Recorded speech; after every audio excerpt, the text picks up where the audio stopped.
Okay, Mayor, meeting can start. All right. So let me call this meeting to order, and I'll officially ask the clerk to do the roll call, please. Councilmember Becerra. Here. Councilmember Iglesias. Here. Councilmember Peñalosa. Here. Councilmember Sarmiento. Here. Councilmember Solorio. Here. Mayor Pro Tem Villegas. Present. Mayor Pulido. Here. All present. All right. So let me. I know we're going to have some public comment, but I always like to start. Let's just start with the Pledge of Allegiance, please. So if you all just stand wherever you may be and join me in the Pledge of Allegiance.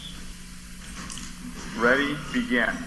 I pledge allegiance to the flag of the United States of America and to the republic for which it stands, one nation, under God, indivisible, with liberty and justice for all.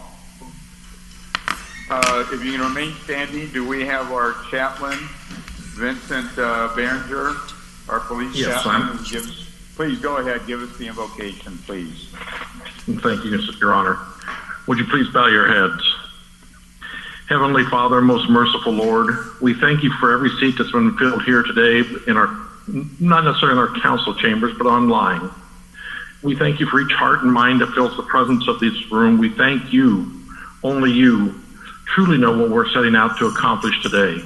We have an idea, a vision, hints, and daily instructions. We have talents, abilities, and time to work. However, only you can see in perfect detail the end of every beginning, every project, every season, every life. Nothing is ever in vain, for even mistakes and missteps are used for your good. Help us, Heavenly Father, so that we can see clear through these difficult times. Help us to come together during this pandemic so that we may help the people. Help us to remember that all government is from your will, given to care for your people. Father God, your righteousness transcends all our efforts and understanding. Forgive us for our pride, the pride that puffs us up and the pride that threatens to unqualify us. Strengthen our confidence in you who have made us to be. Set us free from comparison in order to work together efficiently. Bless this meeting today, all those present, as well as the lives of those we will encounter afterwards. Ready us to make every moment count as we do your work in this city, our home, Santa Ana. In Jesus' name we pray. Amen. Amen. Thank you, Chaplain, for the invocation. Welcome, sir. I would now like to direct council's attention to the consent calendar, but first I want to ask the clerk, are there any members of the public that wish to address us on any consent calendar items?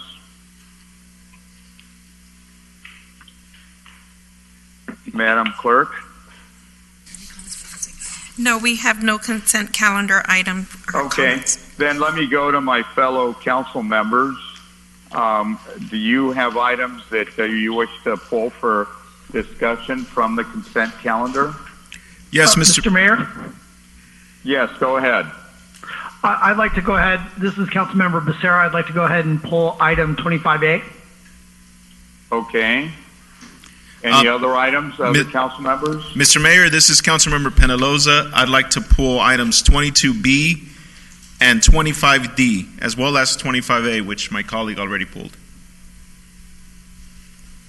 That was 22B and 25D as in David? Yes, sir. Thank you. Any other council members, other items? Yes, this is Councilmember Iglesias. I would like to pull 25C and 25I. Any other items?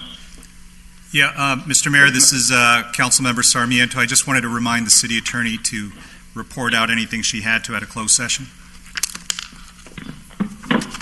Thank you. So we'll do that right in a moment here. Any other items? All right, seeing no other items, let me entertain a motion on the balance and then we'll come back. Is there a motion on the balance? So moved. Motion to approve the balance. Second by Villegas. Roll call vote, please, Madam Clerk. Councilmember Becerra, Yes. Councilmember Iglesias, Yes. Councilmember Peñalosa, Yes. Councilmember Sarmiento, Yes. Councilmember Solorio, Yes. Mayor Pro Tem Villegas, Yes. Mayor Pulido. Yes. Motion And carried. now let me go, Councilmember Sarmiento's point is well taken. It should have actually come before this. But Madam City Attorney thinks to report out of closed session, please. Yes, Mayor. This is City Attorney. We have two closed session discussion items this evening. The second one regarded a matter of real property negotiations. The City Council discussed an unsolicited proposal which was submitted to the city regarding potentially serving a notice of intent to the City of Garden Grove regarding the Willowwick property. A motion was made to thank the company and individuals that submitted the proposal, but not to respond further. That motion was approved on a 4-3 vote, with Council Members Sarmiento, Solorio, and Iglesias voting no. That's all the reportable action that I have. Thank you for that. Madam Clerk, what is our next item? Would that be, which one? 22B, would that be? Yes, that's correct. And Mayor, before we proceed, I just want to make sure that you are noting on 11A for the second reading of the ordinance that was presented as a first reading on April 7 with your abstention, and I want to make sure that are you wanting to also abstain for that item Yeah, and I believe the City Attorney, Madam Attorney, do you have anything to add on that abstention? I know I talked to you earlier about it. Yes, I'd just like to confirm that the official city minutes reflect that that Mayor stated his reason for his abstention based on a potential conflict due to a potential income conflict, and that was stated on the record and is reflected in the minutes. Yes, it has been revised. Thank you for that. Yes. Thank you. Okay, so given that, who had 22B? Was that, who had that item? I did, Mr. Mayor. Councilmember Penaloza. Please, go ahead. Thank you, sir. I pulled 22B is to award a purchase order in the amount of $462,000 and change to Los Angeles Truck Centers. The reason I pulled it, Madam City Manager, is because within the staff report, the purchase order wasn't attached. And I know that usually when we make these purchases for vehicles, whether it's Public Works or PD, wherever we're buying them, the purchase orders are attached that show the exact amount and breakdown of what was. Not sure why it wasn't in this case. Is there a reason? No, sir. I'm not sure why there wasn't a purchase order attached to it. It wasn't listed as an attachment. Okay, and that's why I pulled it, because it wasn't consistent with what I've seen over the last years, that purchase orders are attached to the staff report within the city council agenda that's made public, and this one wasn't. So that was my, so there's no particular reason why it just... No, I'm sorry. I don't have a reason for that. What we certainly can do is, if you want to continue the item, or if we could post the PO after the fact, so that the public could review it if you'd like that done. Yeah, if the PO could be posted by tomorrow morning, just so that we're... Certainly, we can do that. Okay, thank you. That's it, Mr. Mayor. All right, let's look at a motion in a second on that item then. I'll make a motion to approve. Councilmember Penaloza. Second, Councilmember Becerra. Roll call vote, please. Councilmember Becerra, Yes. Councilmember Iglesias, No. Councilmember Peñalosa, Yes. Councilmember Sarmiento, Yes. Councilmember Solorio, Yes.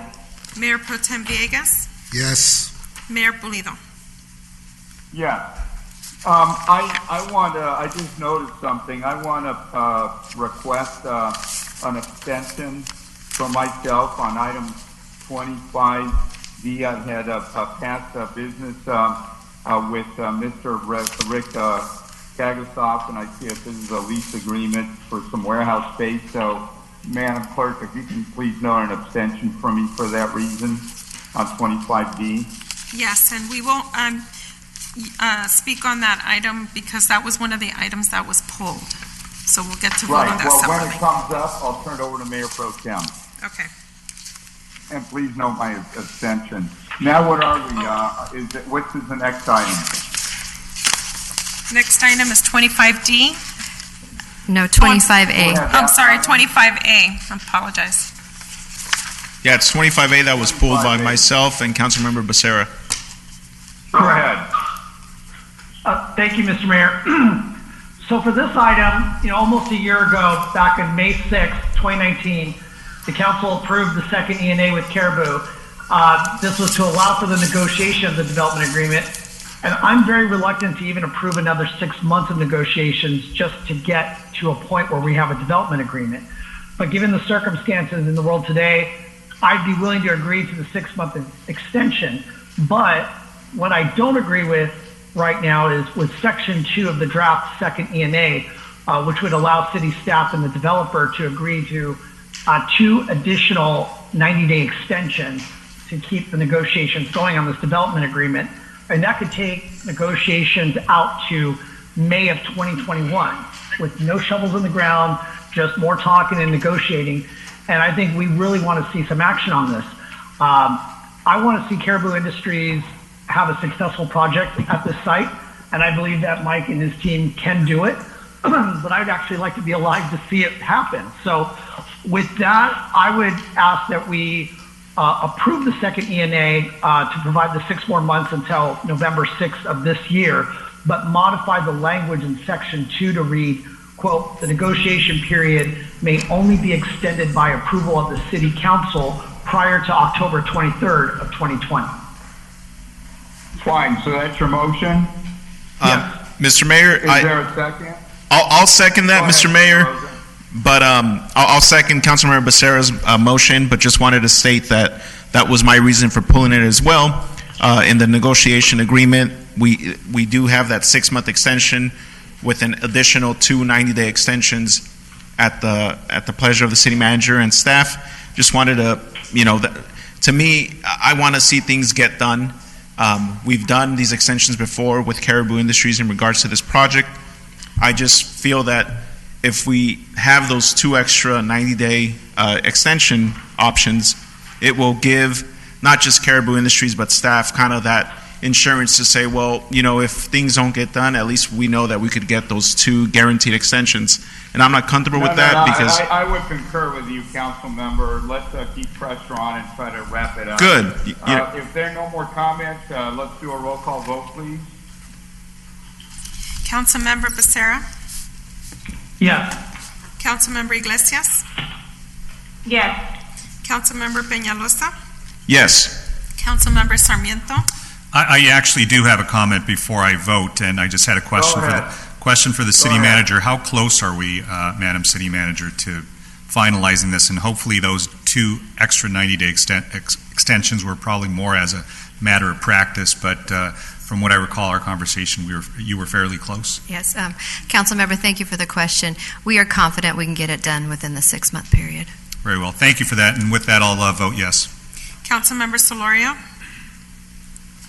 Thank you. Just a quick comment. I'm supportive, but would ask that our staff keep us updated on the progress of the negotiation, and in particular how parking might be replaced or mitigated, because my understanding the parking that's currently there would be lost for a good chunk of time, and there are often times where it's very hard for people to park in the downtown, and so progress report should discuss that as well. With that, I am an aye. Those are just comments.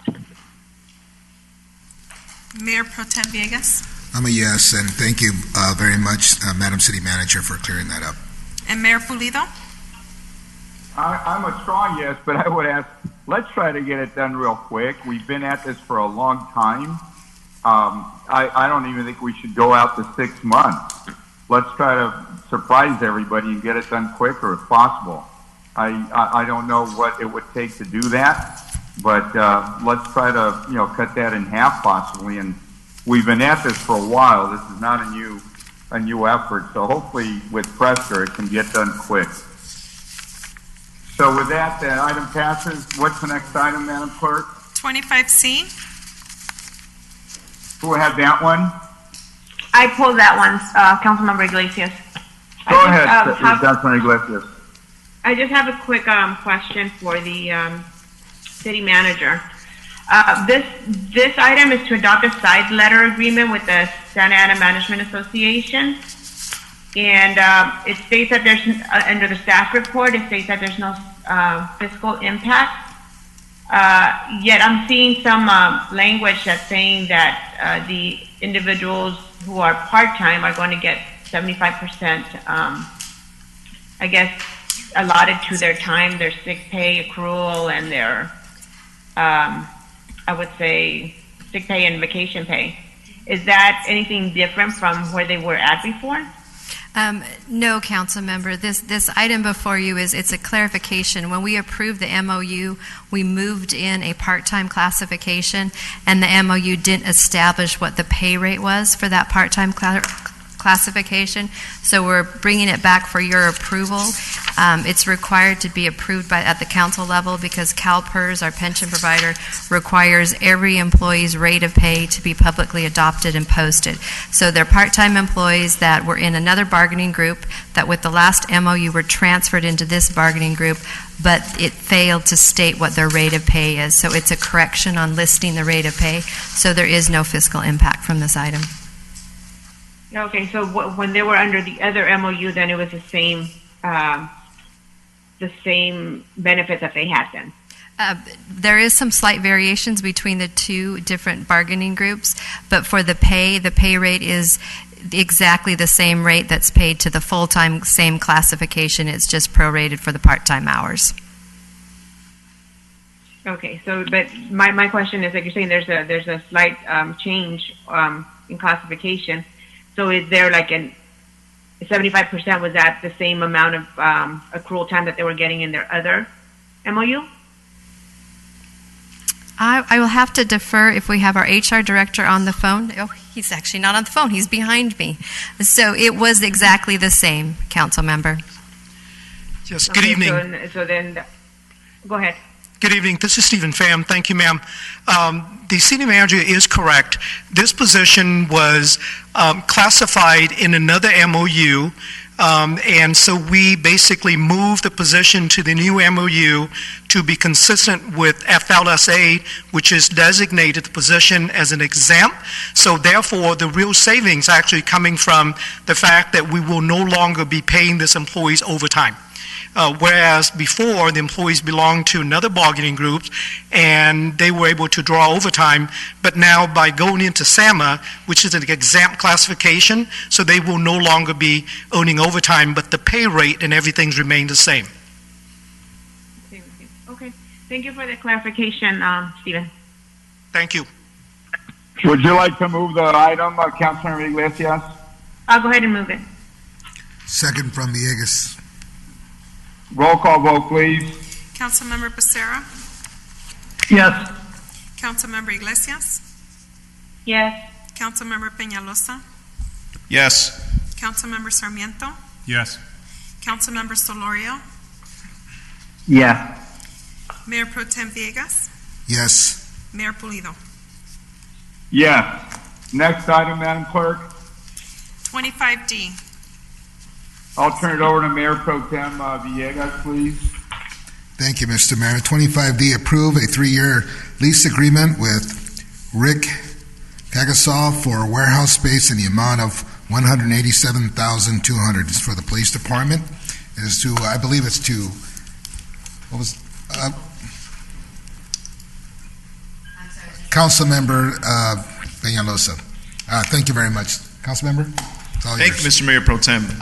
The reason I pulled this item tonight is because last summer, when we had that discussion about I had an item on the agenda over just the crazy amount of gambling, illegal gambling casinos that we see in our city, cyber cafes, and my question to the police department and code enforcement was, why does it take so long for these places to get shut down? We report them. It goes on 3-4 months before we even see the place, closed down and evicted. And one of the reasons was lack of storage space. these machines that exist inside these cyber cafes are gambling machines. They're huge. They're size of pool tables, just to put into perspective to whoever's listening. And so I'm very happy that this item is here, but I want to get reaffirmation from the police department, the city manager. Is this going to help us shut down these cyber cafes quicker, more efficiently? Are we still going to see 3-4 months after a complaint has been made, whether it's from myself or a resident about a known cyber cafe that's obvious to the public? You know, I need to hear it from our city manager, our police chief, that this is going to help us shut down these cyber cafes quicker than it has been in the last couple of years. Okay. Well, thank you, Council Member. I certainly can ask that having evidence storage space for those types of items is definitely a help for going after this type of criminal activity. But I'll ask the police chief to speak to how it's going to expedite the process of closing down those types of businesses. Thank you. Chief Valentine? Thank you, City Manager. Yes, thank you, City Manager. Can you hear me? Yes, we can. Yes. Hello? Okay, great. Thank you, Councilmember Penalosa, for the question. And yes, the simple answer is yes. Without the storage space, it's difficult, next to impossible, to seize those items and retain them for the period necessary for prosecution. Any delay at this point in terms of responding and expeditiously investigating for resolution is the background work that's got to be done, allegation specific. But again, without the storage space, this was a huge hindrance to our ability to effectively address this issue. So it's very much needed, and it will directly help us facilitate those efforts across the city. Thank you, Chief Valentin, and for that information. And it's just important for the residents to know, for myself to know, because for months I didn't know the problem we were having with storage space within our department. And my questions were just why are these things not being shut down? I mean, we know about them. They're there. They're a nuisance. They're filled with crime all night long, and they just remain open. So. Thank you for that. I just want to make sure that we let the public know of why these things linger on. They shouldn't, and it's unfortunate. But thank you for that. Thank you. So is there a, Councilmember Peñalosa, would you like to make a motion on that? Yes, I'll make a motion to approve item 25D. Is there a second? Second. Second by Sarmiento. Any other comments from council members? If not, Madam Clerk. Councilmember Becerra? Yes. Councilmember Iglesias? Yes, I do have a question, if I may. For that one, the storage, it says police department. Is that funding coming from the police department, or is it coming from the general fund or from other funds?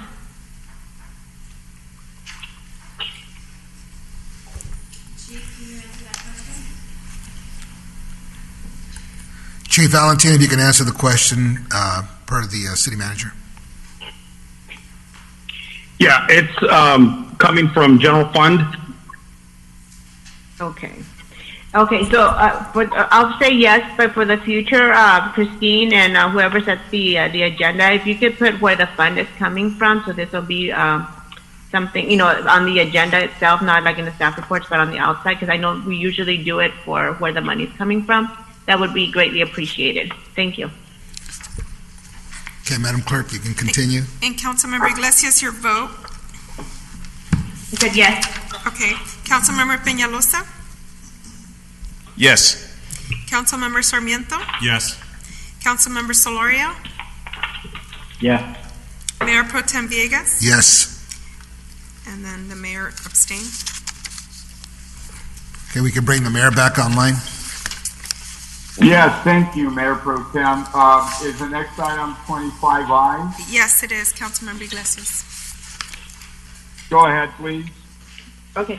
So my question was pretty much the same thing I was going to ask, because the states approve an amendment to the agreement with the Santa Fe Building Maintenance in the amount of $52,000. $52,180 for enhanced COVID-related janitorial services for the police department. So I'm wondering, is it the police department the only department that's going to have this type of enhanced janitorial services? Or are we looking to seeing into like other departments too, like maybe Parks and Recs or other departments? No, council member. We've already implemented enhanced sanitization throughout all of our city facilities. This is the separate contract that does the jail and the police administrative building, and they need to enhance theirs to cover the increase in the cost for their sanitization. But we have already taken care of it in the other facilities. Oh, okay. And then the same question for this one, Christine, would be, I know it says police department, but where is this funding coming from?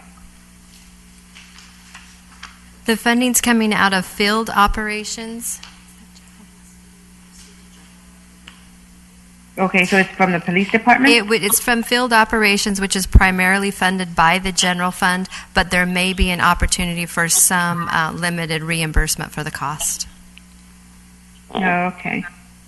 And like like my request for the other item, Christine, if it's possible for futures, like if we could put like where the funding's coming from and the items on the agenda, that would be great. Certainly. Can I clarify, Councilmember Iglesias? Do you want it in the title? Is that what you were asking? Yeah. Like sometimes we do the parentheses as to which fund. Yes, please. Okay, got it. Thank you. Any other questions? Let me just make a suggestion, and this to the city manager mainly, but I believe this is eligible for reimbursement. It's not very much money. The county just received $550 million to fight the coronavirus. We're in a big battle trying to get our fair share of that money.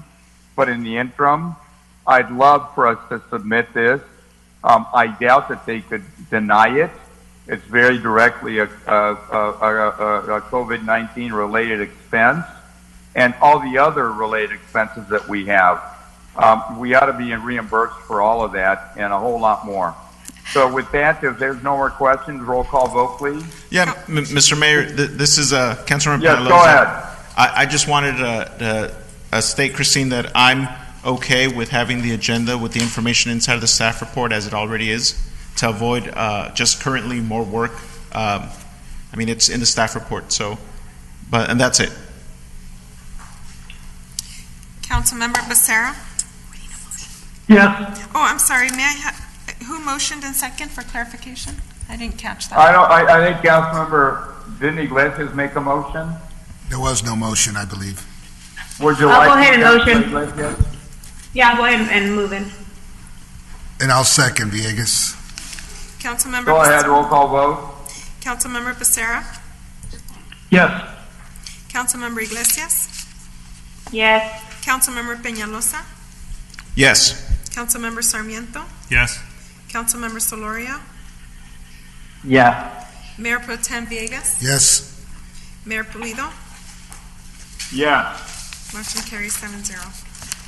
I believe we now are on item 58. Is there any written communications you want to report, or anybody wish to address it on that item? Yes, we do, Mayor. We actually had 19 total comments submitted. 18 of them were general comments and 1 in favor. Okay. So with that, the item is before us. Who would like to address or start discussion? Mr. Mayor? Yes, Councilmember Becerra, please. Thank you, Mr. Mayor. The fact that this item is on our agenda tonight in this way is really truly due to the dedication of the residents of Santa Ana that stood up for their community. Before anybody tries to isolate this as an effort or victory for just one neighborhood, for just Park Santiago, or just neighborhoods in one part of the city like the northern part, let me remind you, though, that over 19,000 residents from across all parts of the city signed the referendum petition in opposition of the proposed project. Let the efforts that have led us to this moment serve as a reminder that the power in Santa Ana is not in the hands of out-of-town special interests and developer money, but rather the power in Santa Ana is in the hands of the people. At times, our city leaders do need to be reminded of that. And most times, that power is exercised during elections. Over the past few months, though, we saw a more proactive exercise of that power. And it was a beautiful thing to witness. And with that, Mr. Mayor, I would like to just jump right into the part that many have been waiting for. And I'd like to make a motion to adopt a resolution accepting the certificate as to verification of signatures from the Orange County Registrar of Voters and the certificate of sufficiency from the clerk of the council, and place an ordinance on first reading and authorize publication of title, an ordinance of the City Council of the City of Santa Ana, California, repealing ordinance number NS-2980, approving amendment application number 2018-10, rezoning the property located at 2525 North Main Street from professional P to specific development number 93, AA number 2018-10, and adopting specific development number 93, SD 93 for said property. I'll second, Mr. Mayor. Councilmember Penaloza. Thank you, Councilmember Penaloza. Councilman Penaloza, as a seconder, would you like to make comment? Say that again? Do you have a comment along with your motion to second? Yeah, If not, I mean, that's okay. Just Go ahead. Absolutely. Just wanted to thank the community and the residents of Santa Ana for really, I mean, they put in the work and they got this done, and that was to me inspiring, eye-opening, and that's what, government should be about. This is, your government, and I'm talking to the residents of Santa Ana, and this is how things should be done. If you don't like the decisions your elected leaders made, then you go get signatures or vote them out. And that's the beauty of democracy. So I'm very thankful for you guys for all the hard work. I'm happy to stand with you today and offer my support. Thank you for that. Other comments from other council members? Yes, this is Councilmember Iglesias. Yes, go ahead, please. Okay, so I'm happy that we're here talking about this ordinance coming before us, and I'm very proud of the residents of Santa Ana that came together to stand with each other. I also want to thank staff for providing all the options for this project, and the community coming together in this project. It's just an amazing thing that just happened before us. I would also like to commend the developer, though, for his efforts in trying to find a project that would benefit the neighborhood and the city as a whole. Throughout this process, Mr. Mayor, I have kept constant communication with both the developer and the residents who have supported this project, and also those who did not support the project. I just want to let you all know that on February 29th, I did commit to rescinding my vote and gave my word to the Santa Ana resident, Janelle McLaughlin. You may all know her. I had mentioned to her that this project has taken a lot of emotions and time from everyone involved. And although I still believe this project is a great project and would be great for this location, the one thing that I did share with Janelle was that I would not allow this to continue, as it is very draining both physically for everyone and financially. It was no secret that I would take a stand to do what is right for both the residents and the property owner, and that's what I did. And but I'm happy that we're here and that we're going to give it another try to see what we can do with this project. I have been having conversations with our city attorney, the city manager, on the options that we have to bring this process to an end. So I was going to wait till this came to the agenda, and I'm happy that it's here before us. Because I don't want to make it political. So I just want us to, focus on what's doing right for the city. And so thank you all for coming together more than anything. This is the type of support that we need all over the city, not just here with this project, but all over Santa Ana. There's a lot of things that are affecting us. And just the way the community came together on this project, I would ask the community for us to come together when it comes to other things that really affect us as a whole also. So one thing that really is affecting us now is this whole homeless issue, and how we have to stand together to make sure that we do what's best for the city of Santa Ana. So one question I do have for the city manager is, after, we're asking to see if we can do option number 1, which I'm support of. What's next? Does this mean that everything's off the table? What happens with, with the litigation that's happening? Where are we with that, and how are we going to move forward? So if you could just answer those questions, because I know there were some questions too about the future of the building. Will it stand? Will it be demolished? Is that things that you can answer right now? I'll try my best, council members. So this is the introduction of an ordinance to repeal another ordinance, so it does require a second reading before there's any action taken.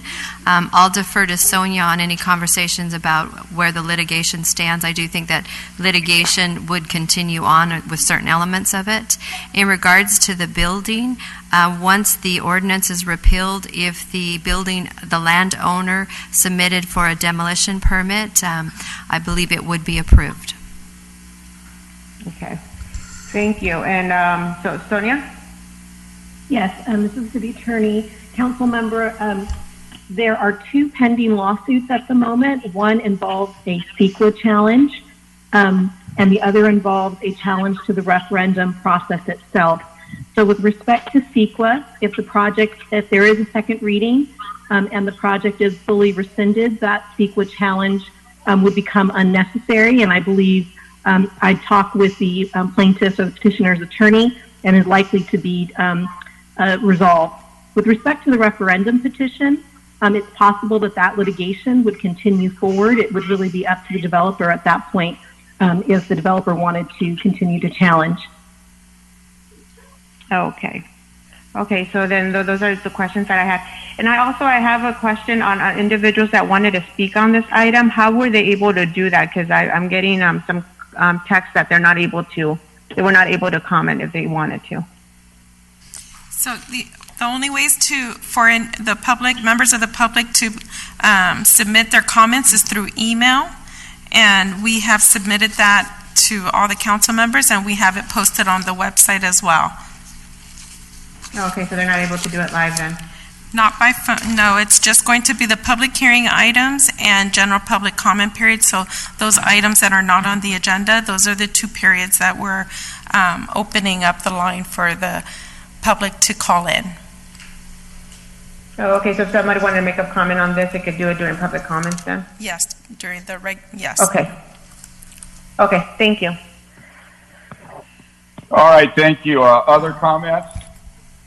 Mr. Mayor, I have a question for the city attorney, just for the benefit of the public, because I think most of us on the council are fairly aware. But can you speak to the legal questions that are still outstanding before the court about the signature gathering process and whether timelines were met? I know there's different points of view and it's still in court, but can you describe what those issues at hand are? Yes, so council member, as I mentioned, we have two lawsuits still pending, the CEQA case and then also a challenge to the referendum. The challenge to the referendum focuses on a few key questions, such as should the city clerk have accepted the referendum petition on February 24th when the 30 days ended on February 22nd? Another question that was asked is, didn't the ordinance actually take effect on the 30th day, which would have been February 22nd? Thirdly, was there any error by the clerk or the county registrar in accepting and counting the signatures based on the date that they were submitted? And then finally, does the council have authority to act because the lawsuit is pending? Earlier today, I did submit for all of the council members an attorney-client privilege memorandum in which each of these questions were addressed. But I am pleased to say that our outside legal counsel has opined that the city clerk did act correctly in accepting the petitions and has a ministerial duty to act this evening and presenting them to the council. Thank you. Thank you for that, Madam City Attorney. I think it was strong and clear. Any additional comments by council members? Yeah, thank you, Mr. Mayor. This is Council Member Sarmiento. Go ahead. Thank you. Well, listen, I first want to start off because I know there's been a lot of communication and there's been a lot of deliberation on this, and so I want to thank a lot of members of the community and the neighborhood, and really people from all over the city who sent some very kind emails, and I certainly appreciate that. And I, want to especially thank some of the neighbors who were very thoughtful and objective and neutral in speaking with me throughout this process and allowing me some time to reflect. It's ironic, but this time that we've had at home sometimes gives you some moments for pause, and you're able to reflect and have that luxury of time to sit back and consider things in detail. So I certainly want to thank them for that. And it wasn't easy. This process isn't a simple one, but I think we're at a moment where we can really recapture this conversation about that site. And I think it brings us back to another threshold or another phase where we can talk about what can be, and that's maybe where we need to start when we address any applications or proposals. Is let's have those conceptual conversations first before we delve in and get things worked up and then bring it for the consideration of the council when they're all fully baked. I think what we need to do is almost reverse engineer how this process is supposed to work, which is to first have that conversation with those impacted immediately, and then move on from there. And I think the council, especially those members whose ward these applications and proposals reside in, need to take some leadership, because I always try to give deference to members of the council who are dealing with issues or matters within their jurisdiction. So I would just simply say, let's use this as a learning experience, so when we do address other sensitive and controversial matters that there may be a lot of discussion, let's alert our staff to make sure that they bring those before us as soon as possible. And we have those conversations with ourselves, our staff, and neighbors that are affected. I was on the council when we adopted the Sunshine Ordinance, and the premise and the spirit behind that was a solid one, was to do things early on and to do it in the transparency of daylight and make sure everybody understood what we were doing, including our residents. And unfortunately, it seems to have become more of a check-the-box process, and that's something that doesn't help.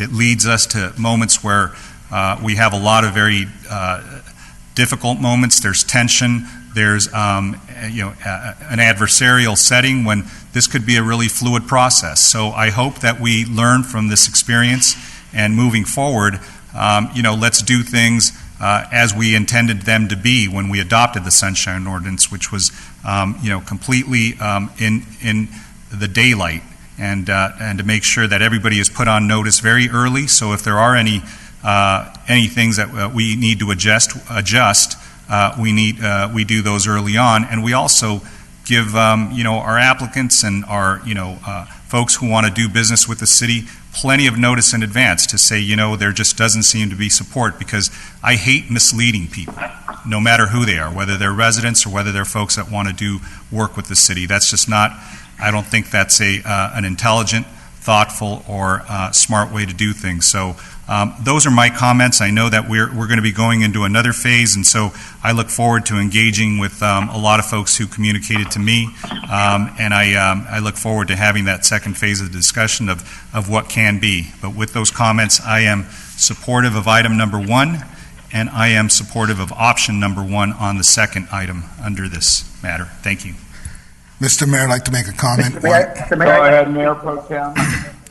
Thank you, Mr. Mayor. So, to the residents of Santa Ana who are hearing this, months ago, I remember being here in the council chambers, and I was saying that I was very proud of all of you for putting up a good fight trying to get this turned around.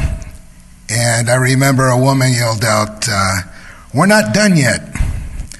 And boy, were you right. You're not done yet. You got all the signatures, you stayed committed, you kept your eye on the ball, you stayed strong.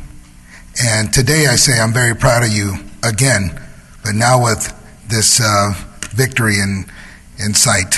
So thank you to all who collected signatures and went out and walked and you were out there with your heart in your hand trying to get this done. So I'm very proud of you, and thank you very much for staying the course. Thank you. Additional comments? Yes, Mr. Mayor, I'd like to speak. Go ahead. When possible. Thank you, Mr. Mayor. Some comments were made about kind of where we've been on the project and where we might go. I think most of you know that this is a project that most of the council members currently on the dais inherited from the prior council. I think from the prior council, Councilmember Sarmiento was there, who I think most of the time then and now has been supportive until recently. I think Mr. Mayor has generally been in opposition throughout. I think the prior council members and staff recruited the developer to look at that property, and I totally agree that there should have been more discussion with the neighborhoods before getting so involved. When I was elected for this term, this was one of the bigger issues, and I knew there was still a very big divide between the developer and the neighborhood, and I made a motion and supported the idea of a year for it to go back to the planning staff and planning commission and the developer to work with the neighborhood more closely. The project got cut in half, both in terms of units and related traffic. They also, towards the end, created a very innovative partnership with the Discovery Science Center that would have made it better for them and safer for the kids. And I know whether or not this project continues to move forward somehow, that still would be an option for the developer and the community and the Discovery Science Center, and I would encourage that. But for the reasons that the city attorney mentioned, there are still legal questions before the court about the petitions. I'm going to respectfully this time abstain from this item, and hopefully these legal questions will be resolved before the ordinance comes back. Thank you. Mr. Mayor? Yes, go ahead, Councilman, and then I'll make a comment. Councilmember Becerra, go ahead. Thank you, Mr. Mayor. I've got two questions for Sonia. I initially started off with one, but now I've been provoked into a second one. So the first one I had was, just for clarification purposes, the motion that I put forward on the table, there's been no action by the courts that would preclude us from being able to take this action tonight. In other words, there's been no judicial relief obtained by the party suing us, and no court order enjoining the city from doing anything. Is that correct? Correct. There was an attempt to obtain a temporary restraining order, which was denied by the court, and there was a hearing date on the overall case, but that has been postponed. And in our opinion, and in the opinion of our outside legal counsel, there's no legal restrictions to you taking action this evening. Thank you, Madam City Attorney. And my second and last question is, unless there's a financial conflict, is there any reason that anybody, I would say on the dais, but let's just say on the call from the council, should be abstaining from this vote? There's no, as I understand the stated abstention, there's no legal reason why one would abstain, and council members are always encouraged to take an action on a vote. But I think that we do have a practice at the city of some people abstaining on a matter when they feel that they personally don't have enough information, or if they have a personal belief that something is restricting them from acting. Well, but I mean, a practice, Madam City Attorney, a practice doesn't make it correct. I could, if I do something wrong, that doesn't make it right, and the thing that everybody should ordain and allow to continue. So I think in this point here, and Mr. Mayor, I just ask that we have every member of this council take a vote on the motion, unless they have a financial or other lawful reason not to take that vote. I agree with that, Mr. Mayor. This is Councilmember Penaloza. It's important that we all, do the duty we were elected to do and took an oath to do. If we don't have any financial investments or legal reason of why we have to abstain, I would like for all of us to take a vote. Well, look, we can request that. Ultimately, it's up to each one of us and our conscience and how we want to handle it. But I agree that it is, best to, state a reason as clear as possible. Councilor Solario, I don't know if you want to say anything addition to what you've said. If so, I'd like to offer you that opportunity. But if not, then I'll make comment and then I'll call for the vote. Mr. Mayor, No, maybe. go ahead, Mr. Mayor. I already made my comment. Mr. Mayor, Oh, you already have? Okay. Thank you. Yeah, I hear the council member is allowed to, Mayor Pro Tem Villegas here. I understand the council member is allowed to have his opinion, and I just wish he would have had that opinion a while back. Thank you. All right. Let me make some comment, and then I'll go ahead and after my comments, I think we've all spoken, and I'll ask for the question. I just want to thank a whole lot of residents that worked incredibly hard.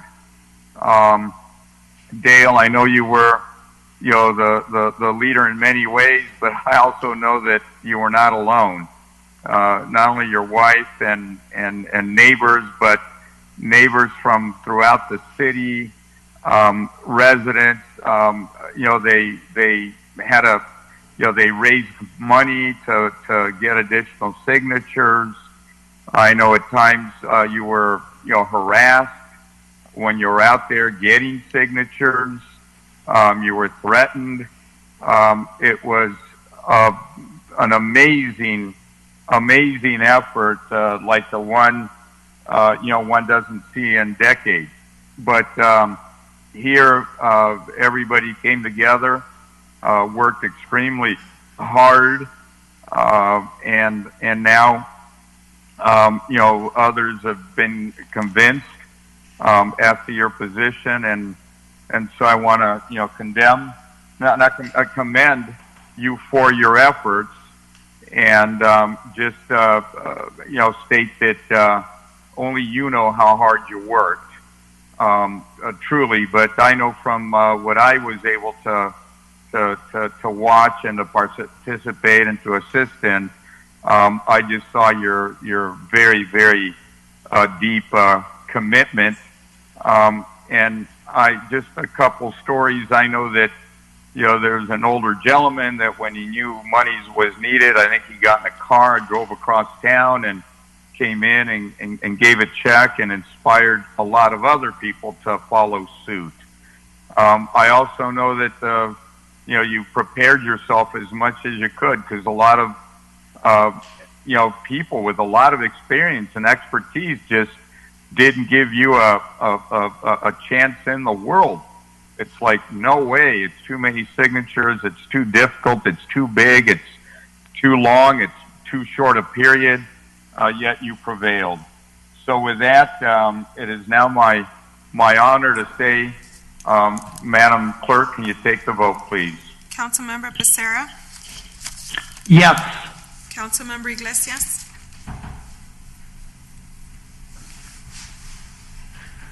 Councilmember Iglesias? Oh, sorry, you had it on mute. Yes. Councilmember Peñalosa? Yes. Councilmember Sarmiento? Yes. Councilmember Solorio? Not voting.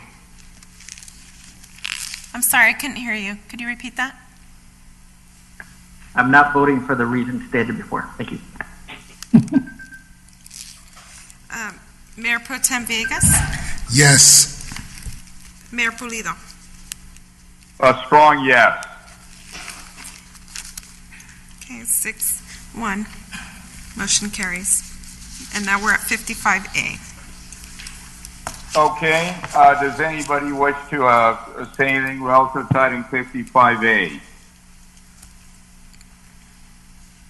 This is Councilmember Iglesias. I just have a question for the, if I may. Go ahead. Okay, for the city manager, what exactly are we doing with this item, which says adopt a resolution to approve the relocation plan for the Legacy Square project at 609 North Spurgeon Street? Certainly, council members. So the item before you is just to adopt a resolution to approve the relocation plan, and it's the relocation plan of the developer. So National Core is doing an affordable housing project, and under California law, if they're doing a project that entails the relocation of anybody, they have to file a relocation plan with the local jurisdiction. So we're not relocating anybody, we're just approving what this developer's relocation plan is as required by law. Okay. And this is just like for the churches that were congregating at that site, right? Because this is the one on Spurgeon by the United Methodist Church. So on the property, it's the Santa Ana United Methodist Church, and they had two tenants that were operating in there, Iglesias Avivimiento and La Gran Caseca Church. So those are the two tenants that would require relocation. Oh, okay, but that money is coming from them, not the city. Yeah, the burden for the relocation expense is with the developer, not the city. Okay, thank you. Additional question or comments? If not, I'd entertain a motion. Motion to approve. I'll second. Councilmember Penaloza? Roll call vote. Councilmember Becerra? Yes.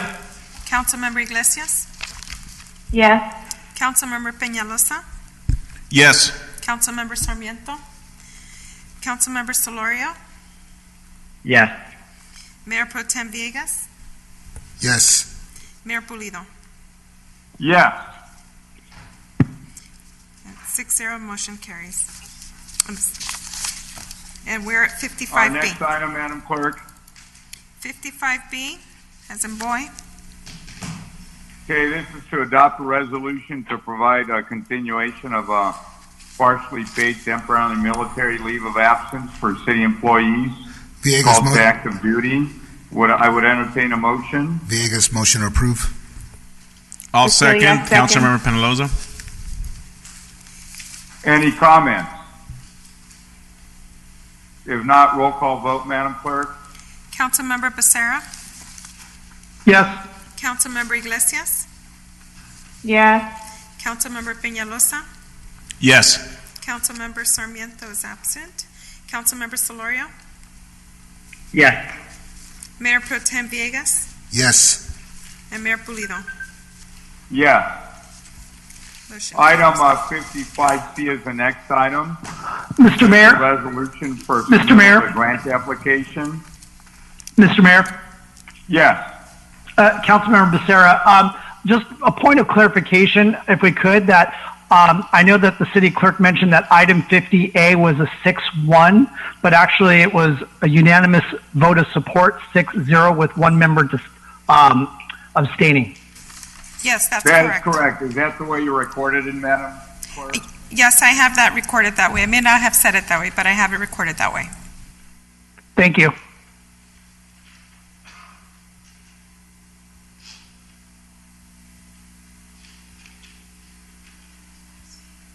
C.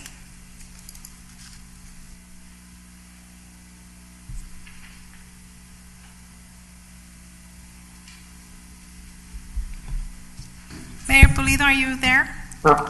Yeah, 65C, it's the submittal of the grant application for the State Coastal Conservancy.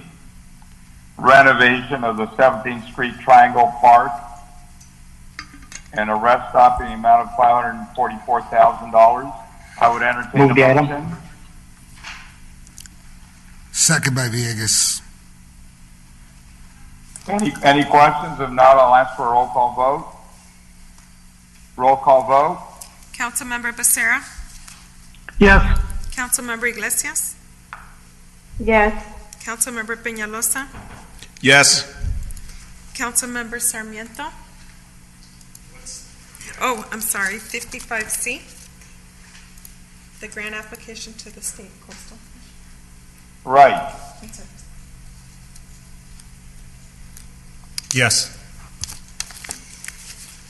Councilmember Solorio? Yes. Mayor Pro Tem Villegas? Yes. Mayor Pulido? Yes. Item 55D is in David. There's a resolution declaring city-owned properties acquired for various roadway improvement projects as surplus land, directing city manager to comply with requirements of California law. Is there a motion on this item? So moved. I'll second the item. Madam Clerk, can you please, for the record, just state the maker of the motion, the second? I know who they are, but just for the record. Councilmember Sarmiento motioned and seconded by Councilmember Peñalosa. Yes. Now roll call vote. Councilmember Becerra. Yes. Councilmember Iglesias. Yes. Councilmember Peñalosa. Yes. Councilmember Sarmiento. Yes. Councilmember Solorio. Yes. Mayor Pro Tem Villegas. Yes, yes. Mayor Pulido. Yes. Motion carries 7-0. 55. Item 55E. This is a motion adopting a resolution authorizing grant funding requests under Measure M2. It's basically for our city streets, and it's a potential application of, I believe, $13.5 million in new revenue. Is there a motion? Motion to approve, Villegas. Second by Peñalosa. Thank you. But Any comment? If not, I'll ask for a vote. Yeah, Mr. Mayor, Roll. I Go just ahead. would like to ask the city manager or the chief financial officer, director of finance, to if you guys could explain, just for the public's sake, just why this is here and what the kind of the whole background behind it. Brief little, as briefly as you can, please. Certainly, council members. So the city of Santa Ana is eligible for a formula share of M2 dollars, as well as able to participate in the competitive grant process. As most people are aware, we did have an audit performed by OCTA auditors, and they found that some of our overhead allocations were disallowed, which they made us ineligible to participate in both of these types of programs. And so we were subject to another year audit of 100% test work. They audited everything that we had. We passed that. We are now unsuspended. We're back in the program, and the account will be released for the dollars that were held. And for this upcoming, we are able to participate in attempting to get this the grant money on a competitive basis, as well as receive our fair share based on the formula. Thank you, Madam City Manager. So with the audit that was done, our financial audit, we came out with 100% accuracy, correct? Yes, part of the request from the OCTA board chair was to do a 100% audit, and as a former auditor, I can tell you that you usually do sampling, but we were subjected to, and we did pass. We do have to undergo a second year audit under those same parameters. That's good. I just want to thank Miss Catherine, our finance director, and our city manager for your leadership on this and for getting us to 100%. Thank you. Any additional comment? Yes, Mr. Mayor. This is Councilmember Sarmiento. Go ahead, Sarmiento. Councilmember Sarmiento. Thank you, Mr. Mayor. And you probably know this intimately more in detail than we do, but I want to thank staff and everybody who helped address this 100% audit, which is, in my opinion, completely irregular and something that is rarely done. And in my opinion, it was done as a punitive measure by the supervisor in District 1 to be adamantly more harsh with Santa Ana than he has with other jurisdictions. And this was really unwarranted. So to the extent that this is not only having to be done by our staff and talking about how precious and valuable staff time is, we not only had to do it once, but we're going to have to do it again. So let us all remember these acts of really irresponsibility on behalf of our friends across the street. And I say that obviously tongue in cheek, but that was not a good way to behave, and that was not a good way to expend our staff time, especially now that we're going to be finding ourselves having to do this once more. I just, again, hats off to staff. I certainly wish we could have avoided it. I hope you did what you could, Mr. Mayor, to try to prevent that from happening at the Transit Authority, but certainly I think, hopefully our residents know how appalling it is to have to deal with this nonsense. So those are my comments. Thank Mr. you Mayor? for that. I've got comments as well, but additional comment? Mr. Mayor, Councilmember Becerra here. Go ahead. Thank you, Mr. Mayor. I want to join in the chorus of my colleagues and also thank our staff for getting us through this. And thank you, Councilmember Sarmiento, for your comments in regards to our friends across the street, because it's really disappointing that was happening. Especially, it's one thing if it came from another entity that was trying to take the money away from us to send it somewhere else. But I mean, it was really just, kind of shooting yourself in the foot, so to speak, when you're, going after cities within your jurisdiction. So it was disappointing, but I think we are blessed here in Santa Ana to have some great staff that were able to get through this audit. And thank you, Mr. Mayor, for what you're doing for us over at OCTA as well. Thank you.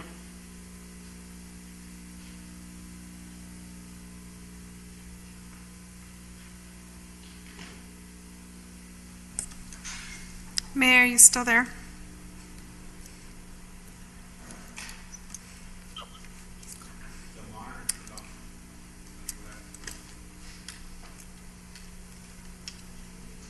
I think his call dropped. Mayor Pro Tem. Okay. Yes. Yes, Mayor's call dropped, so if you wouldn't mind. We have a motion? Yes, we're at 55E. We still have a... 55E. Yes, we have a motion and a second. We have a motion and a second. So hopefully we get the mayor back online. And Madam Clerk, can you do a roll call, please? Mr. Mayor Pro Tem? Yes, sir. Given that the mayor's line dropped, and I know he had said he had a comment on this, do you want to go to the next item and maybe revisit this once he's back on with us so he can comment? That's a great idea. I think we will do that. After all, the mayor is on the board, I believe. We're going to take a quick pause. We'll move over to, which is the next item? 65A. 65A is the reports, receive and file, updated revenue estimates related to COVID-19. From the hiring freeze to all all city positions, approve the appropriation adjustment to transfer monies from the refuse fund to the general fund, direct staff to prepare a draft budget for the fiscal year of 2020 to 21, utilizing one-time funding, provide preliminary budget direction, and direct staff to provide feasibility analysis and related to the issuance of a pension obligation. So do we have anyone? Is there a presentation, Madam City Manager? Thank you, Mayor Pro Tem. This item is to provide you with our most recent revenue updates and seek direction as we endeavor to adjust the current year budget to meet our new revenue projections and to prepare our next fiscal year's proposed budget. While we have certainly been very busy facing the multitude of challenges brought on by the pandemic, we recognize that the fiscal challenges are really just beginning and will have impacts beyond the life of the pandemic. We are looking for guidance at taking necessary steps to ensure that we adjust the organization's spending to match the decline in our tax revenues, and I'm very confident that under your leadership we will successfully manage our way through this and emerge even stronger. I will now turn it over to Finance Director Catherine Downs, and she has a presentation.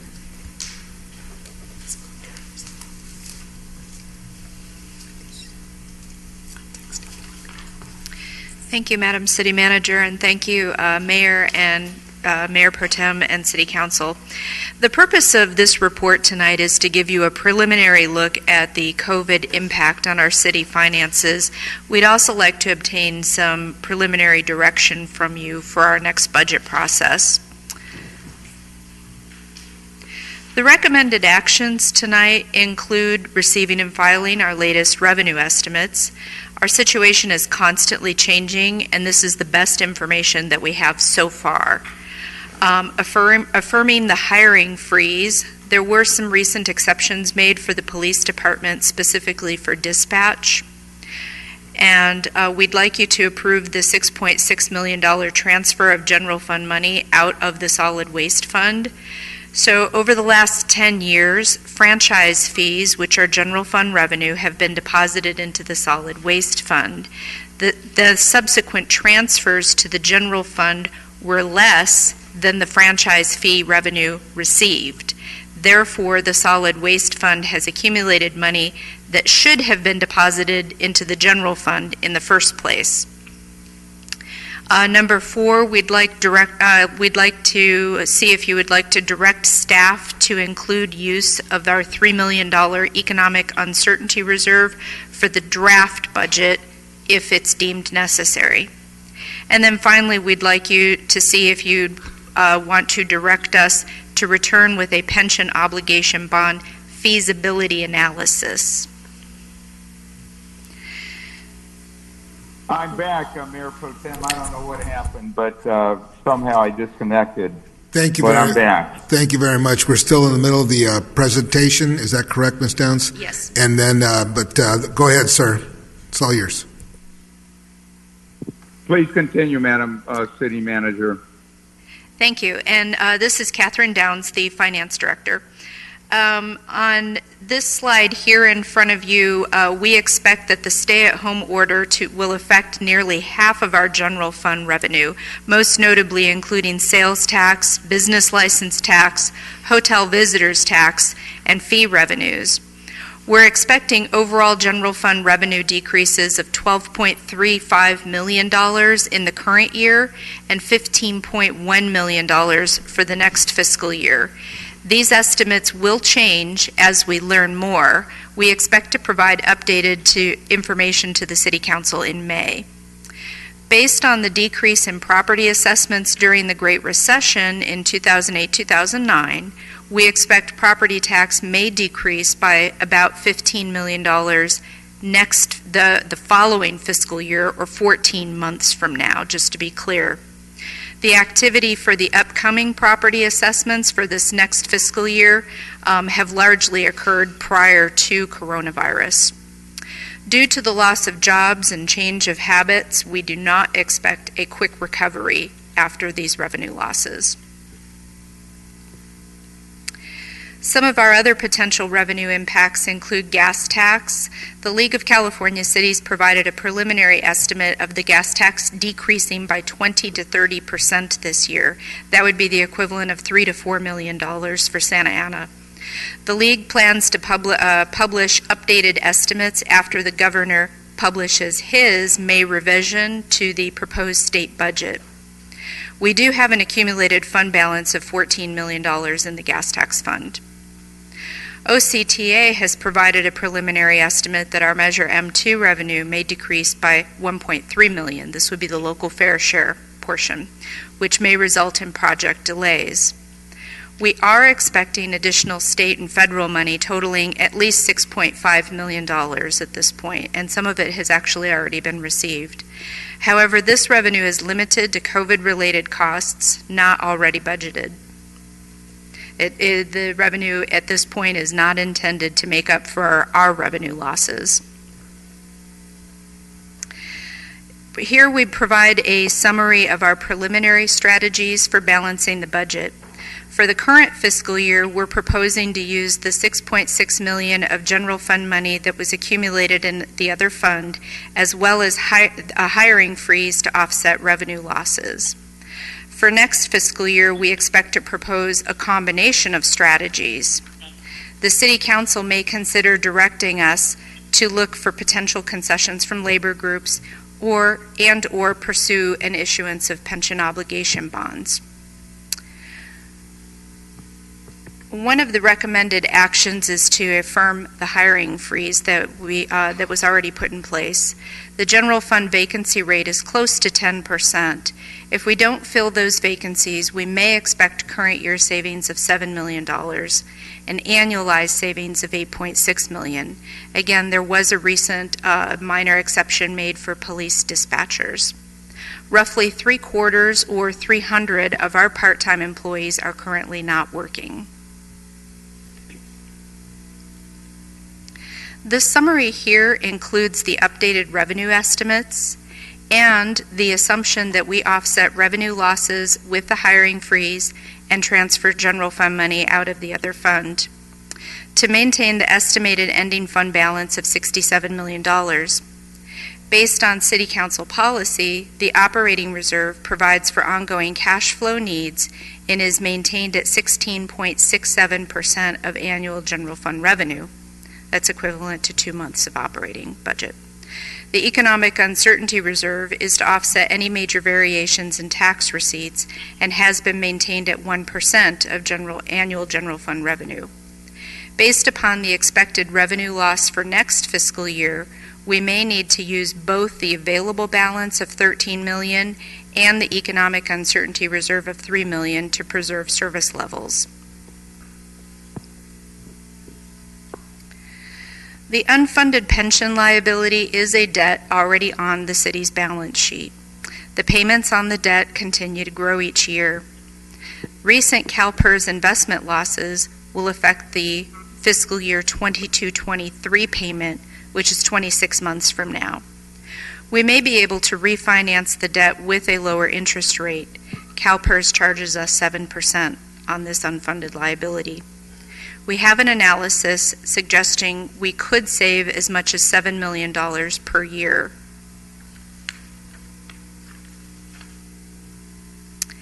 If we were to proceed with issuing pension obligation bonds to refinance the unfunded liability, we would use the debt proceeds to make strategically targeted payments to CalPERS. The unfunded pension liability has many layers, and you can choose to pay specific layers that give you the biggest bang for the buck. There are risks associated with pension obligation bonds. After the bonds are issued and the proceeds are sent to CalPERS, they may suffer additional investment losses. Issuing bonds does not pay off the pension liability. It shifts the liability from one bucket to another on the balance sheet. Liability, both the same. Going forward, if CalPERS assumptions for investment earnings are not met, the pension liability will continue to grow. If the City Council directs us to, we can bring back a feasibility analysis, which would be just the first step to see if it's even feasible. Based upon current market instability, we should not issue bonds until the market settles down. That's my recommendation. So that concludes the prepared presentation. Thank you for allowing me to make it. We're ready to answer any additional questions or any questions, and we welcome any additional direction that you may have for us at this time. Council members, any comments or questions? Yes, Mr. Mayor, this is Councilmember Sarmiento. Thank you. Go ahead, please. Go ahead. Thank you, and I want to thank staff and our finance director for presenting this. I know that this is a snapshot of this moment in time. That doesn't mean that these are static numbers, nor will these change. So I think that this is obviously very important for us to be looking at, periodically, and obviously right now, on the eve of starting our conversations about the budget. But this is certainly a sobering look of what none of us expected at the beginning of the year. I thought, my outlook was certainly optimistic, and things seemed to be trending, in a really, really positive way, and it looked like we had a good handle on where we were going. And unfortunately, this happened, and we're all having to reconsider and rethink some things. And I've been down this road before when we went through the recession in 08 and 09, and it wasn't fun. And you remember that, Mr. Mayor, as well. We were meeting every week because it was similar to this. It was just performing triage and trying to make sure that we stayed afloat, and we try to protect as many of our members of the city family as we possibly could. So I understand that we're trying to ensure that none of this goes sideways on us. But one question I had, and maybe this is for you, Madam City Attorney, or for the City Manager and staff. Looking at item number 3, which is the appropriation adjustment of $6.6 million to the general fund from the refuse enterprise, or the trash fund, for lack of a better term. I know that we had in the past, when we've done any transfers from these funding sources to the general fund, we usually supported it or buttressed it with an analysis from a third-party independent consultant to say, no 218 violations, this is all fine, and, we kind of hung our hat on that. Do we, and I know this is, again, obviously, we're the immediacy of everything may not allow, but do we have anything like that, or how confident do you feel that we're in compliance with Prop 218? I feel very compliant. I'm sorry, City Attorney, go ahead. Council member, yes, you have a very good memory and an understanding of Proposition 218. In normal circumstances, without a set of findings, you cannot move money from an enterprise fund into the general fund. There are exceptions for that, but my understanding, and I'll let our staff address it, is that there were some monies left in the enterprise fund that should have been transferred. I do have a concern that our auditors did not discover that, or perhaps our auditors did discover it and former personnel did not address the issue. But if the City Council can find, based on the staff representations, that it truly is franchise money that got stuck in that fund and wasn't properly transferred, we can document that. And I believe staff does have some comments to address it. Yes, we do actually have documentation. This was money that should have never been deposited into the solid waste fund in the first place. So this is really an error correction. It's something that evolved over time, and because it is over a long time period and we do have it well documented, it fell below the materiality threshold, which is part of, which may address part of the city attorney's concern about why the auditors didn't find this. So as that money was coming in, transfers of lesser amounts were being made, and it was just that incremental difference between the two that just accumulated over time. And it actually took us quite a while to unravel all this. We've been working on it for about a year now. Well, again, I just want to reiterate what I said. Thank you to staff for combing through things. I know you're going through things, a lot more carefully because we have to these days. So, it's fortuity, I guess, and, maybe the sloppiness of times before you all led to this. But in the end, I think it inures to our benefit right now. Just two more questions on the reserve fund. Where does that bring us to on the threshold? I know that we had set our reserves originally at 20%, then we reduced it down to, I think, 17%. Are we still within that? Because I think we had two funds, right? There was the reserve fund, and then there was the economic uncertainty fund, which was almost a joint fund. Which one are we talking about, I guess, on this one? Right. The operating reserve and the economic uncertainty reserve are actually two different buckets of the same fund balance. And so the general fund balance includes both reserve amounts and some additional money. And so that operating reserve is being maintained at 16.67%, which is in compliance with the City Council policy. That's $51.7 million. Then the economic uncertainty reserve, the City Council policy says to maintain 1% to 10%. We have been maintaining the 1%, which is a little over $3 million. And in addition to that, we have, so that only adds up to close to $55 million, and we actually have an expected ending fund balance of $67 million, so that and some change, and so that leaves us $13 million of available fund balance above and beyond those two reserve buckets.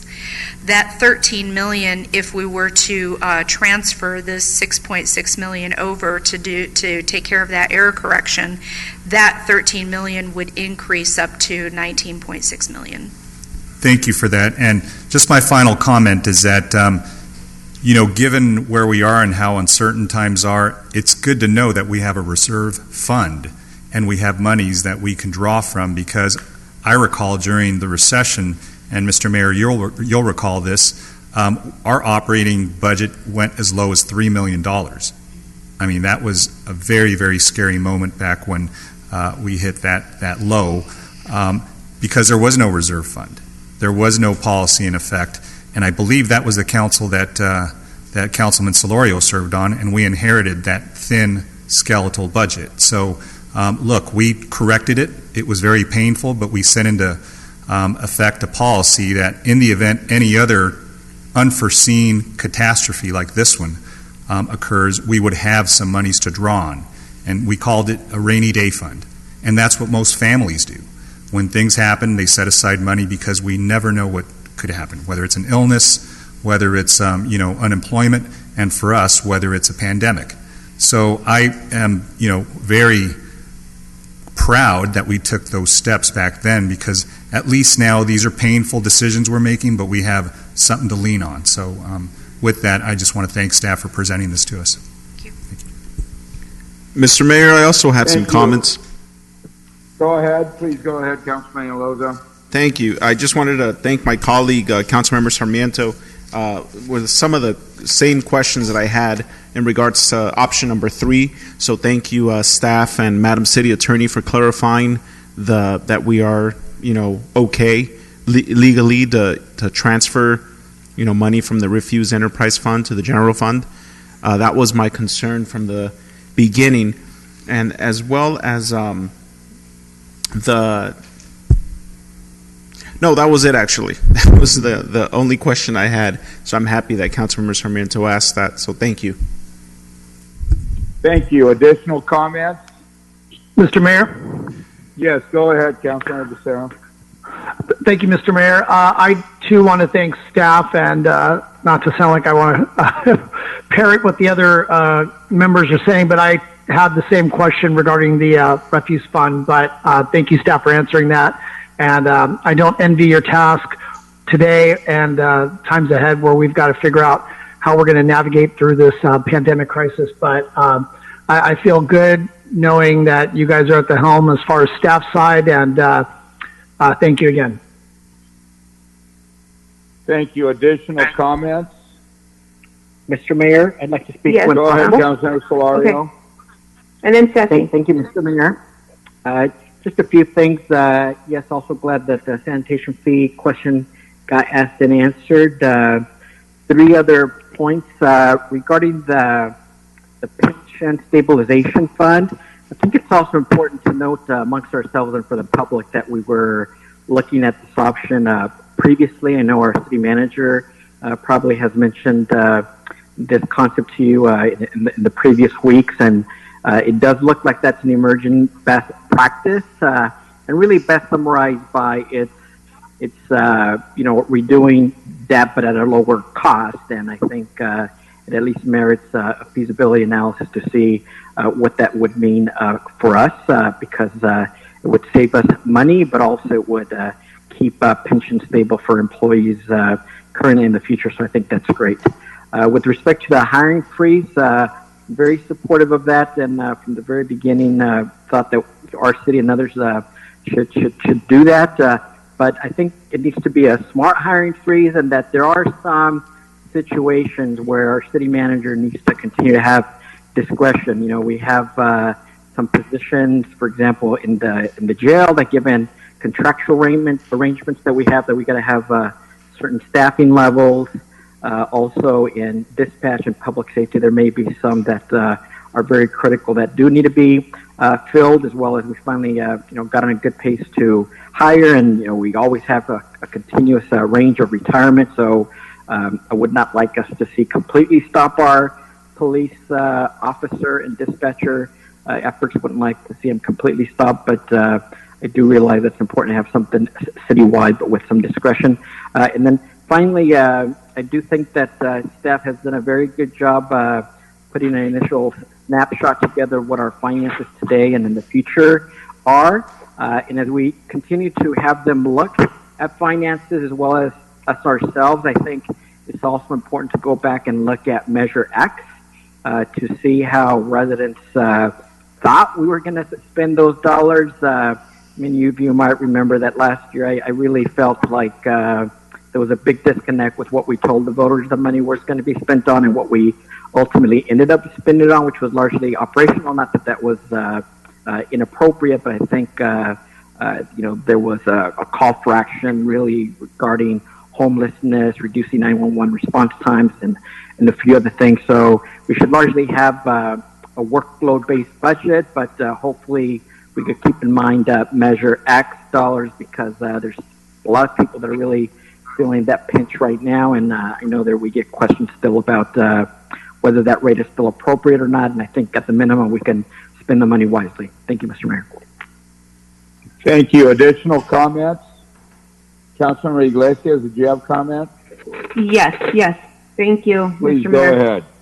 Okay, so I have a few comments, and actually, we wouldn't be in this mess if we would not approve that $25 million raise to the police. That's all, it's interesting that we have $27 million that we're deficit, and it's $25 million that we could have waited to see where we were at. And like Councilmember Sarmiento said, that rainy fund that we should be having, rainy day fund that we should be having like we do in our homes. And that's one thing that I've always asked our city staff and also my colleagues to always look at. So it's a shame that we're even looking at this right now, because we could have avoided this, But my question is to Catherine or to the city attorney is the number 3, where it says approve an appropriation adjustment for the refused enterprise fund to the general fund. So these are fees that are collected from residents, correct? The franchise fee is actually charged to the state, the solid waste hauler. And the solid waste hauler factors that when they are requesting the fees to be set. But these are fees paid by the residents. Ultimately, yes. Yes, okay. So instead, my recommendation would be, instead of putting it in the general fund, because we don't know where the general fund allocates, you just put it wherever. This is the time that we should be looking at for our residents. We should just be giving that money back to our residents, especially those. I know many of my colleagues didn't agree when I was talking about Measure X last time, and they criticized me. But this is the time we have $6.6 million, and we could, give back to our residents in form of, relief for their rent. We could use this money for something else other than sending it back to the general fund, because when it goes into the general fund, it's kind of like goes like into a black hole, and you don't even know how we're appropriating it. So I have an issue with that, and I just feel it's not right, and it's not very transparent on the things that we're doing with the residents' money. And also, you talked about the pension, and you're talking about a bond. And one thing, and it's troubling to see that we have a 600 and, let me see your numbers here. 681. For the $681 million.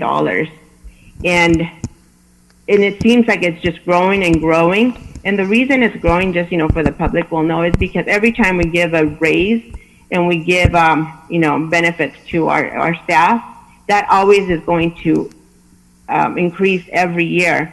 So there's no way of stopping it unless we do something in trying to see how we can renegotiate contracts with our labor agreement. Is that something that is an option that we could do? Because I feel it's like, we're just taxing our residents to death. We're just getting them just to pay for maintaining status quo, and it seems like we're not getting ourselves out of the hole unless we really address the elephant in the room, which is these pensions that are killing us. They're going to bankrupt us.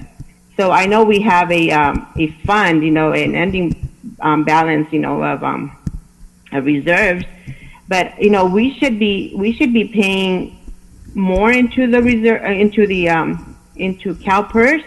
But the thing is that we're never going to get out of this hole unless we start looking seriously on what we're approving as a council when it comes to raises. So is that something that we could look at, Madam City Manager? Certainly, Councilmember, and just to make a couple clarifications. So the refuge fund is an enterprise fund, and what an enterprise fund is, it's a self-contained business operation that provides a service and recoups from the ratepayers the cost of providing that service. A franchise fee is a general revenue for local governments to recoup when they have an exclusive provider agreement that is utilizing our streets to make a profit. So the franchise fee is a general fund revenue, and the reason that it accumulated in that other fund was an error. Over 10 years, the right amount was not transferred to the general fund. So just a clarification on that. On the concession, we put that up on a slide. That would be one area that I would definitely look to before we were to, lay off individuals. I would go to our largest full-time groups and see if we can negotiate a concession. That would be something that would be subject to good faith negotiations with them and their agreement. And then on the pension, $681 million, it is a scary number, and it is a long-term ongoing number, not like a credit card payment. But with the idea of refinancing it, because it's already a liability on our books, what it will help us achieve is it can help us control our expenditures in future years.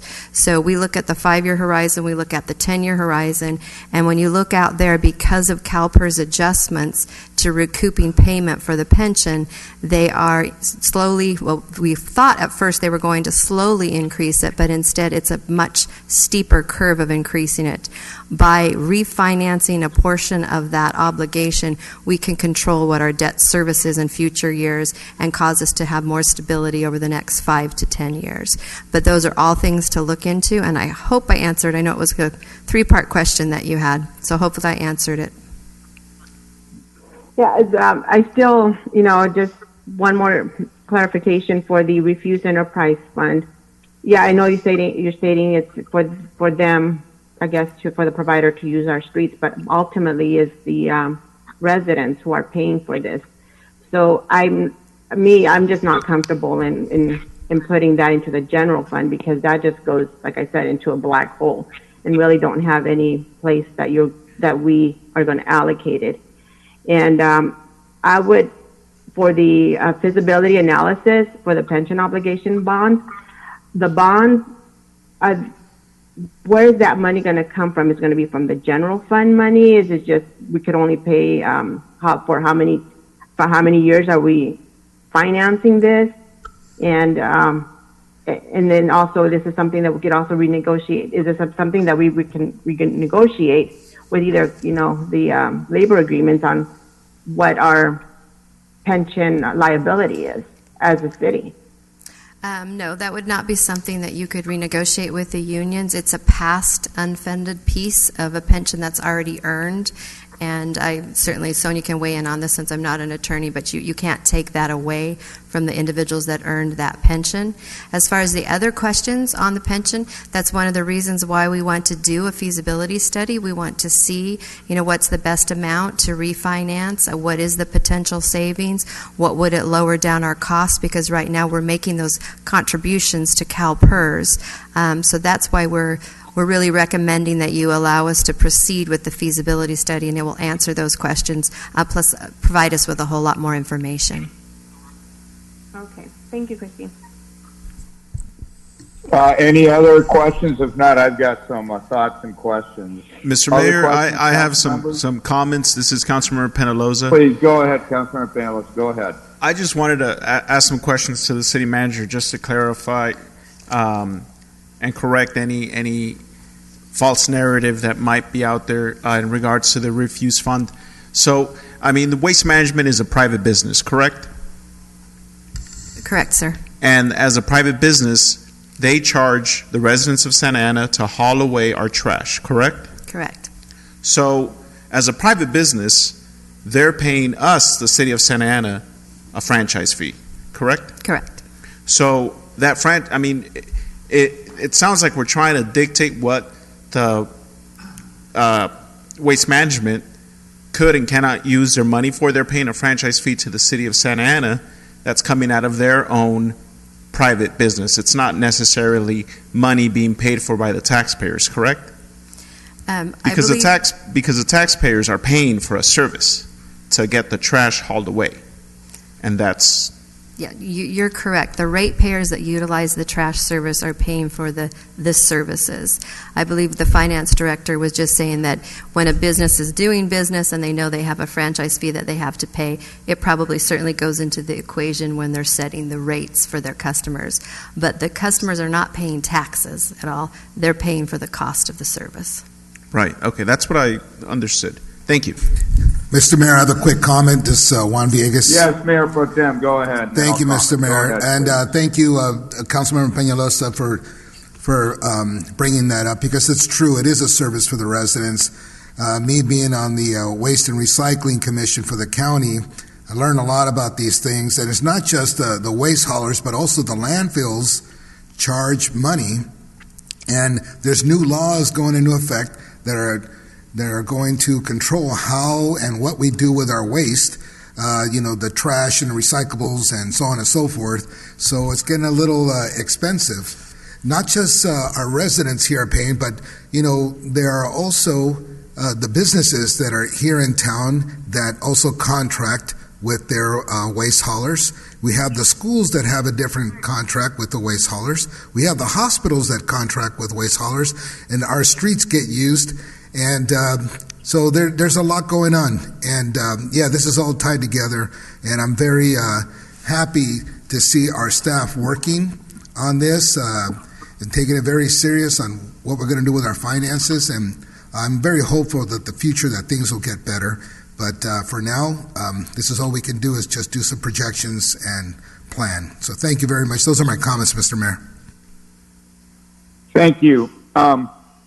I want to thank several council members, because I know we've all given this a lot of thought, and it's a difficult time for us. But I would say that this is really due to the coronavirus. If it weren't for the hit to our fund, and it's not just our fund, it's every other city in the country. They are really hurting. I was talking to Mayor Sidhu from Anaheim. They're projecting potentially as high as a $70 million shortfall. Imagine what it means to close down Disneyland. It just is mind-boggling, some of these things that are taking place right now.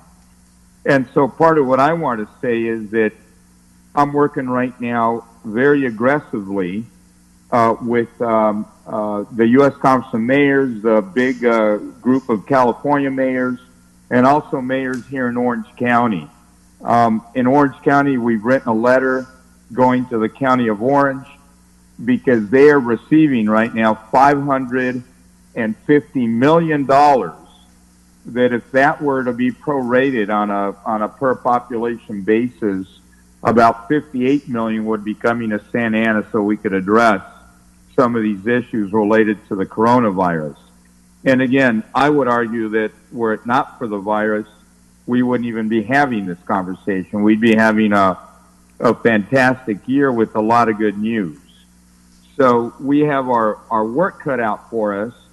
This is not going to be easy, but I'm trying to figure out how to get the county, and they feel that they don't have the jurisdiction right now to do so, but I'm trying to figure out how to get the county to yield on this and get some of this money to the cities where I believe the money belongs. So I'm working, and we should all be working with everybody we can imagine that could potentially give us clarifying language that would enable some of these dollars that are, COVID-19 related dollars to come to us so that we could seek relief. Right now, they can only be used from our standpoint, from a city standpoint, to be reimbursed direct costs. That's why earlier when we talked about the jail, I pointed out that small contract that we're doing, we had to seek reimbursement. But that was $50-some thousand. I'm talking about tens of millions of dollars that I believe should be coming to our fine city. So as we proceed, there's no guarantee we're going to get any of this money. I think the county could very likely just try to, basically take all that money, the $550 million that's arriving in their bank account, and keep it pretty much and spend it on whatever they think they see fit and that complies with the regulations. So I think we should have a very aggressive program doing everything we possibly can, all of us, to inform our residents of what's going on and residents around the county. I've managed to get 31 of 34 mayors to sign a letter requesting that all their respective cities, follow suit and receive money. Also, there's some additional monies that might be coming, and to that extent, cities like Oakland and Long Beach and others, we're all working together trying to figure out what can we do, with any potential additional monies that come from Washington. But in the interim, I would just caution that we don't jump to conclusions or do anything hasty. And what I mean by that is I think that categorizing or potentially mentioning that the general fund is a black hole is very dangerous. It is not a black hole. It's a well-managed city with excellent staff, both in the finance department as well as at the upper echelons within the city management, that I think is running the city better than it's been run in many, many years. And I think we ought to acknowledge that and be very supportive and again, be very cautious as to how we classify it. I do believe that we need to be prudent also at this time and believe that maybe we won't get any of this coronavirus money, even though there's, again, literally hundreds of millions of dollars around us. I think we're going to get something, but if we get nothing, how do we keep the city going? And that's what we need to be looking at right now. And so I think we need to, come back with all our labor groups, look at the budget, and consider potentially opening up some, negotiations and talking to them about the potential grim, immediate reality that we're facing. Because otherwise, we're going to have a condition, a situation where we gave raises in very good faith, believing that we had a completely different reality, and right now we have to be able to manage, with what we've got. So I think this needs to be an ongoing discussion. I don't know if at some point there should be an ad hoc committee that maybe works with the city manager even closer on these issues, but we need to take this very seriously because council member, I believe Solario and Sarmiento, I know was there at the time back in 2008 where we had the great recession, something that we didn't cause either, but it didn't hit us out of the blue like this has, and we managed to make it through that. So I believe we are strong. We'll manage to make it through this, but we really have to be on our toes. Right now, and maybe for the next year or so, is going to be a very critical time in the history of our city and of our country and world, for that matter. A lot of things are being redefined, and we need to do everything we can to make sure we come out as strong as possible on the other end. So with that, I think we've all had a chance to comment. I believe this is a receive and file. There's several items: a receive and file, an appropriation adjustment, affirming the hiring freeze, directing staff, et cetera, et cetera. Would anybody like to make a motion? Motion to approve. Second. Roll call vote, please, Madam Clerk. Councilmember Becerra? Yes. Councilmember Iglesias? Councilmember Iglesias? No, can you hear me? Yes, now I can. Thank you. Councilmember Peñalosa? Yes. Councilmember Sarmiento? Yes, and Mr. Mayor, in 2008, you and I were the only ones on this council, just for clarification. Thank you for that. Councilmember Solorio, Yes. Mayor Pro Tem Villegas, Yes. Mayor Pulido. Yes. So now I believe, are we on item 75A? Yes.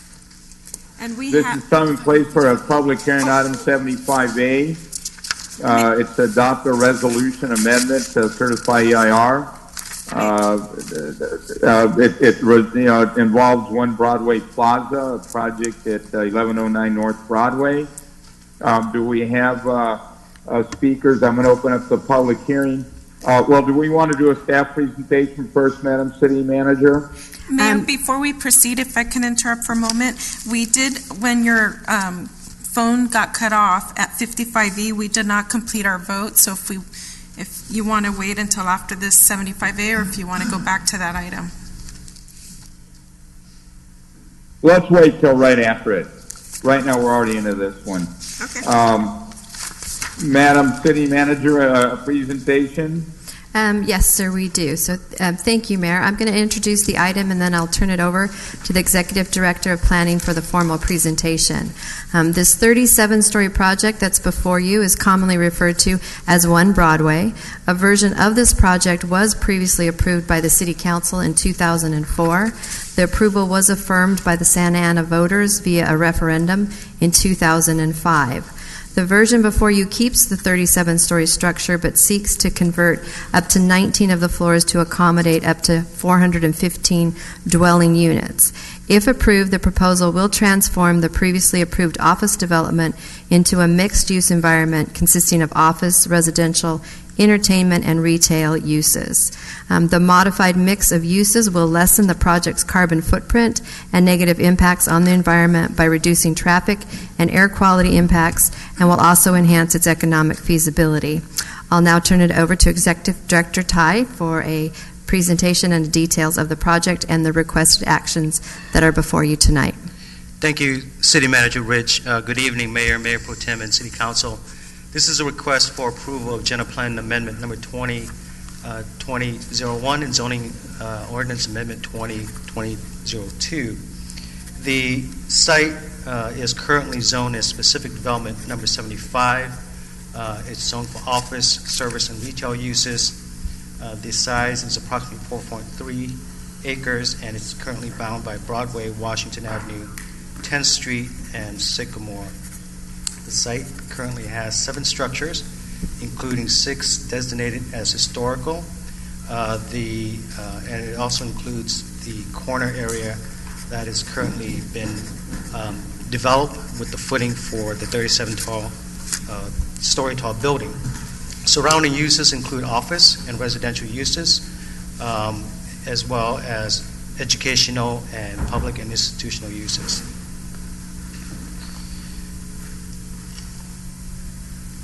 Now I'm going to the history of the project. The project was entitled back in 2004. As our city manager mentioned, the site is currently entitled for a 37-story tall building that has approximately 518,000 square feet. Included with that is a parking structure consisting of approximately 2,463 parking spaces in a 9-level structure, 8 of which will be above ground and 1 at below level. It includes an amenitized pedestrian plaza, restaurants on the upper floors. We'll also reuse some of the existing structures for office and restaurant uses. The development agreement was also approved in 2012. In 2005. However, this development agreement expired in 2012. While the agreement has expired, some of the elements of the development has been put into the current approval, which includes a PLA that's recommended by the Planning Commission, and all the traffic mitigations continue to be in effect through the EIR and the mitigation monitoring program. As mentioned, the applicant is entitled to the current development project today and already has footing on the site for the 37-tall office structure. This is an aerial picture of the site. As you can see, the site is surrounded, as I mentioned, by similar uses, including residential, commercial, as well as public and institutional uses. To the north is Washington Avenue, to the south is 10th Street, to the east is Broadway, and it's bordered to the west by Sycamore. I'm sorry, to the east by Sycamore and to the west by Broadway. Sycamore will be vacated as part of this approval of the project, and it will be used for part of the parking structure. The applicant is proposing to amend the existing SD 75 and the general plan land use designation for the One Broadway office tower to convert approximately 19 stories of the building out of the 37-story for up to 415 residential units. The total square footage is approximately 518,000 square feet, and that was already approved in 2004. The parking structure will continue to be a part of this application, and again, that was approved in 2004. The pedestrian plaza, as well as other amenities, will continue to be a part of the project, and there will also be reuse of the existing structures on site for restaurant uses. Again, this was also previously approved in 2004. An addendum to previously approved certified EIR in 2004 was prepared for this project, and as I mentioned earlier, all mitigation measures from the project of the previous approval are still applicable and have been amended and updated and are a part of the adoption tonight. This is a copy of the site plan. As you can see, to the left is Washington. To the right, you can see is 10th Street. Both of these streets will be turned into one-way. 10th will be turned into a one-way heading east, and then Washington will be a one-way street heading west. To the south, which is on the bottom, to the bottom of the picture is Broadway. The tower is at the corner of Broadway and 10th Street, and it will rise 37 stories high. Adjacent to that will be a parking structure that will be connected by the pedestrian plaza, amenities, and as well as a bridge that would cross into the parking structure. This would be developed, should the project be approved, into a mixed-use project that will consist of residential, commercial, office, retail, and restaurant use. This is a picture of the existing site as it sits today. As you can see, as we mentioned earlier, the site is partially under construction. The existing homes that you see along the street will remain in place. Here's a conceptual of the type of office environment that would be produced as part of the project once it's constructed. This is a conceptual floor plan as well as design of one or two bedroom units ranging from 500 to 800 square feet. This is a conceptual for 2 to 3 bedrooms apartment, which could be 800 square feet plus. The type of amenities, as mentioned, includes restaurants and commercial uses. There's also going to be a wellness center and a spa, and the applicant is looking to fully amenitize the building for both residential and commercial uses. This is a rendering of the property. The building, as you can see, it is 37-story tall, approximately 493 feet high. That includes a proposed helipad. However, the helipad is something that would have to come as a subsequent entitle through a conditional use permit. It is a feature of the project, but it's not going to be approved as part of this process. This is a conceptual of the lobby area. As you can see, it's contemporary in nature and will have separate entrance for the commercial and residential uses. Here is a conceptual of what potentially could be the various use of the various stories on the building, with the blue being residential and the yellow being commercial office. In terms of the environmental analysis, as I previously mentioned, the project it has previously been certified with the 2004 EIR, and an addendum was prepared.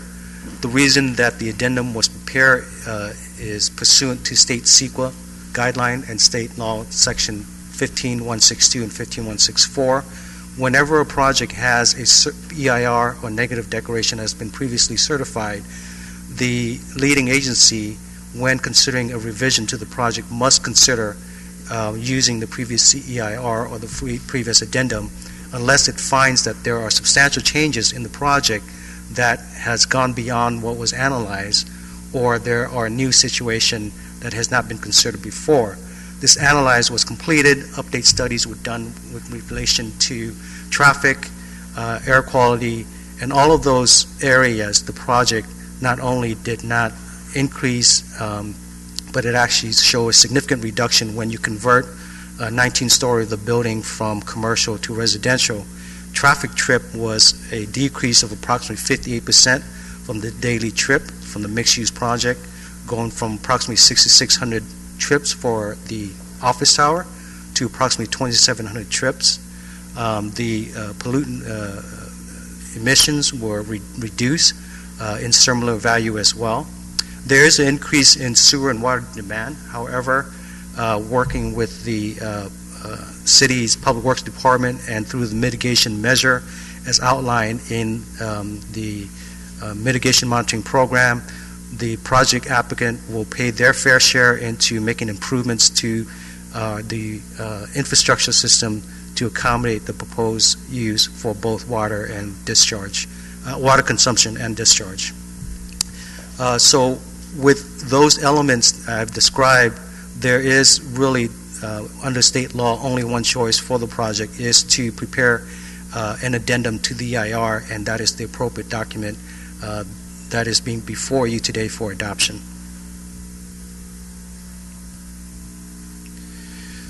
The office tower is currently was approved through a city council action and was approved and reaffirmed by the voter in the 2005 referendum.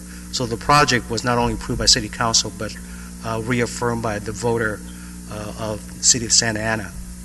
The EIR and addendum, as I mentioned earlier, identify lesser impact resulting from the proposed mixed use. The project, once completed, will reinforce the city as the center of Orange County and will be a part of the economic catalyst for our city as well as downtown. In terms of the estimated fees, the project will potentially generate $1.1 million in property taxes, approximately $4 million in WHO fees. Mitigation measure, as I mentioned earlier, remains for the project, for the mixed-use project development, even though the commercial development had more impact. Those mitigation have not changed or been reduced, and the applicant is obligated to do the higher standard for mitigation. The Planning Commission, when they considered this back in March and early April, recommended the approval of the project, first of all. However, they also recommended 4 additional conditions. One is for the City Council to consider incorporating a project labor agreement, and also to, as part of the mitigation for traffic, is to include Logan as part of the previously 7 neighborhoods that had the traffic mitigation measure in place that would require a traffic analysis before the project constructed, and then after the project can get constructed to evaluate what are the traffic impact to each one of those neighborhoods to be used, and to have a mitigation be put in place for traffic calming measures. In addition to that, the Commission recommended increasing the amount of the mitigation for each neighborhood from $200,000 to $300,000 for a net increase of $100,000 per neighborhood. And finally, the Planning Commission recommended that the park fees generated by the project, which is approximately $1.7 million, be rededicated back into this park district, which is district number 2, the northeast sector of the city, so that the money can be used for park development and park acquisition in this district. In terms of public outreach, there were extensive outreach conducted for this project during February, which is the Sunshine Meeting, as well as for the Planning Commission on March 30th and April 2nd. Staff have also held various discussions with community and interested members. and that is the scope of the outreach of this project.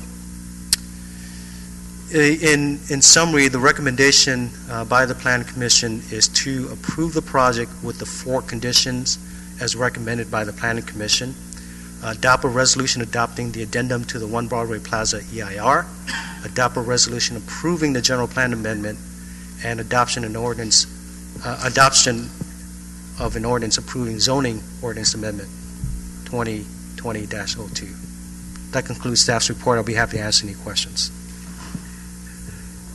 Before we do, but I think we have members of the public. We're in the middle of a public hearing. Why don't we hear from the public, and then I'll bring it back to council for questions and thoughts and all that.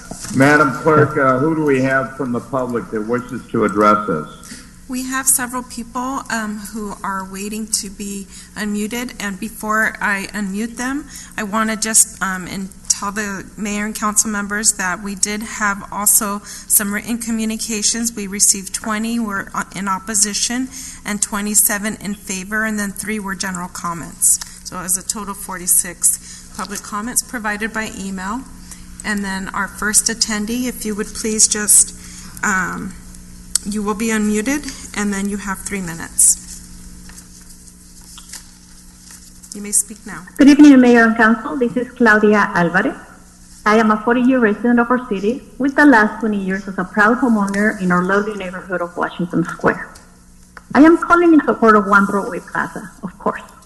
As most of you know, I'm a former Santa Ana Mayor Pro Tem and council member. I served on the council for 12 years and was part of the council leadership that voted in support of the entitlements for One Broadway Plaza back in 2004. I was also part of the council leadership that worked with Mr. Hara and other stakeholders, including our neighborhood leaders and labor unions, on the development agreement that included certain contingencies. Amongst them, funds for traffic mitigation for impacted neighborhoods, and a project labor agreement which included local hire and prevailing wage. As you know, the project went to a referendum and was approved by our residents in 2005. The development agreement was not part of the referendum, and it expired in 2012. However, as you know, the entitlements do not expire, and if the proposed mixed use is not approved by the council tonight, Mr. Hara would still very much be entitled to build his 37-story tower, but it will be limited to the regional office use proposed. I wholeheartedly believed in that project then, but I think the mixed-use proposal before you is an even better project. Why? Well, the factors I considered in 2004 when reaching my decision were true and relevant then, and even more so now. For one, it would revitalize the economy, providing jobs during construction and thereafter. It would bring more people to our city and downtown, having them spend money in our local businesses. And, of course, it would increase the city's tax revenue substantially. With the COVID pandemic and the added tax of Measure X, tax revenue from sources other than our residents is crucial. We also have the added benefit of housing. The occupants now as residents would not be leaving our city after 5 o'clock. They will be more vested in our city, spend their money here, and at the same time, the daily traffic trips would decrease substantially. I also supported it, of course, because of the project labor agreement. Union jobs with local hire and prevailing wage components. This, of course, includes the LC building trades, including our iron workers, IBEW, laborers, plumbers and steam fitters, and, of course, our carpenters union. They provide much-needed benefits that would be including necessary trained and skilled workforce, and many of their membership lives in our city. Now, as noted in the letter of support by my good friend Doug Majoni from IBEW, our apprentices at Santa Ana College would also benefit. In my role as president of the Board of Trustees at Rancho Santiago Community College District, I'm even more thrilled our students will also benefit. As you know, their membership again is part of our city and very much will benefit from the local hire. And of course, it will prioritize our veterans with the Helmet to Hardship program. And another issue, of course, is traffic mitigation. That was addressed back in 2004. In 2005, we have even more traffic mitigation. Our neighborhoods are getting more money, and Mr. Harris remains committed in improving the traffic mitigation necessary that was outlined in the EIR. And last but not least, of course, Mr. Harris himself. I got to know Mr. Hara back in 2000. I met him. I've known him for 20 years. Mayor. And Point of order, Mr. Mayor. We're starting to run out of time. Claudia, please conclude. Go ahead. Mr. Harris doesn't, as far as developers come and go, he doesn't go. He doesn't go anywhere. He's not a fly-by-night operation, and in fact, he's very much a part of the Santa Ana community. He not only works here, but employs many of our residents. As such, I think it's best summarized by what our city manager, David, used to say. He would say, if anybody's going to get it built, it will be my car. For all the above stated reasons, I encourage you Mr. to Mayor, vote. point of order. Thank you. Go ahead, next speaker. Sorry, go ahead. Do they get 4 Madam minutes Clerk, too? can you give them a 1 minute warning or something so they're aware how they're doing? Yes, we will do that for you. Please state your name and state whether you're in support or in opposition to the item and why, and now you have been unmuted. You have 3 minutes.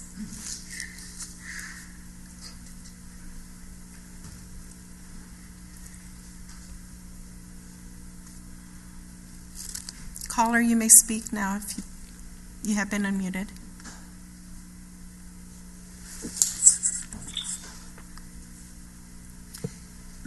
Okay, we'll go to the next. Hello? Yes. Hello? My Yes, name you is may Connie speak. Major. Yes, hi. You may Can you speak. hear me now? Yes, we could hear you. Thank you. My name is Connie Major, and I'm asking the council to oppose the project as it is now. I think adding the housing is a good element, but I think there's still things that need to be looked at. And one of them being, yes, you're saying there's an addendum to the EIR regarding the traffic, but the traffic study that was used ended 2020. That's as far as it extended out.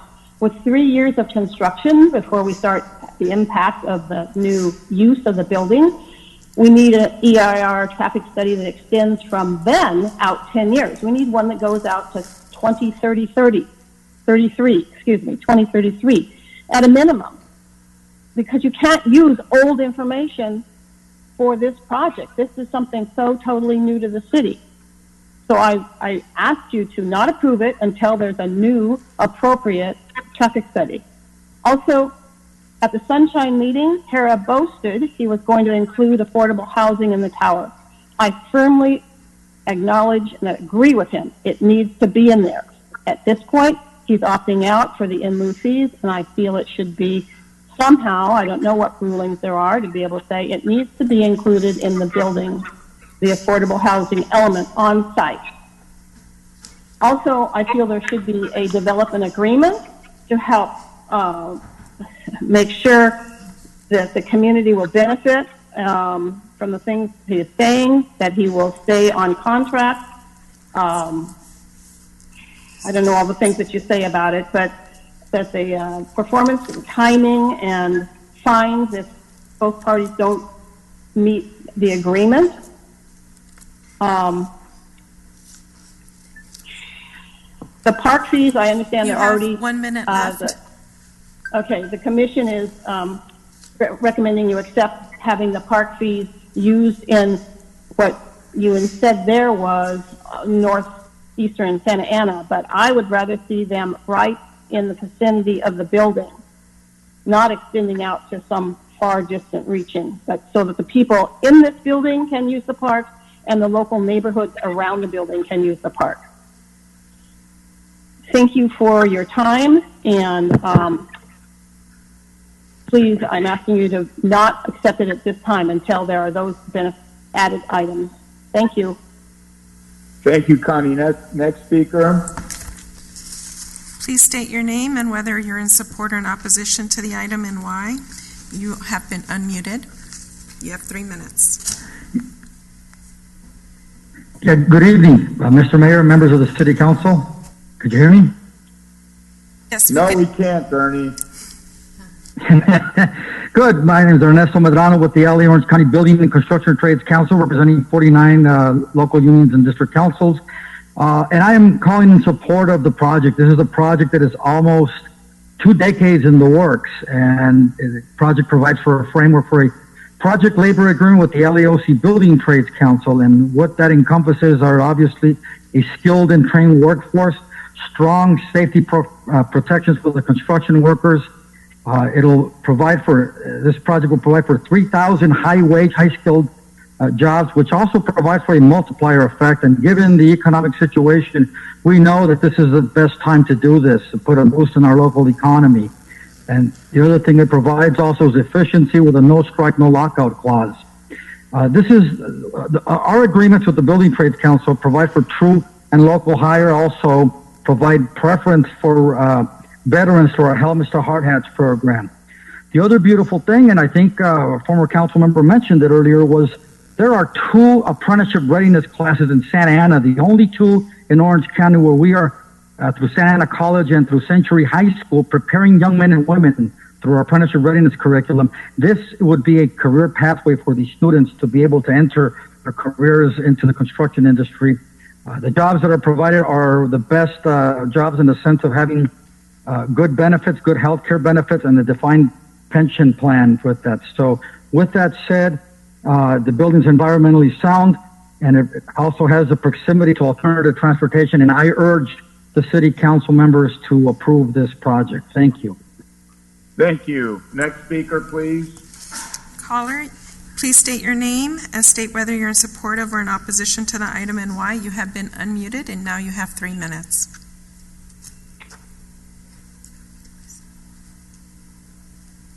Hello, caller. You have been unmuted. You may speak.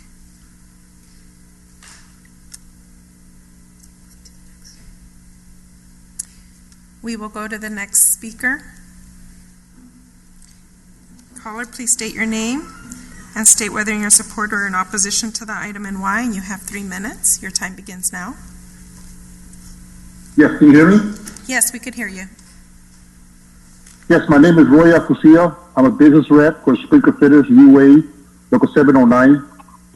Also a resident in the city of Santa Ana for over 19 years. I'm here to support the One Broadway Plaza project in Santa Ana. I represent over 1,000 members, many of whom would value the opportunity to work close to home, rather than spending hours from home. Our members would love to work closer to home in their community so that they may have more time with their families and not miss those precious moments. This is a big project. I hear there's a PLA on it, the skilled and trained workforce, a safe environment for construction workers, local hire for Santa Ana residents and other Orange County residents. And let's not forget our veterans. This is a perfect project, perfect location, and it couldn't be more perfect time, and that time is now. Once again, I thank you for your time and service. Sprinkler Fitters UA Local 709 urges you to pass this project, and let's get this thing built. Thank you. Got it. Next speaker, please. Caller, please state your name and whether or not you're in support of or in opposition to the item and why. You have 3 minutes. You have been unmuted. Yeah, good evening. You can hear me? Yes, we could hear you. Okay, thank you. Yeah, my name's Doug Robbins. I'm a business rep for the Painters and Allied Trades. I'm calling in support of this project. I represent roughly 10,000 men and women in the painting, drywall finishing, glazing, and flooring industry. With the proposed PLA on this project, it will give our members an opportunity to work in the city where they live. With the local hire provisions in the PLA, those workers will spend their hard-earned money in the city where they live, which will have a multiplier effect to the tax revenue of Santa Ana, as opposed to a worker that comes from out of town who would then go home and spend their money there. The project also will create apprenticeship opportunities for local residents to start a career, making a decent wage, providing health care benefits, and a defined pension. One Broadway Plaza will be an iconic landmark in the heart of the city and would replace that unsightly huge pile of dirt that has been sitting there for roughly 20 years. Tonight we've heard a lot of conversations about economic shortfalls. This project would help ease some of those concerns. I can't think of a better way to kickstart the local economy during the COVID-19 pandemic. I strongly urge you to support this project. Thank you. Next caller. Next speaker. Next caller, you lowered your hand and you raised it again. Did you want to speak on this item? You have 3 minutes. Please state your name for the record.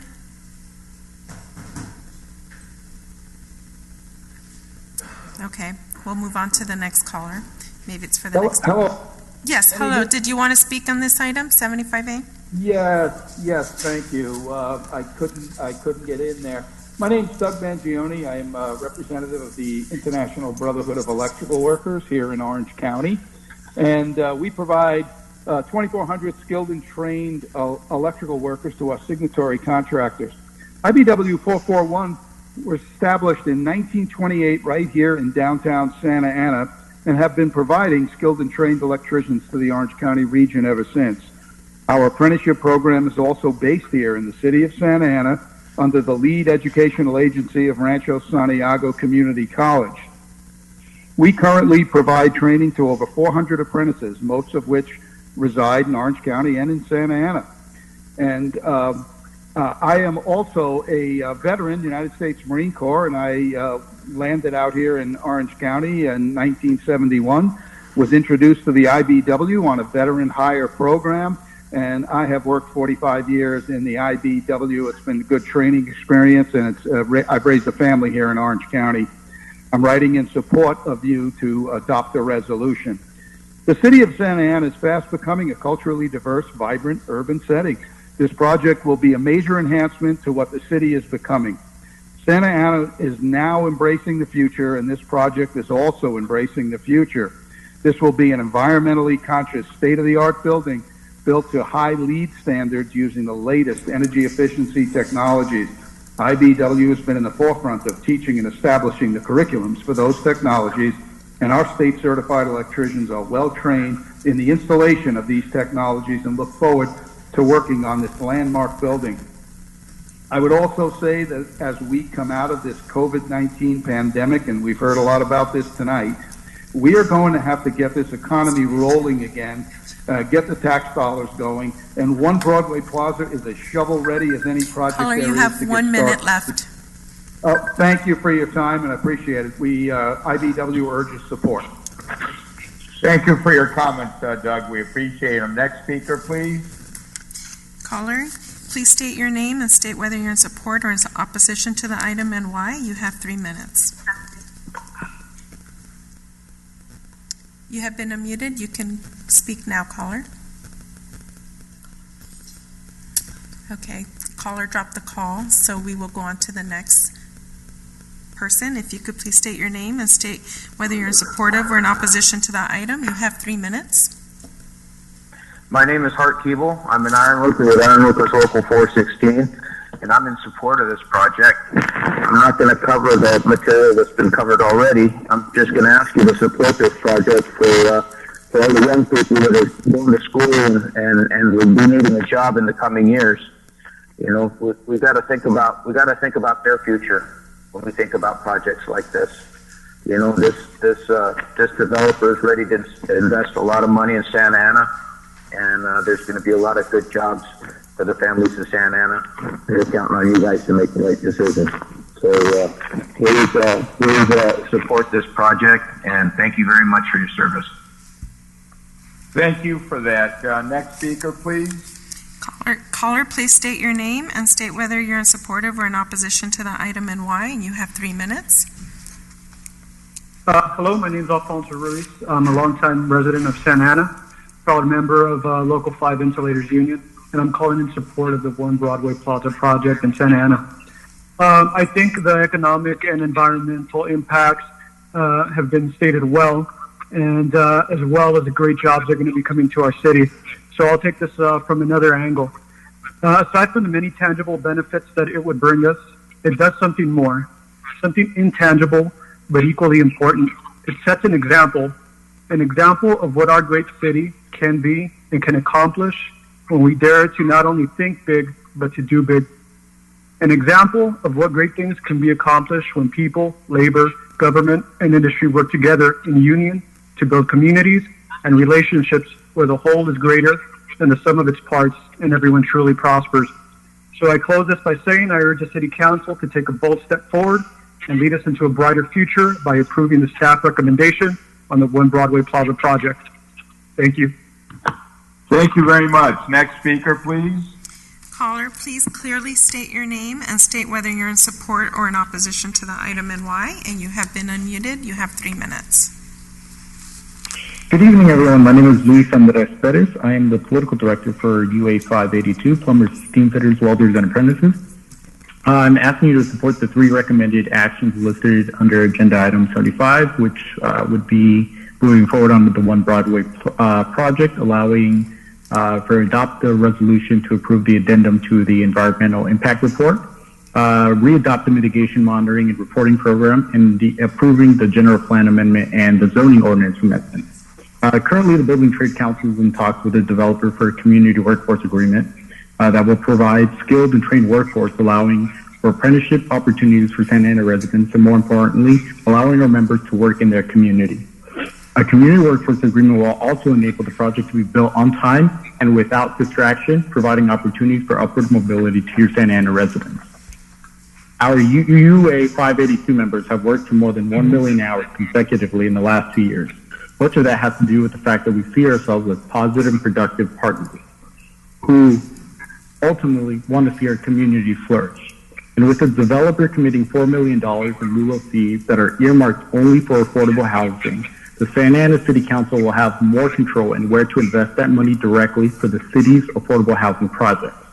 Concerning traffic mitigation, by approving the mixed-use development of One Broadway Plaza, you will have a noticeable smaller impact than if you were to pass the project as pure commercial.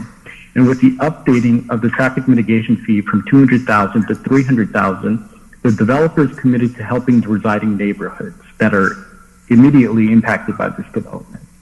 Voting to approve a One Broadway Plaza will allow the city of Santa Ana to move forward on a nearly 2 decades promise and continue to diversify and improve the city's infrastructure.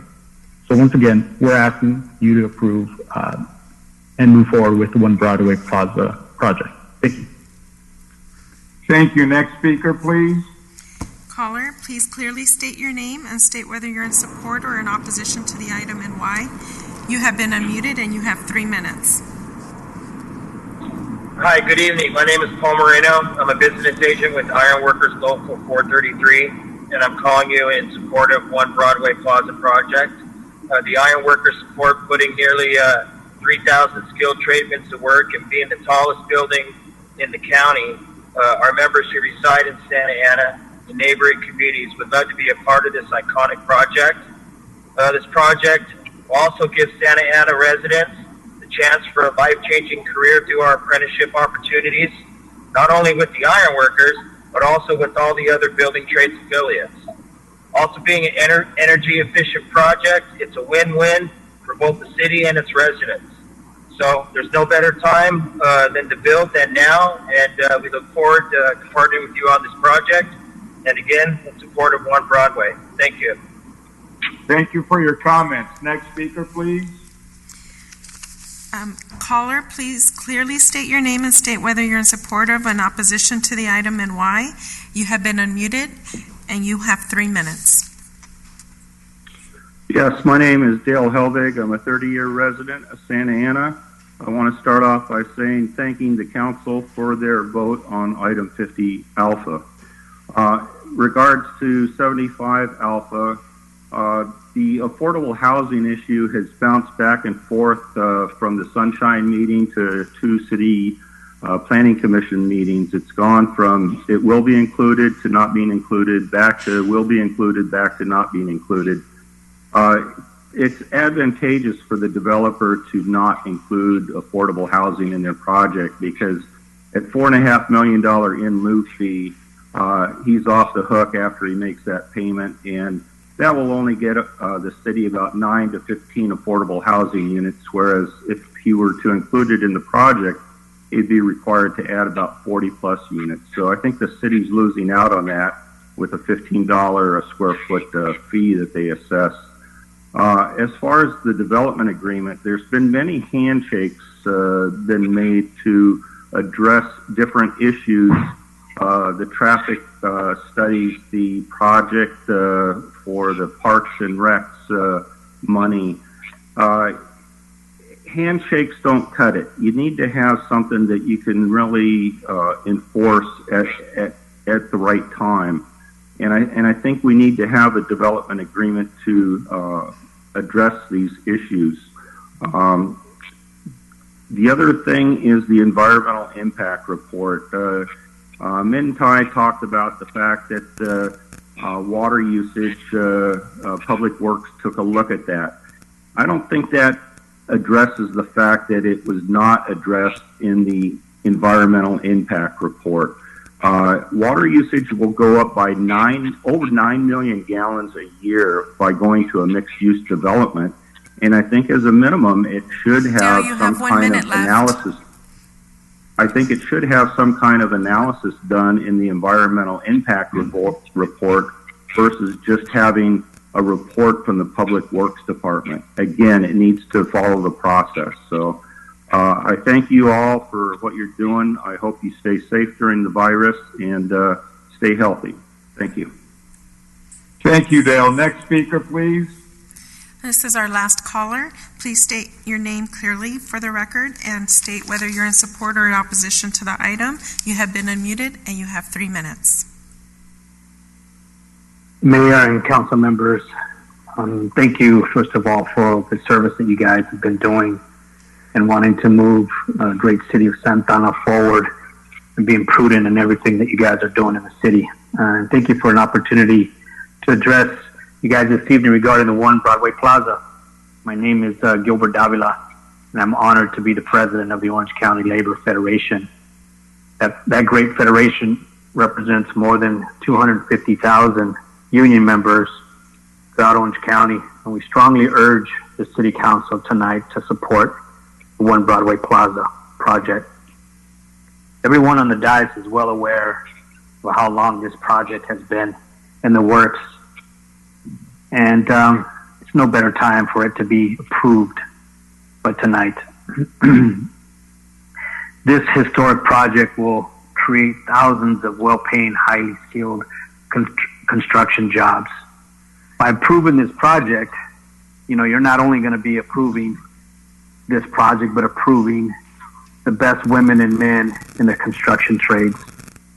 Mayor and City Council members, again, thank you for your service, and I urge you to approve this historic project. Thank you, and be safe, and God bless you guys. Thank you for your comments. Let me bring it back to council. Mayor, we have 3 more callers. Oh, we do? Okay. Yes. Go ahead. Caller, please state your name for the record and state whether you're in support or opposition to the item. You have 3 minutes and you have been unmuted. Hi, this is John Hanna with the Southwest Regional Council of Carpenters. I want to thank the mayor, the city council, and the staff and the planning commissioners for their hard work on this. I just want to say a few things. First, join in most of the comments that I've heard from other people in the trade unions. I'll try not to be repetitive, but I want to say that your approval of this project will allow us to move forward and be that economic stimulus that's really needed. It was a sad tale hearing about the budget issues that the city's going to face. About that time that some of the temporary relief will end, this project will help us get on our feet and move forward in Santa Ana. I think the traffic mitigation's been handled. It's not, and the Planning Commission made that clear. This was not just the traffic that was involved in those neighborhoods, but the overall traffic mitigation that Waikara and Caribou are going to have to deal with. We appreciate the project labor agreement work that Ernesto Medrano and Ron Miller did. We are not part of the, technically part of the building trades, so I appreciate the recognition that's there. I do want to assure the council that that Ernesto and Ron do include the carpenters, but we do need to, like their other affiliates, be a signatory for this. I do want to say that that like many good things in life, this project's been long in the making, and I just want to thank probably more than anybody else, Mike Hara. Mike's not just somebody coming in from out of town. He bleeds Santa Ana, and his commitment to this city is personified in this project. This is a have 1 project minute that left. is going to help people who live in Santa Ana and who want to have this kind of environment to live in. It's going to help bring people back and business back to Santa Ana so that we can afford to do these things. And finally, for the construction end, like so many speakers said, these apprenticeship programs are going to help Santa Ana youth. Our carpenters who come through an apprentice program, by the time they're through, they have 30 units of academic credit in a community college. This is progress, and this project is to be approved, I hope, by this council, and I want to thank the council for their continued commitment to growth in this city. Thank you for that. Was that the last speaker, Madam Clerk? No, we still have 2 additional ones. Caller, please clearly state your name and state whether if you're in support or opposition to the item and why. You have 3 minutes. Good evening. My name is Jeff Dickman, and I'm a resident of the historic French Park neighborhood. And I am opposed to the conversion of the the office units to the apartment units. And I hope council takes into consideration that I'm not a trade member, but I am a resident, and I've worked with residents from many of the other neighborhoods. And we're really concerned about the project and its impacts, as we were 16 and 17 years ago. And the impacts from the One Broadway Plaza project, like many of the other adjoining projects that city have approved recently or are in consideration, it's traffic and it's health and safety issues that affect the quality of life of our neighborhood. Council members, you know full well that French Park, Logan, French Court, Lacey, and Willard, to some extent, the other neighborhoods, we're going to be impacted by this project. Don't take that lightly. People are going to get some jobs out of this, but those jobs are temporary. But the impacts to the neighborhoods are permanent. And in fact, I've worked with city staff over a number of years, and there really has been no interest, frankly, from the city approaching our neighborhood about any mitigation. We had some temporary mitigation many years ago, but those were pulled out, and since then, it's been crickets. Silence from city staff, silence from council, and that's frankly unacceptable. If you're going to continue to consider projects of frankly almost any size, particularly housing projects and large ones, this is not just a drive-through food restaurant. This is a substantial project with very substantial impacts. If you're not going to give due consideration to your neighborhoods, why are you on council? Who are you serving?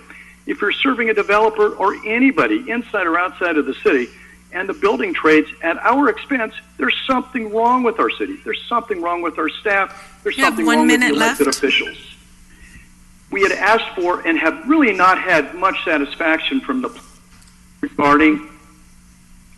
We've really not had much satisfaction from the Planning Commission on any real proposed mitigations. The minor increase that the staff and developer are proposing from $200,000 to $300,000 per neighborhood is frankly not adequate. It's because staff haven't really given any indication to us what those mitigations are and what they're going to cost and where they're going to be.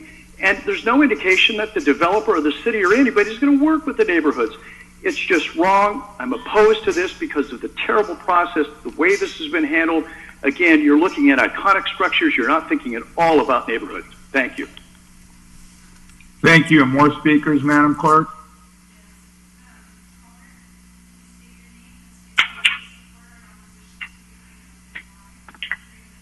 Madam Clerk, was that it? No, we have one more caller. Please state your name. You have 3 minutes. Yes, hi. My name is Erica Gonzalez. I've been a Santa Ana resident for 35 years, a small business owner for 10, and a community organizer for 5. I am in opposition of the One Broadway Plaza project for many, many reasons. 1, it will bring more luxury apartments and further gentrify our neighborhoods. 2, our community cannot afford the median rent of an apartment, let alone luxury apartments. 3, average income in Santa Ana is about $35,000. What is the average price of a luxury apartment? About $3,000. Do the math. 4, the EIR is over 10 years old and has expired. It has expired. It also didn't include all of the neighborhoods. I believe it was Logan. I can't recall exactly, but I was at that meeting a few weeks ago where Mike Hara admitted that he omitted one of the neighborhoods that needs to be redone before we can even consider this. Okay. Number 5, with the COVID-19 epidemic, we have seen that density is detrimental when it comes to pandemics. Detrimental. Look at New York. Number 6, Santa Ana is the densest city in Orange County. We are the densest. 4th densest in California. 7, Mike Hara promised affordable housing would be included. He said it was instructed by the city not to include the affordable housing units. We need answers for that. 8, while it will provide work for many residents, again, temporary, great short-term, long-term, they will be displaced. Their families will be displaced. Their friends will be displaced, and we will not have a home. 10, most of the callers were trade unions, trade reps and members. Their interests are not in line with the community of Santa Ana and our residents. They're concerned with their pockets and making them fatter. 11, Santa Ana is already an iconic city. We don't need a 37-story building to make us even more iconic. We have so much culture that you've been appropriating it for decades. 12, he does bleed Santa Ana, but he bleeds us dry, and he doesn't have our community's best interest at heart. Then number 13, the lack of transparency with the city council is appalling. It is appalling. I can't even begin to say how ecstatic I am that we are finally going to be gone with this mayor, because you have bled our city dry. You have run us to the ground. But you know what? We're seeds. That's what happens when you bury us. We grow, and that's exactly what's going to happen through this pandemic. The people are seeing through all that, this lack of transparency, the lack of communication. Have a good night. Thank you. I want to bring it back to the city council for consideration. Any thoughts or comments? Mr. Mayor? Yes, go ahead. I actually have a couple of questions if Mr. Ty is available.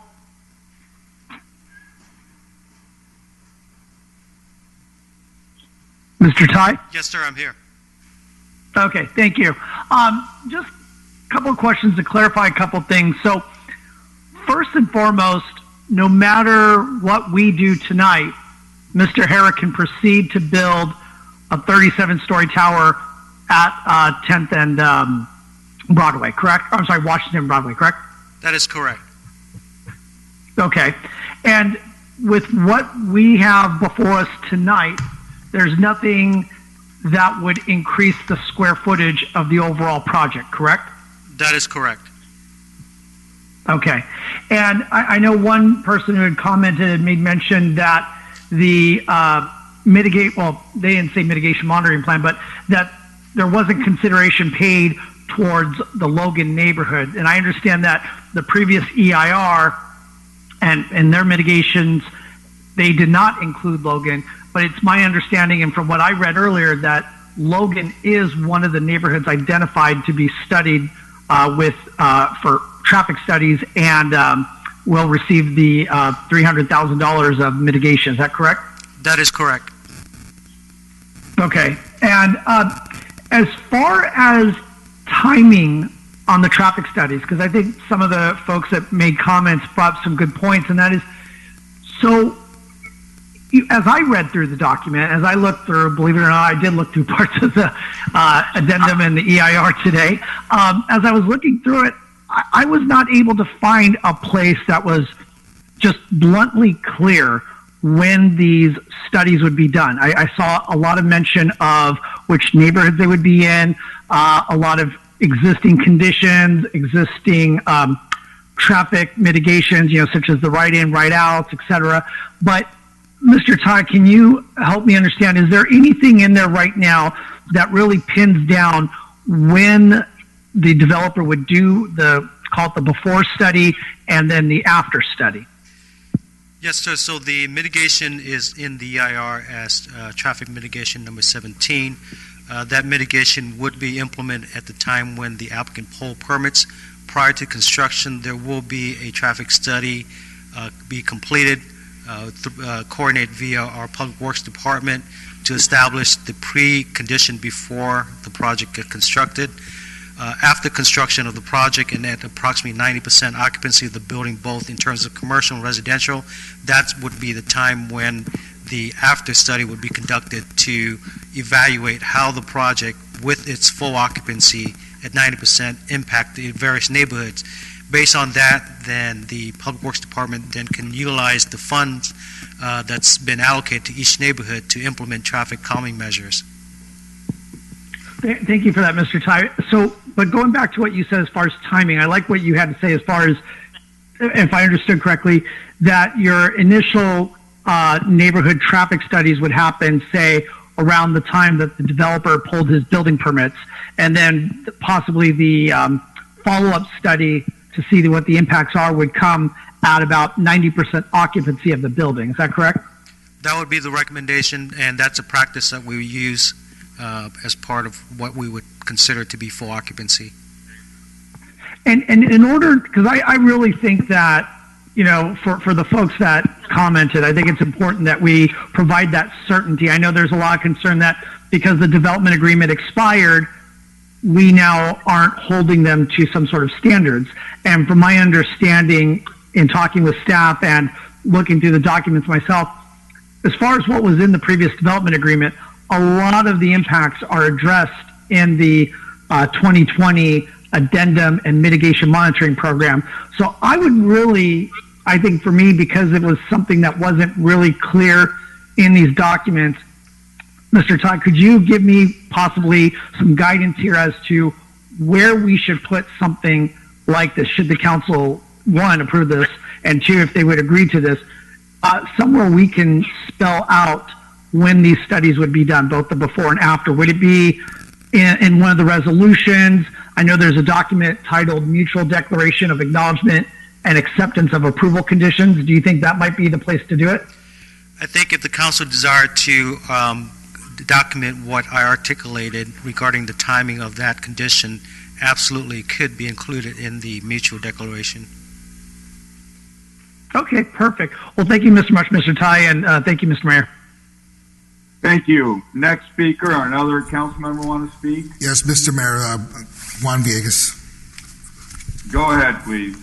All right, thank you, Mr. Mayor. I just wanted to thank Councilmember Becerra for bringing this up regarding the Logan neighborhood, because it was a concern of mine that, they started off with 6 neighborhoods in the report, and now we're up to 7 neighborhoods, which is Logan added to it. Each were increased by $100,000, so now it makes it $300,000 per neighborhood to do the mitigation. And I'm glad there's a study before and a study after. And like the council member was stating, there is absolutely nothing we can do. Mr. Herra can start building tomorrow. And I've been on this council 3 years, and this started a very, very long time ago. And now here we are. And there is no affordable housing in the project, and the developer has elected to put money into the city funds regarding affordable housing, which is where it's going to go. He'd rather pay the in lieu fees, and so I think that's maybe something that the public doesn't seem to understand, that is where it's going to go. So anyway, those are my comments, Mr. Mayor, and I want to thank the staff for bringing this up, and the Planning Commission for adding the Logan neighborhood. Thank you. Thank you. Other comments from council members? Mr. Mayor, this is Mr. Mayor, Councilman Penaloza. I have some comments, questions Joe for... Penaloza and then Solario. Go ahead, please. Thank you. The question I had, first a comment. I know earlier, Mr. Ty, in the beginning of the presentation, you mentioned that extensive outreach to the community was done. I don't think that is factual because of we're currently in the middle of a pandemic, and I feel that more could have been done to reaching out to the community and not just the 500-foot radius that I still want to change eventually, Madam City Manager. But with that said, what concerns me heavily is it's just the traffic that will be caused and the traffic that will impact the neighborhood surrounding the property, Willard, Logan, French Park, downtown. And I want to just ask a couple questions, Mr. Ty, about the mitigation fund that was added, the $300,000 per neighborhood. What exactly is that going to do for each of these neighborhoods? So Part of the fund will be used for the study to evaluate what type of traffic impact and how the traffic circulation pattern are impacting each neighborhood should there be impacts.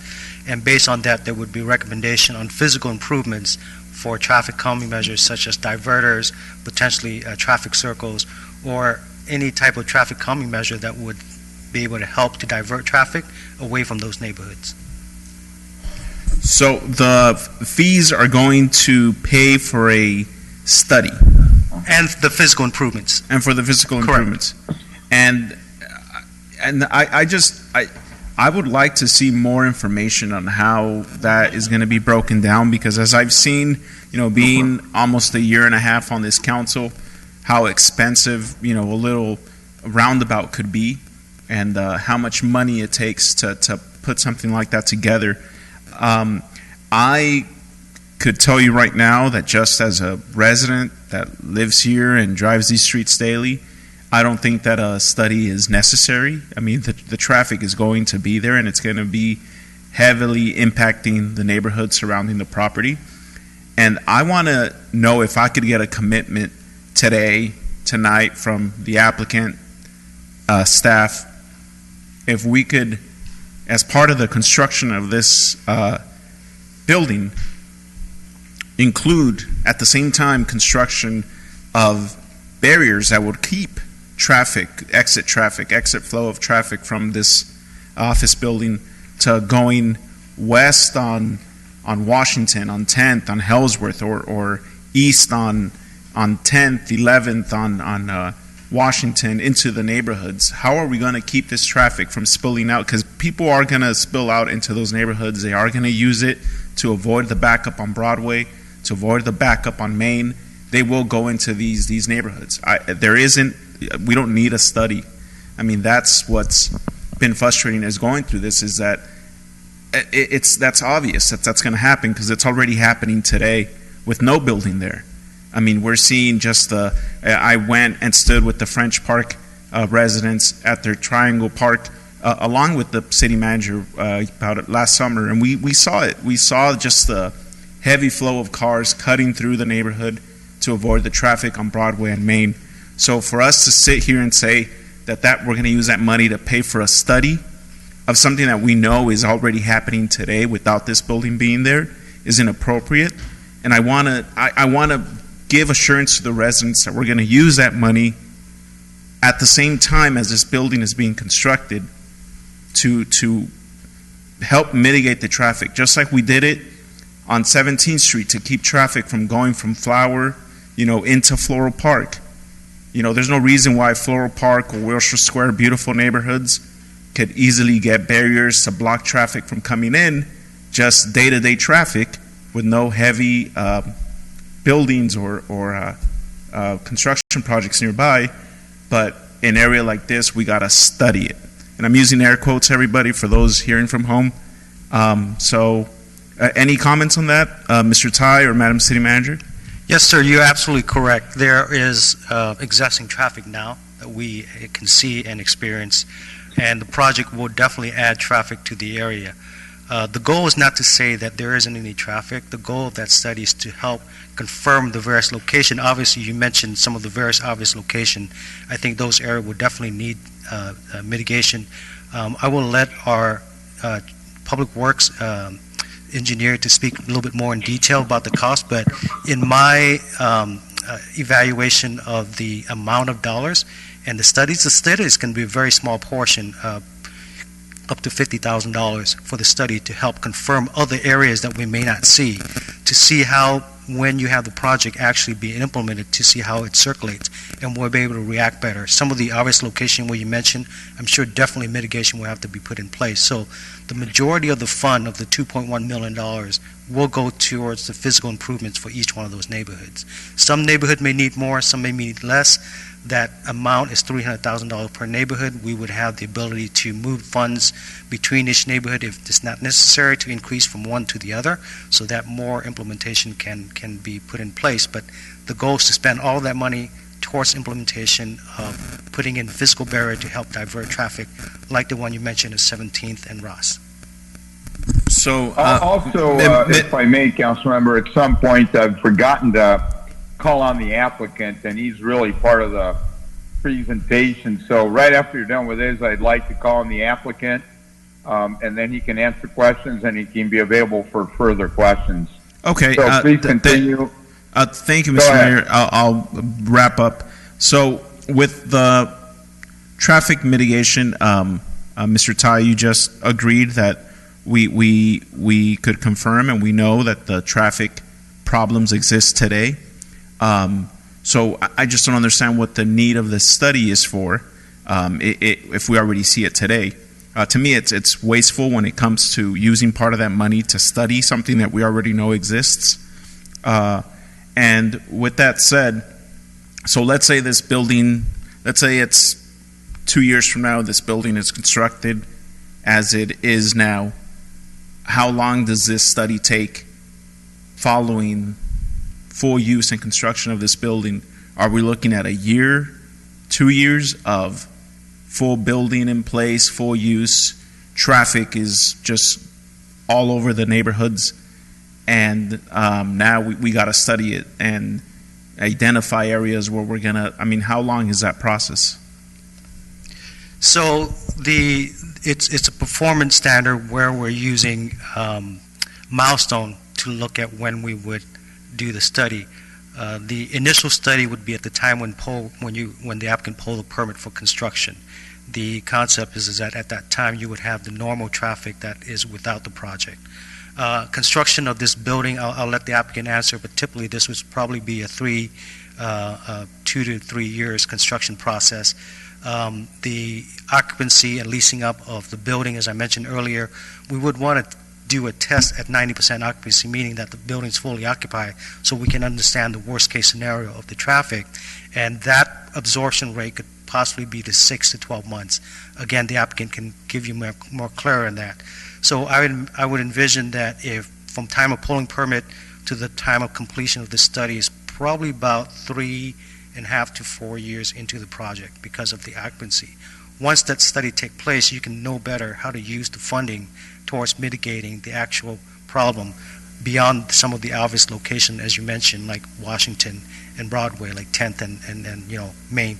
So those areas, I think, it's very obvious. The less obvious area could be within the internal areas of each neighborhood, and that's where the study can be really helpful to confirm. Another fact I want to repeat is that was the original mitigation that was put in place, is that it required that study. So it's not something that we just asked for today to spend, but it was a part of the original approval back in 2004. Again, I want to emphasize the cost of the study is very nominal. Majority of the funding is going towards physical improvement. Mr. Tage Hagen, are you on the line? Oh, I'm sorry. If you can come up, please, and maybe if you can share with us what you anticipate the cost of the study is.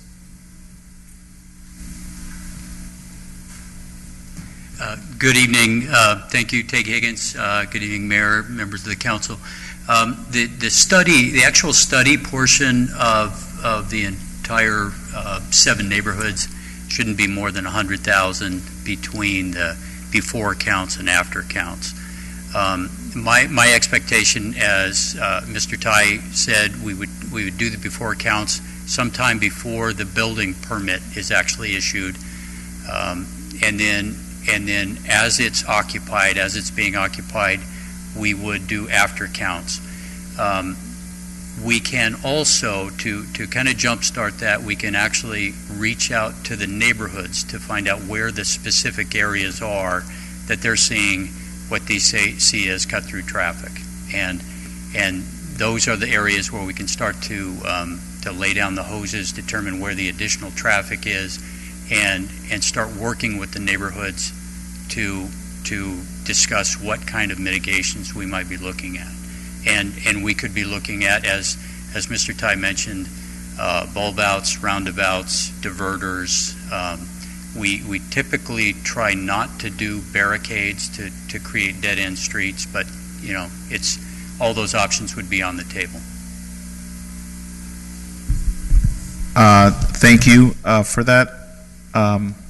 I just, again, just $100,000. I mean, I'll do it for $10, and I'll tell you right now that the traffic will be there, and I could identify the streets because they're like that today without one Broadway Plaza built, and that's going to really, really impact those neighborhoods that are already disadvantaged. So now to have to deal with the traffic at all hours of the day, especially since there's going to be people living there. But thank you for that.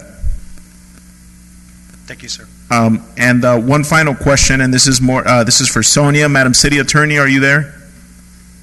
I am here, council member. Thank you.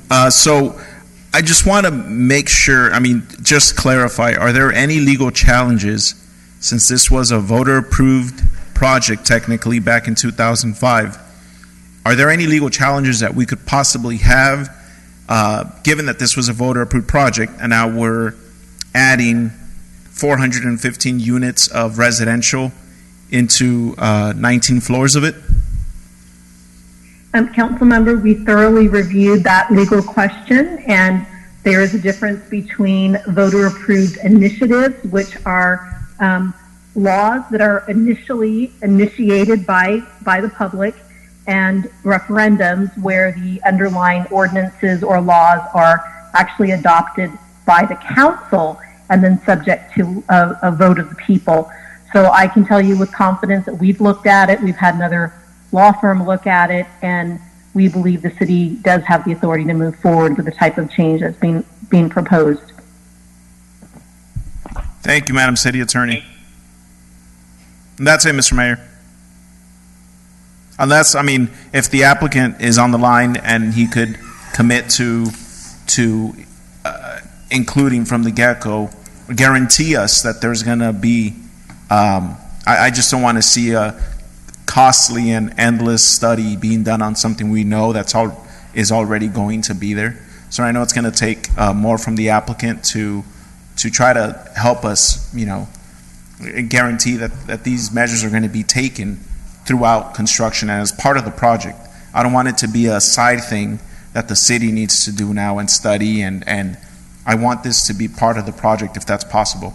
And those are my comments, Mr. Mayor. And Mr. Tai, if you had something to add to that? Just a final comment. As a mitigation measure, it will have to be put in place by the time the project gets approved and occupied. So rest assured that the mitigation measure is a requirement of the EIR, and it will be a part of the project. So just want to share that with you. Perfect. Thank you. And Mayor, one of the callers is the applicant, Michael Hara, could be unmuted if you'd like him to be.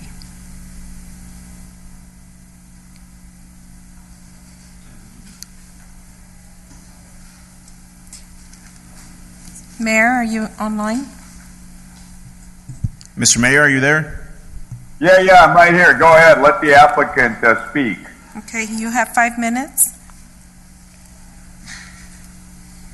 Okay, good evening, Mike Carup. Good evening, Mr. Mayor and honorable city council members. It was interesting to hear everybody tonight. I'm very proud to hear all the answers, good or indifferent. I've been here for 30 years, doing great things for the city, schools, everything else. All the track record that I've done is pretty self-evident. But going on to a couple things that I want to go over here, especially with the councilman about the traffic impacts in the neighborhoods. I was the one that on my own added Logan to it because where it sits at the end of this, even though the traffic would be going to the freeways after that. And the staff said that the cost is increased from $200,000 to probably another $100,000 per neighborhood over time since we originally did this, and I agreed with that. So it went from $1.2 million in traffic mitigation for the neighborhoods, and I agreed to $2.1 million.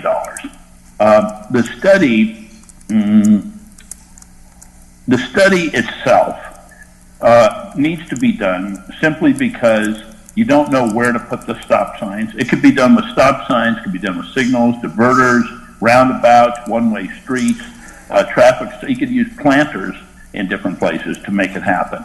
And that all depends on the mitigation and how people migrate from this building and going out.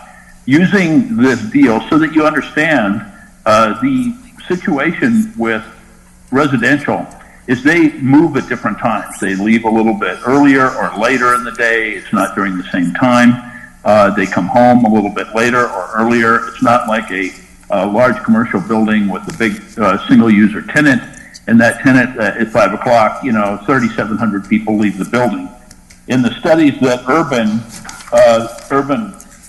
Crossroads did and was concurred with the other company that did that with their peer review, which was PlaceWorks, noted in there that there would be a negative 3,660 trips a day less with residential. And an easy way to understand that is 1,000 square feet for a commercial office space. The average size, the average area per person is 6 square feet. So that's 27 people per 1,000 square feet. 1,000 square foot apartment building would maybe have 2, maybe 4 people in it. So obviously using the same square footage and then the square footage not going up, but being that of the same square footage reduces the number of people tremendously, which reduces the number of traffic, which changes the hours, which changes the mitigation and the traffic flow. So having that traffic flow go through those neighborhoods, they may be completely different, and especially, I would think, a lot less with residential than it is with the barrage of a lot of people leaving at one time. And an example of that is 5 o'clock in the entire downtown Civic Center. Everybody leaves at 5 o'clock. So there's a big rush going through there and all that. So I think that's going to help a lot. To defend the fact that you have to have the study, I agree with it, that to pull the permit and do a study at that time. And Councilman Penaloza, I really believe that the studies are very important. If you don't do a study, you don't know the beginning or the end. If you go in and have your heart examined, they want you to stay still and do a baseline, and then they want you to be running or something, so it's running at its maximum. Then you take the two together, and it comes out to something where you're actually believing you could live or you could die, or it's a good thing or a bad thing. In that analogy, these neighborhoods, this money goes into a pot that's $2.1 million. And like Tag said that, it may be $100,000. 1 minute left. Okay, about $100,000. I think at the end of the day, I think it's going to cost a lot less than that, and I agree that it should be less, but we're not going to know until it goes there and until you have the building full. It's going to take 3 years to build the building. It'll take 6 to 10 months after that to get it to occupancy, and then you'll know the difference between the two and the neighborhoods it impacts, and that money should go directly there, whatever it needs to be. But I did raise it from $1.2 million to $2.1 million. And we are very concerned with the neighborhoods. I always have been, and I always will be. And we're here for the city. And God bless you, brother. Thank you. Thank you, Mr. Hara. Thank you.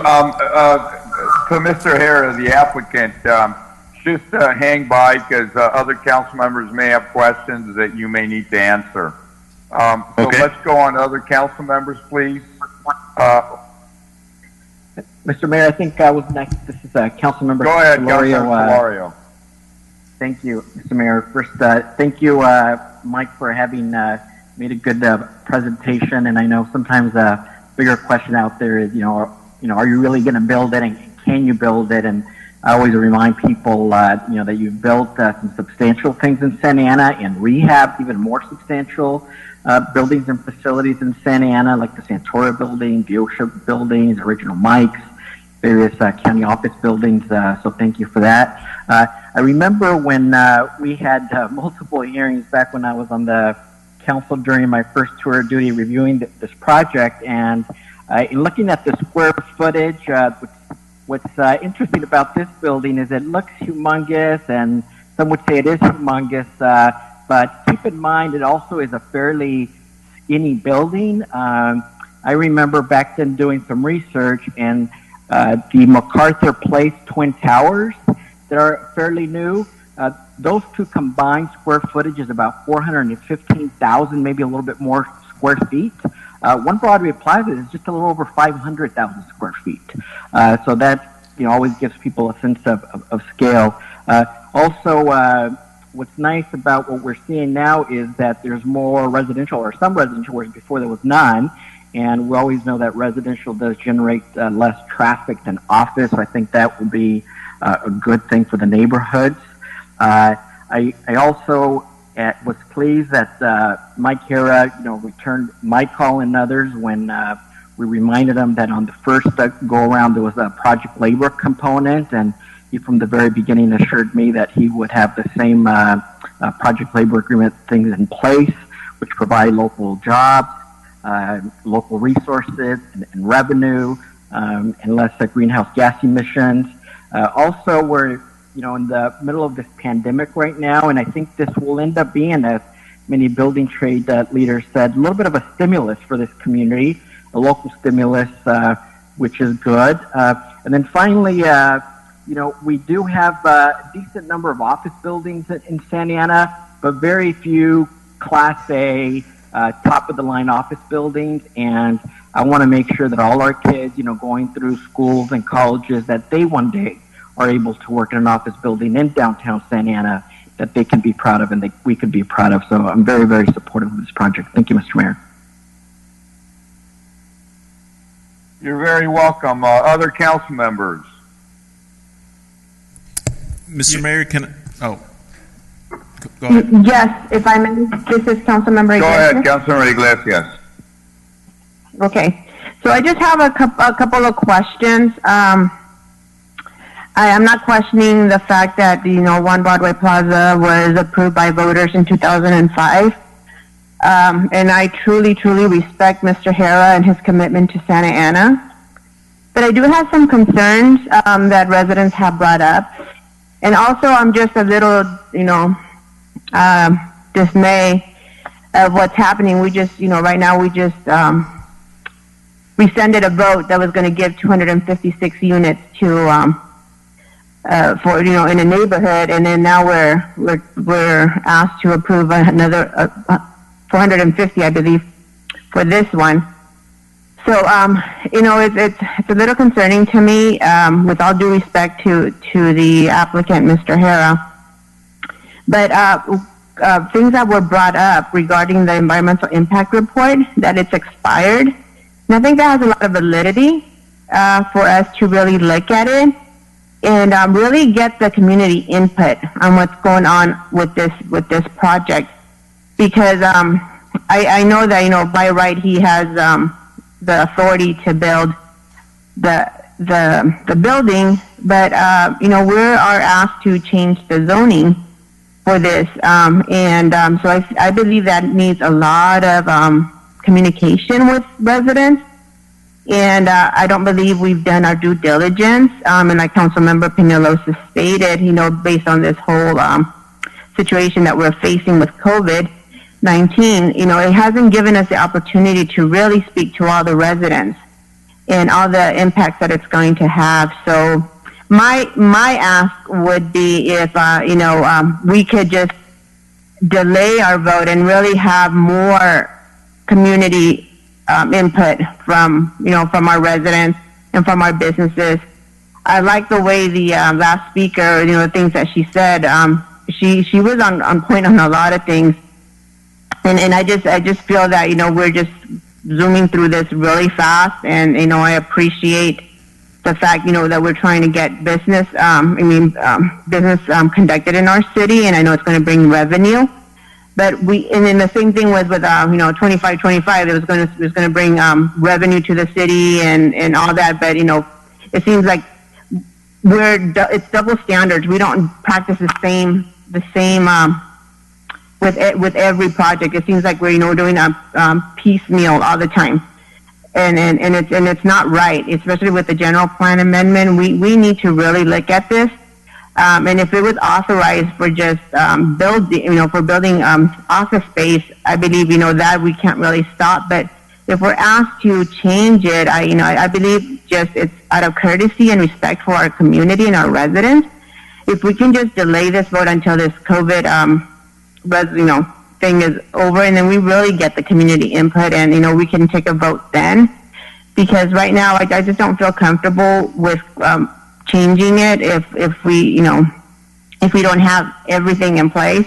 I mean, there's questions that Councilmember Peñalosa just asked, and it seems like, yeah, you can get a commitment, but it's something that it's not written in, in the agreement right now. So, and I get the entire thing of affordable housing. It would be nice if we could get affordable housing in there. And it seems like it's been going back and forth. So there's just a lot of unanswered questions in my point of view. And so I just feel that it's not at the point where the community is being served well. And I know Mr. Hera has been there, in the community for the longest time. He's been, with our schools. He's been supporting our schools. He's been supporting our community. But, it's been almost 20 years that this has been in the making. I mean, what's another few months for us to really get the community input? And then once the community says, they're okay with the 456 units, then I'll be okay. So that's what I just wanted to share with you all, that I just feel, we say one thing for one project and we'll say another thing for another project. It doesn't seem like we have really our requirements set in place that it could be fair for everyone. So at this point, I just think there's just a lot of questions that needs to be answered, and especially the environmental impact report being expired. That's concern to me, and I think it should be a concern to the city. And with that, those are my comments, and I'm hoping that we could delay this vote to when we're able to really have our community come and talk to us personally at the chambers. Thank you. Thank you. Other comments, council members? Mr. Mayor, it's Councilmember Peñalosa again. Go ahead, and then let's see if anybody else wants to talk to that.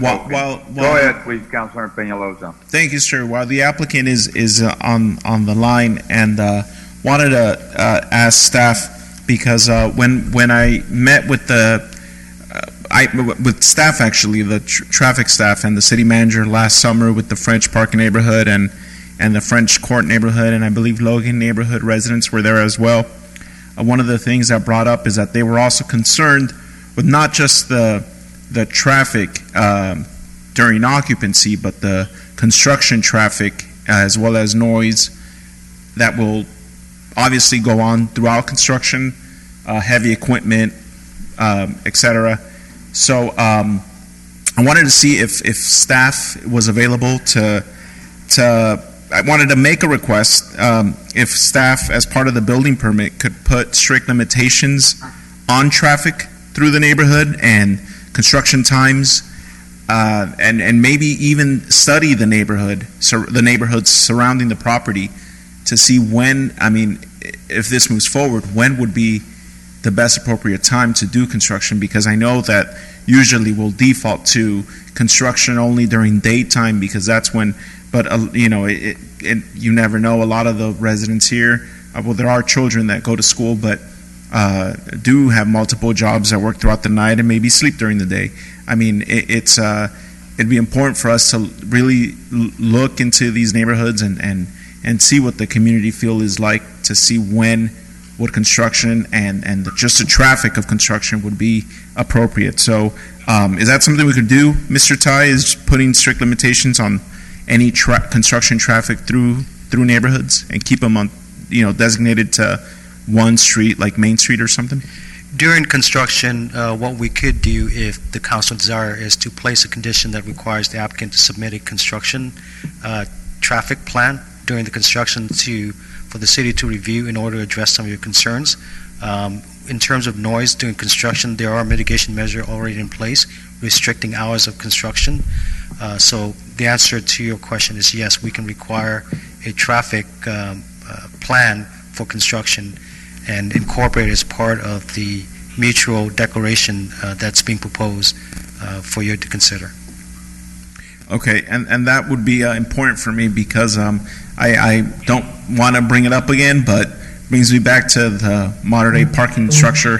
The construction, they broke every rule in the book that they were supposed to abide. They would start before 7. They'd drive through the neighborhood streets.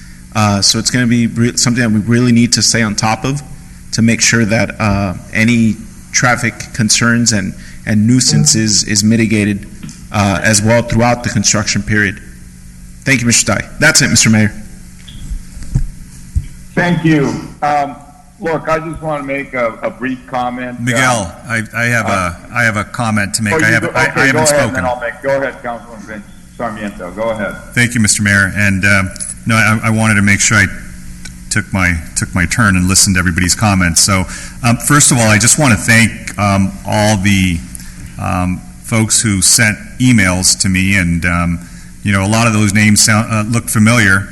They were the same folks that were opposing 2525, and so I think one of the consistencies was to make sure that we listened to the residents. I know a lot of our conversation around the previous position that we took and vote that we took was because folks compelled us to. They are the residents, and they are the folks who are going to be permanently impacted by any decision we make. So that being said, this is something that is different because we do have a matter here that's before us that was adopted in 2005 by referenda. So the voters did speak on that, and we have to respect that fact. We have to understand that this is something very different from 2525, but nonetheless, I think that there are some departures here. What the voters approved was a 37-story tower for office space, and this is going to introduce an element of residential housing that wasn't considered by the voters. So, I know our city attorney said that there was an outside firm that, agreed that this isn't unwinding the will of the voters. Well, I know that she'll probably agree on this, at the very least, that if we spoke to another firm, they probably would say something different. So, firms, unfortunately, exist to contradict one another and to find flaws in rationale and argument. So, but that isn't to say that I don't want this item to succeed. In fact, I certainly appreciate the phone calls I had with the building trades chair and the representative from the laborers, and also communication from the carpenters. So because of them, I do want to see how we can make lemonade out of lemons. Everybody should know that I was on this council when we supported the first PLA in the county. So that's something that's important to me, and I want to make sure that we continue to create jobs and create that pattern of hiring locally as well. And with respect to Mr. Hara, the applicant, I was also on the council that voted to remove a very onerous condition that was placed on his development, which was he had to have a 50% leased up of his space before certificate of occupancy was issued. So that was something that was going to prevent this project from being realized right at the outset. And I remember that was probably the poison pill that was included on that approval way back when. So, we did remove that for him, and that's how much we thought of him and think of him, is that we wanted him to succeed. But at the same time, we want to make sure that there's fairness. So what I want to see is, and maybe you can help me here, Sonia, but, my opinion has always been that, these are concessions that are going to be made, and anytime there are concessions or changes and departures from what was previously approved, we should have an instrument to negotiate fairly on behalf of the residents in the city with the applicant. That doesn't mean to, be oppressive or punitive on the applicant. It just means that we are on equal footing. And the argument about a development agreement seems to make sense, because we there can include both some of the issues that were raised before on mitigation measures, but also on the affordable housing question, which for me is a big deal. One of the reasons I was very supportive is because, as many of the trades spoke, those families that are going to be hired to do the work are working families, and I doubt any one of them would be able to afford any of these 400 market rate units. So, to the extent that we can solve that question of building on site, I was real encouraged when I heard conversations that were initiated by the applicant that he represented. There were going to be affordable units on site. That was a very, very compelling reason for me to be very supportive. One of the questions I have for our director of planning is, in the event that this goes in lieu and the applicant decides to opt out and not build on site, is it going to be done at the 15% amount that we have in the WHO right now, or if the WHO gets amended down, does that apply retroactively? What would happen in that case? The ordinance, the way it reads right now, is that at the time of pulling of the permit, that would be the WHO fee that would be applicable to development project. So if the WHO goes away or if it gets reduced, then the applicant would get a reduced fee at that point. That would be the ordinance that would apply at the time. Okay, so that doesn't help, right?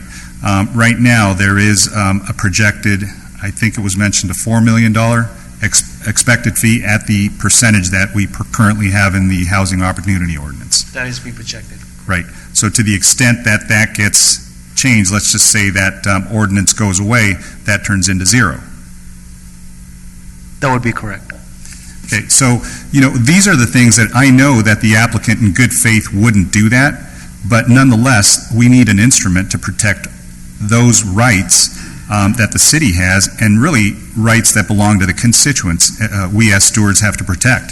So, as much as we talk about being, listening to the residents, paying attention to them, and I do agree with Councilwoman Iglesias. I'd like to see if there's more time for us to discuss this.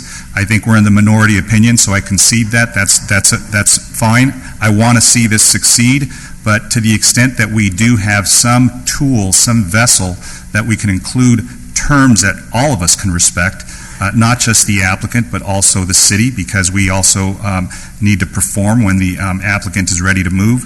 I think those things are fair. And so to the extent that we can create some fairness here and some balance, I would appeal to you, Sonia, to see if there's any instrument that we can use, whether it is a DA, whether it is an MOU or some other instrument. I don't think this mitigation monitoring and reporting program will fit that bill. I just don't think it's binding enough. So if you can maybe solve that for us, I know this is on first reading tonight. We'll probably see this again, but obviously if it comes back to us on second reading and we can only consider minor changes, and that, there could be major changes. And so it's important that we get things straight. What do you suggest? Can you provide any? Council member, what I suggest is this: if the city council majority is looking for a way just to document performance and compliance, I think staff has, put that forward at this point. But I think what you're suggesting is that we actually maybe even negotiate, particularly in the area of the affordable housing, and that would best be done via a development agreement. But of course, an agreement has to be something that two parties agree to. You don't have an agreement if you don't have two parties that agree. So I think what is best is that tonight the city council at least give us direction on how they would like to see A, the performance measures documented and guaranteed, and then B, what types of things you'd like to see us negotiate. I think I've heard several tonight, and we can do that with the council's direction. Well, let me just wind up because I've already sucked a lot of air out of the time on this thing. And so I would just say that I think others spoke pretty articulately on mitigation efforts and so how those can be documented, so I won't touch upon those. But on the affordable housing, I would like to see that if the applicant represented at the Sunshine meeting that those units were going to be on site, it's either that or that the affordable in lieu fee be fixed at 15%, irrespective of what happens with the housing opportunity ordinance in the future. Okay, yeah, and that definitely as a payment to the city would best be documented in the form of some type of agreement. So I think that we can address those issues. Thank you. Thank you. Any other comment, Mayor Pro Tem Villegas? I don't know if you've made a comment. Would you like to make comments, sir? I already made a comment on that, so I'd like to make a motion to approve, but with the information that the council members were bringing up regarding the agreement ahead of time. You're talking about. Do you want to be more specific? What Councilmember The traffic mitigation plan? Well, Yes, so, I understand that if the applicant doesn't, or the developer doesn't, do the housing on-site, then we have to get the in lieu fees. I just want to make sure that we receive something. So I am supportive of that. Is that something that we can add and vote on this evening? Mr. Pro Tem? Yes, sir. Yes, go ahead, Councilmember Becerra. I want to just say that as far as, the affordable housing in lieu fees, this isn't like the art and public places suggestions that we make to various projects kind of haphazardly. We have an ordinance on the books. That ordinance says for X amount of square feet, you provide a certain amount of dollar amounts per square foot, you get a total, that goes into our inclusionary housing fund. So per Councilmember Sarmiento's concern, if we want to somehow lock the developer in at a certain rate, that's one thing, but I think it's misleading to act like without a development agreement, this project is just going to walk away without providing any community benefits. He is by law basic, as Mr. Ty mentioned, he's going to have to provide at least in lieu fees. If he doesn't include the units on site, he's going to provide in lieu fees. And one thing that I think is very important about this is that the in lieu fees allow a lot more flexibility in how we address affordable housing. So it's not just simply let's go build more units, but we can actually help some neighborhoods that are right around the corner from 1 Broadway. I used to live on Broadway, not too far from this site. And just behind where I live is the Willard neighborhood. And there are plenty of places over there that could use some rehabilitation from these funds. Correct. So thank you. I don't think these funds are just going to go away. Let me continue with my comments, and then you can do your thing. So, I'm sorry, thank you very much, because I know you've got a lot to say, and I appreciate it, Phil. So, I understand that we have an ordinance, and I understand that the fees are coming in. I just wanted to make sure that we receive them. So what was the difference in, let me ask Councilmember Sarmiento, the difference, what is it that you were looking for?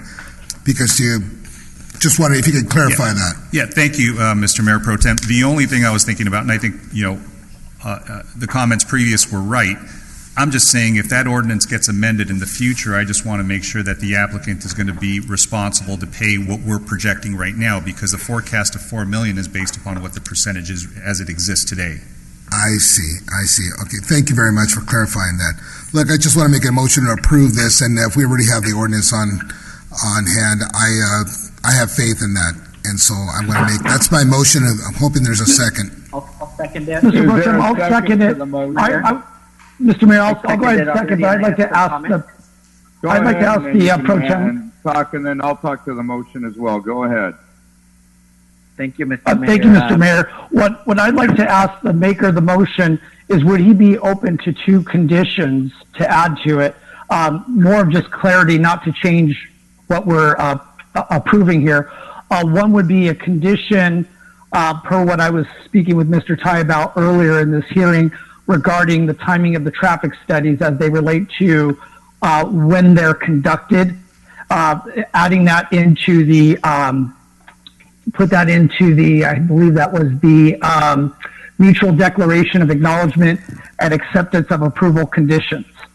Make that as an additional condition to clarify that we would have the 2 traffic studies done for each neighborhood, the first one being done at the time that permits are pulled, and then at the 90% occupancy moment. And then the second condition, this is really just more of a cleanup, but rather on condition number 4, I think Mr. Hanna from the Southwest Regional Carpenters had mentioned that the way that the OC Building and Construction Trades Council interacts with the carpenters, just for sake of clarity and how they operate, changing the word "and" to including in condition number 4. So it'd be just those 2 conditions if the maker of the motion was open to those. Look, Madam City Manager, isn't this already a prerequisite, the studies? It is, but he was speaking more towards the actual memorializing the timing of the study, so it would be a minor modification. A minor application. Okay, look, I'm willing to add that to the motion. No, I'll go ahead and second that. Thank you, Bill. Second, so obviously you'll accept your own amendment.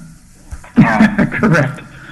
Right, All very right, good. So, any other comment? I don't know if the Mr. Mayor? applicant wants to chime in. Mr. Mayor, I'd like to Solario, say- did you want to comment? Yes, I did, and Go ahead. I was the maker of the second. Maybe we can review the record on that. I did want to, on that last point about the in lieu fees and the WHO ordinance. We do have an ad hoc committee that council members Iglesias, Villegas, and I are on.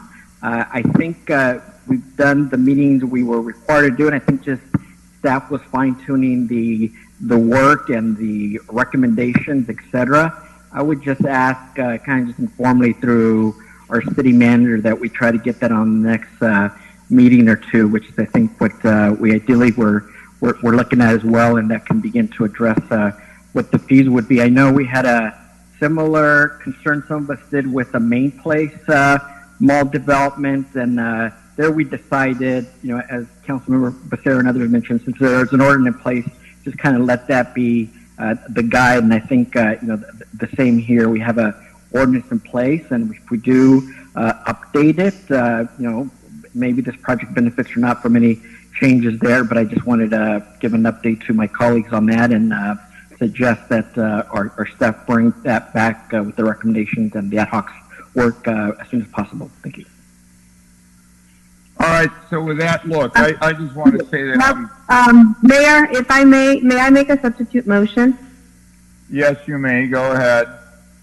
I would like for us to delay the vote and maybe extend it for another 2 weeks or a month, because there's a lot of things that we're talking about right now that's not really in the in our recommendations right now, that I don't feel it's right that we're adding this as we're speaking. So if we could delay taking the vote or table it for another I would say a month, that would be good. So I'll make a motion to delay this item for another month. Seeing if there's no second, the substitute motion would die for lack of a second. I'll go back to the original motion. I just want to speak to it and say that I'm supportive of that motion. I believe that on the $15, per square foot, I believe the applicant's accepting that and is able to handle that within his project and what he's proposing. I think it brings a lot of jobs, and now jobs are temporary, but you go from project to project, and people make a living, in the construction trades, always going from project to project. It's what they do. So I think it's unfair to categorize them as a lesser job in any way, only because they once they get it done, they go and build something else. It's what they do.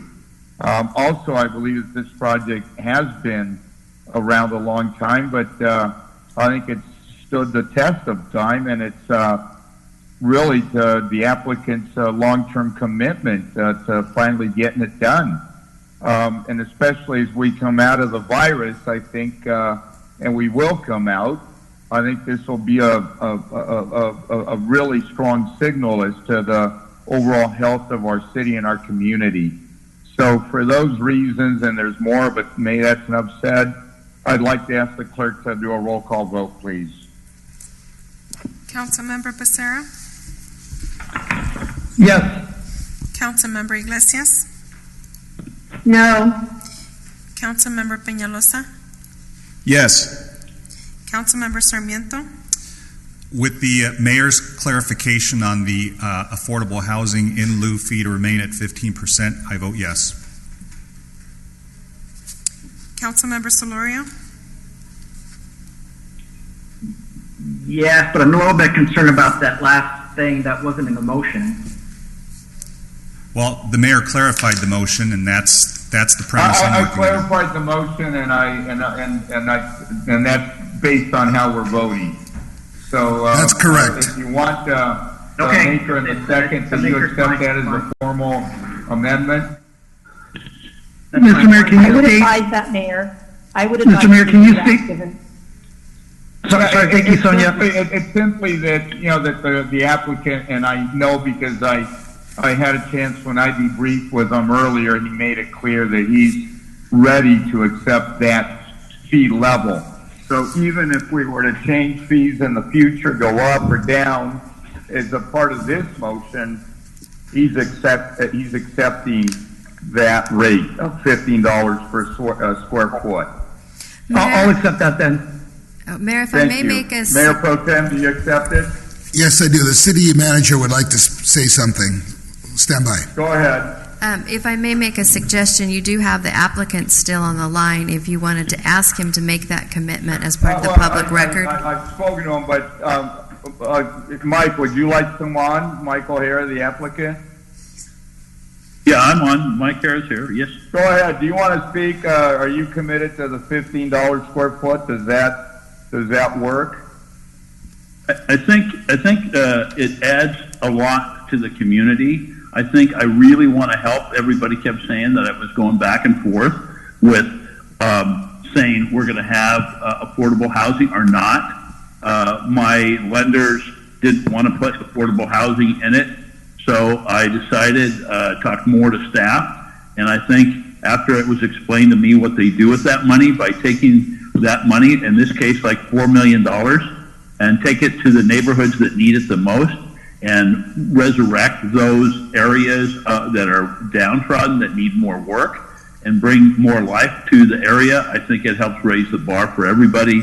I think the money does more good by helping the neighborhoods around here than me putting in affordable housing in this building. So, and I believe people are saying that they just want to know: are you committed to that level of funding, whether you build it next year, in 2 years, or whatever? We want to make that part of the motion, so it'd be a requirement on you. Well, you took the wind out of my sail, because I was ready to say, with that, I will agree to pay a fixed number of $15 a square foot to help our community. All right, so it's officially part of the motion, and we have concurrence. Thank you, Mr. Harris. Thank you for that. Thank you. Thank you, Mike. Thank you. Madam Clerk, can you continue with a roll call vote then? Councilmember Solorio? Aye. Mayor Pro Tem Villegas? Yes. Mayor Pulido? Yes. Motion carries 6-1. Okay, let's go back. 55E. What is our next item? 55E. 75B, is it? 55E. Oh, you want to go back to that one because I didn't get to vote on that? That's You were going to correct. comment. That's correct, and we have motion Mayor Pro Tem Villegas and seconded by Councilmember Peñalosa and Councilmember Becerra. Yes. Councilmember Iglesias?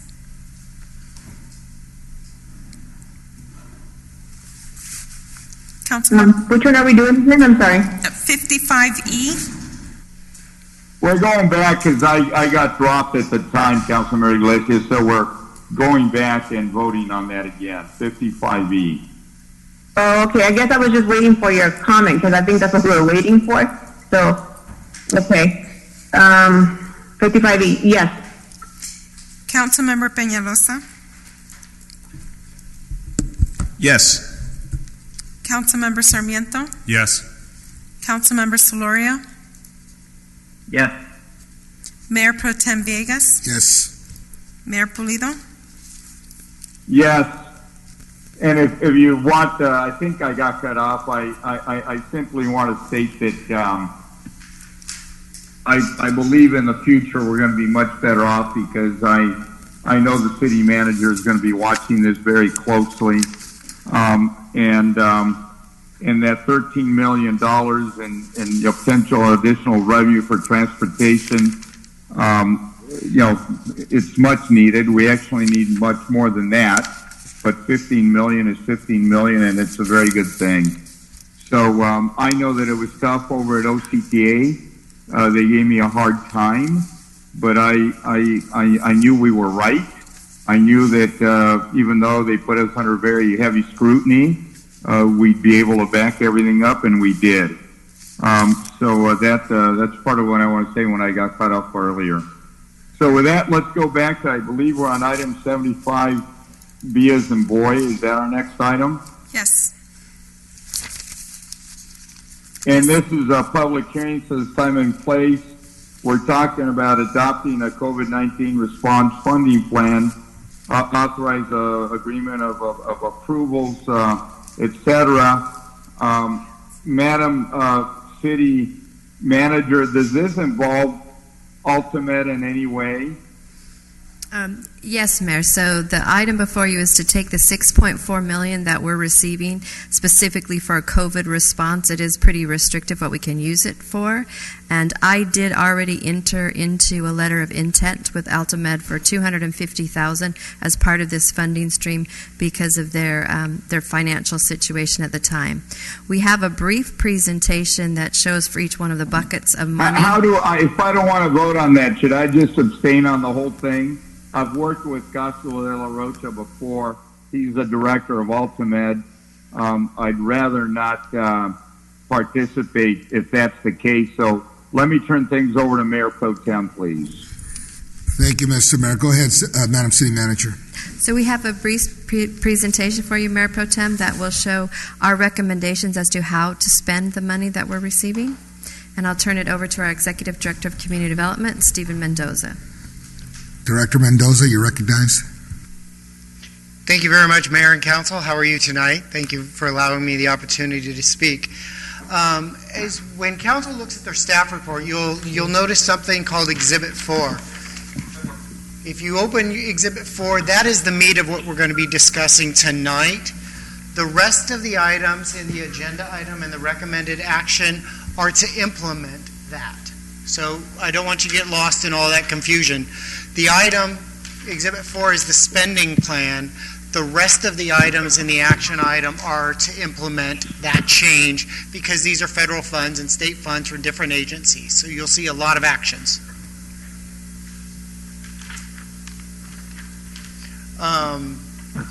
The state and federal government has been proactive in providing additional funding to the city for various means to support COVID. It's in three basic different summaries of groups. One was the award of $1.3 million in homeless housing assistance prevention program. That's the HHAP COVID-19 funds from the state. Stephen, do you want to put the display on the slideshow? Oh, sure. I'm sorry.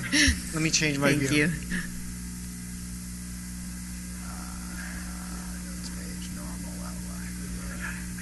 You got it? Thanks, man. Thank you. And that money is coming from the state at 1.3, and we already have that payment. We received that check in the mail today. On April 2nd, we were committed $3.3 million in CDBG money coming from the feds, and $1.7 million of ESG monies also coming from the federal government, and we're very appreciative to have those funds. And so what you have tonight is a plan to how we are proposing to spend it. The first money, the 1.3 pot that comes from the state of California, we're proposing to service the trailers that were generously donated by the state to us. We're proposing to have emergency occupancy agreement with hotels if needed, and $150,000 for additional supplies and furnishings and staffing over at the Link, which is our homeless shelter, our temporary homeless shelter that we operate in the city. As you know, their cost of protecting the individuals in the Link has increased, and we want to make sure that we prepare for any changes they may come in cost and future amendments with the agreement they have with the City Council. The second plan is for the CDBG funds. These are federal funds that are coming down in the total of just almost 3.4 million. You'll see that we've allocated some money for tenant improvements for a future shelter, some emergency rental relief fund of $500,000. As you know, we already have that Safely Home in Santa Ana program that we're operating this year. This would expand that program with very little administrative burden on the city. $500,000 for economic development money for small business incentive program. That expands a program that the city already has. We're working with about $170,000 worth of recipients now. We have that many applicants. We've actually funded 11 of those loans already, grants already. So what we like to do is fund $500,000 more and get that money out on the street to our small businesses. Again, those are grants, not loans. $400,000 for the wraparound case management services for infection control for homeless individuals quarantined into hotels. So if we put people in hotels, we have to also supply the services and the wraparound services for them while they're in the hotels. The next line item is a line item the city manager mentioned a moment ago, is $250,000 for testing at Ultimed. The next line item is food distribution for seniors and residents, and then the remainder of $337,000, which is our 10% allowance for administrative costs. The third part of funds are the ESG funds that are increasing for the city of Santa Ana. And you normally dole out ESG funds every couple of years, every 2 years. This is a new pot of ESG, and we're proposing to use it, the operating cost to start a new permanent shelter, wraparound case management services for infection control and homeless individuals at the trailers. The other money I just mentioned about trailers and the other part was to service the actual trailers. This services the people in the trailers. There's a different mechanics and a different contract we would enter for that. And then the administrative cost of 10% to administer the program. So that's the meat of the agenda. But it does take a couple of other mechanical things to do. Judson has done a great job of outlining all of those procedures so you don't have to see this again in a couple of months for one action item and then in another couple of months for another action item. He's put all action items in here. It requires a substantial amendment to the annual action plan. That's you telling HUD what you're going to use their money for every year. 5-day comment period we just completed. And the CDBG funds in those two categories, the second two categories, will be able to be drawn down shortly. Again, the first category, we already have the check up front for that because that's a state-funded program. But the federal dollars, we pay first and we get reimbursement if we spend the money right. And with that, I open up to any questions about those three pots of funds. Again, Exhibit 4 is your best sheet to use when you're looking at how we're recommending to plan spending these funds. Thank you, Director Mendoza. If you could stand by for some questions from the council members. Let me just go down the list. That way we're not stepping over each other. Councilmember Sarmiento.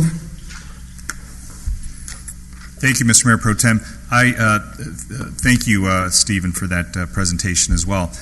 These ESG funds and CDBG funds, obviously, we can't use any of those monies because they're restricted to just specific uses for helping our employees or trying to find some ways to employ them as essential or maybe creating some opportunities for them.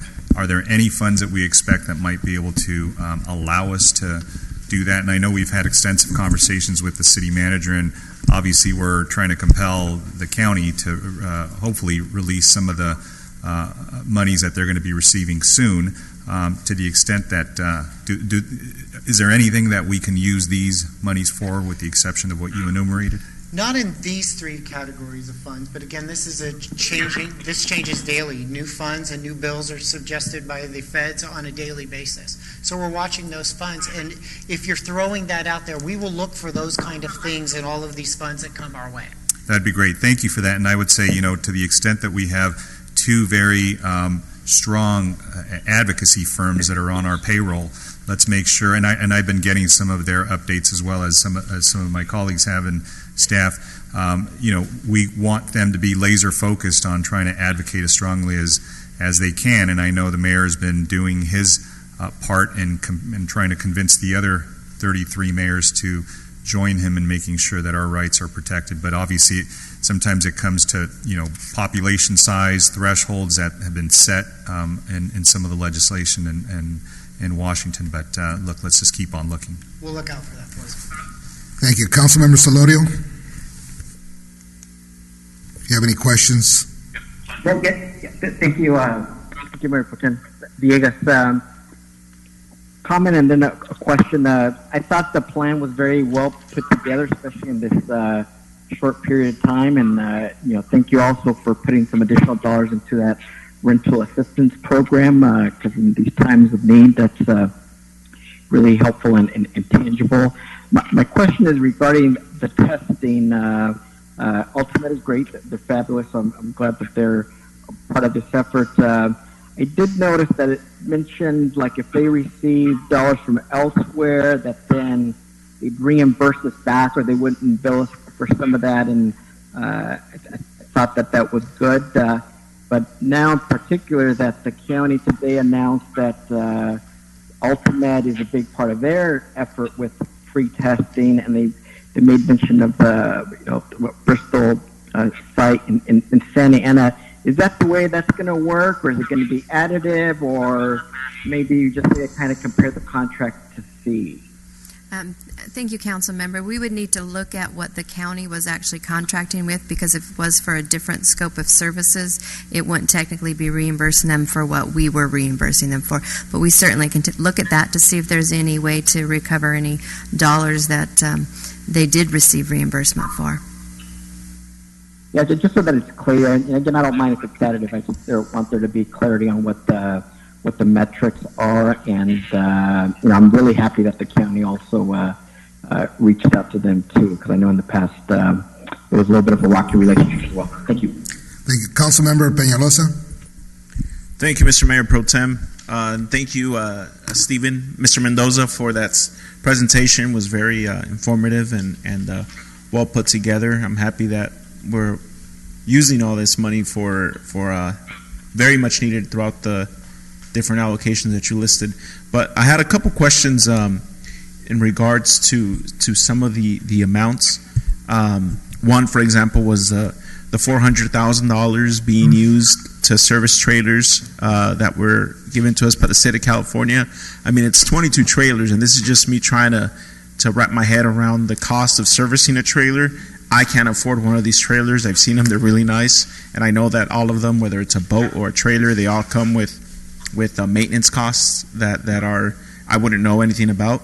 So, I mean, it comes out to about $18,000 per trailer to service. Is this over multiple years? 1 year? Is it?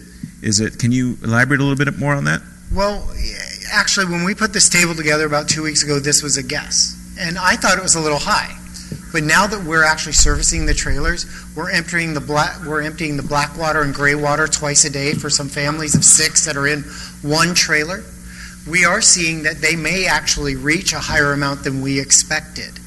It also helped us with attaching the electrical, $30,000 to electrify these.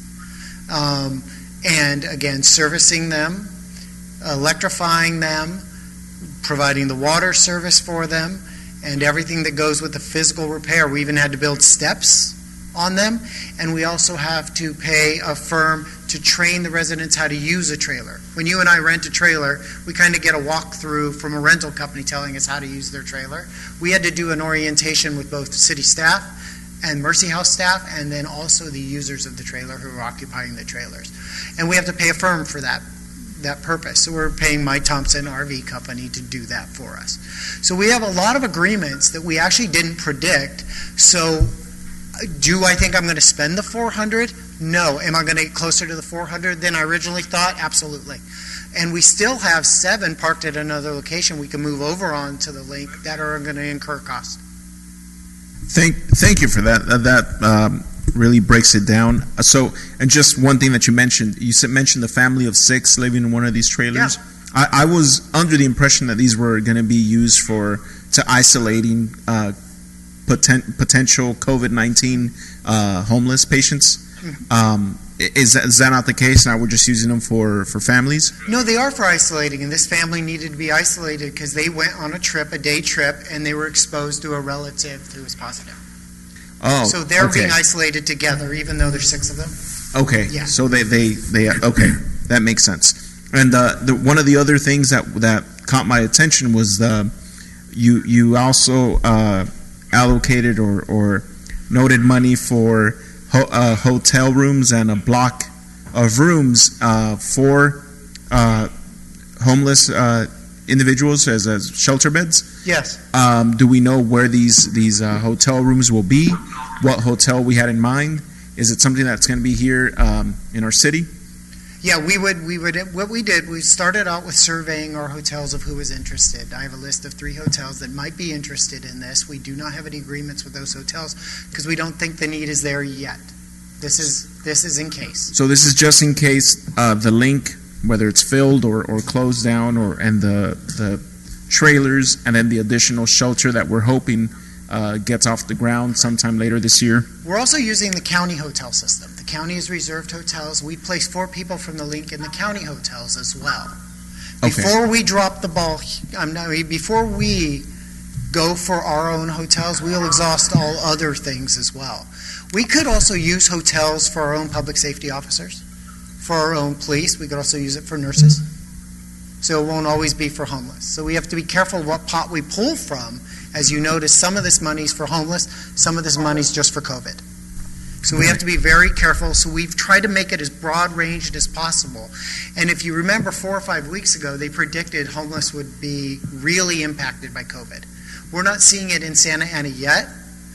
You know, we missed the ball. We're seeing it in nursing homes, but we're not seeing it in the homeless shelters yet. Mm-hmm. Now, is that something that, and again, this is getting more into the health related, but would that be possibly because they're just out there and not being tested or seeking any help for it?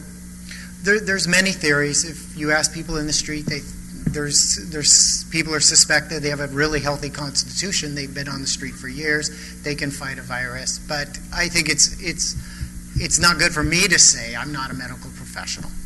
Right. Okay. That's it, Mr. Mendoza. Thank you. Thank you. And let's just make sure we don't drop the ball. You almost. Thank you. Thank you, Councilmember Peñalosa. Great questions, by the way. Councilmember Iglesias.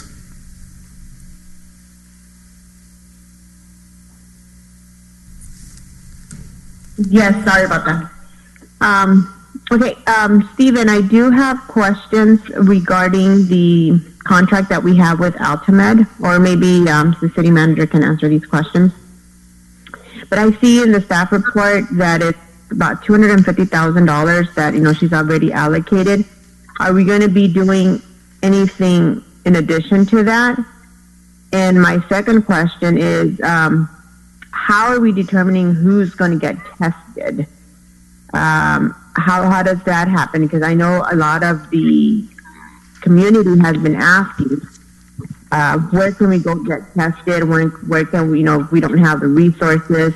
They're looking to the, to the city of LA, that's taking the lead, and whatever the city of LA, the mayor from LA is doing, it's like they're always questioning why isn't Santa Ana doing this. So my question is, who's eligible to be tested, and how many is Altamed going to serve? Thank you, council members. So the scope of services that are in the letter of intent that I entered into with Altamed, it does talk about doing COVID-19 testing and also just general health checks. And with the population that they serve, they oftentimes don't receive any compensation for that. They are still doing the testing similar to how it's being done throughout the whole county. There has to be criteria met before they're able to do a testing of someone. So if an individual comes to Altamed and they are exhibiting symptoms, and based on the doctor's recommendation, they would be tested for COVID-19. Because you raise a really good point, it's one thing that we haven't done enough of in the county is the testing of COVID-19. The county just did report the beginning of this week that they are getting 14,000 different test kits. Those are the swab test kits, and they're going to try to greatly expand their testing. They haven't come out and mentioned whether they're going to be following same criteria as far as who they would test. The other bit of good news on the front is that they are going to partner with the local university, and they're going to see about doing a program where they're going to do the antibodies testing. Anymore, that is the type of test that could be the most beneficial, because it would actually let you know what % of your population has already been exposed to COVID-19, which would be very useful information. So I hope that answered your question. Mm-hmm. It does, and I know we talk about the homeless a lot, but my concern is mostly the community residents in Santa Ana. they're the taxpayers, they're the ones that are pretty much keeping our economy going.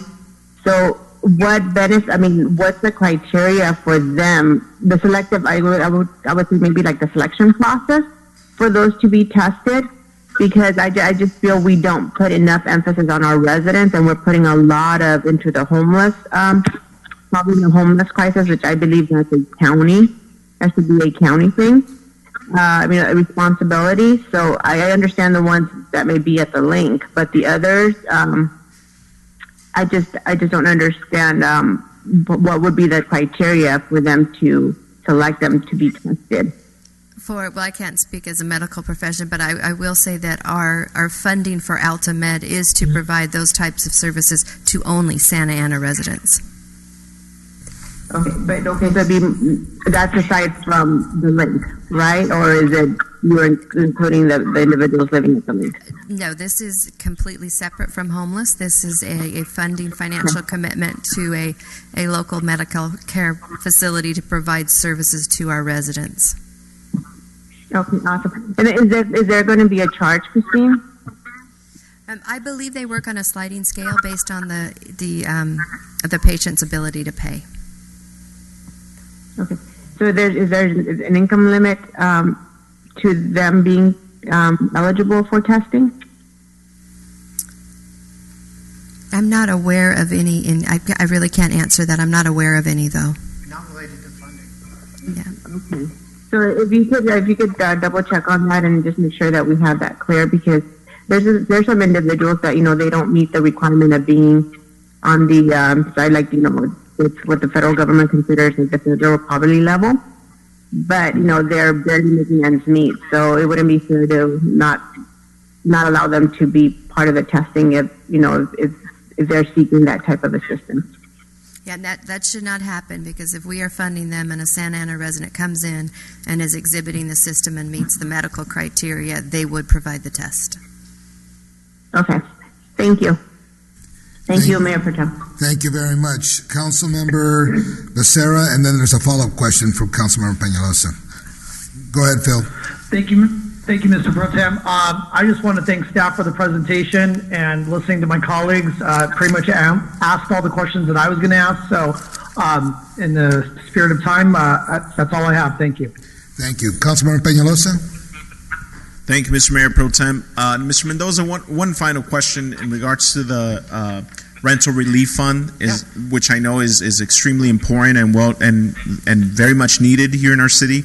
A lot of people struggling to pay their monthly rents, and I'm a little confused, and I'm not sure if this is the process we usually go through. Is having residents go through the listed. You have Salvation Army, United Way, and/or Catholic Charities. Do we give them the money, and then residents have to go through them to apply for the rental assistance fund? Because from what I believe, we also have a rental assistance fund through the city, correct?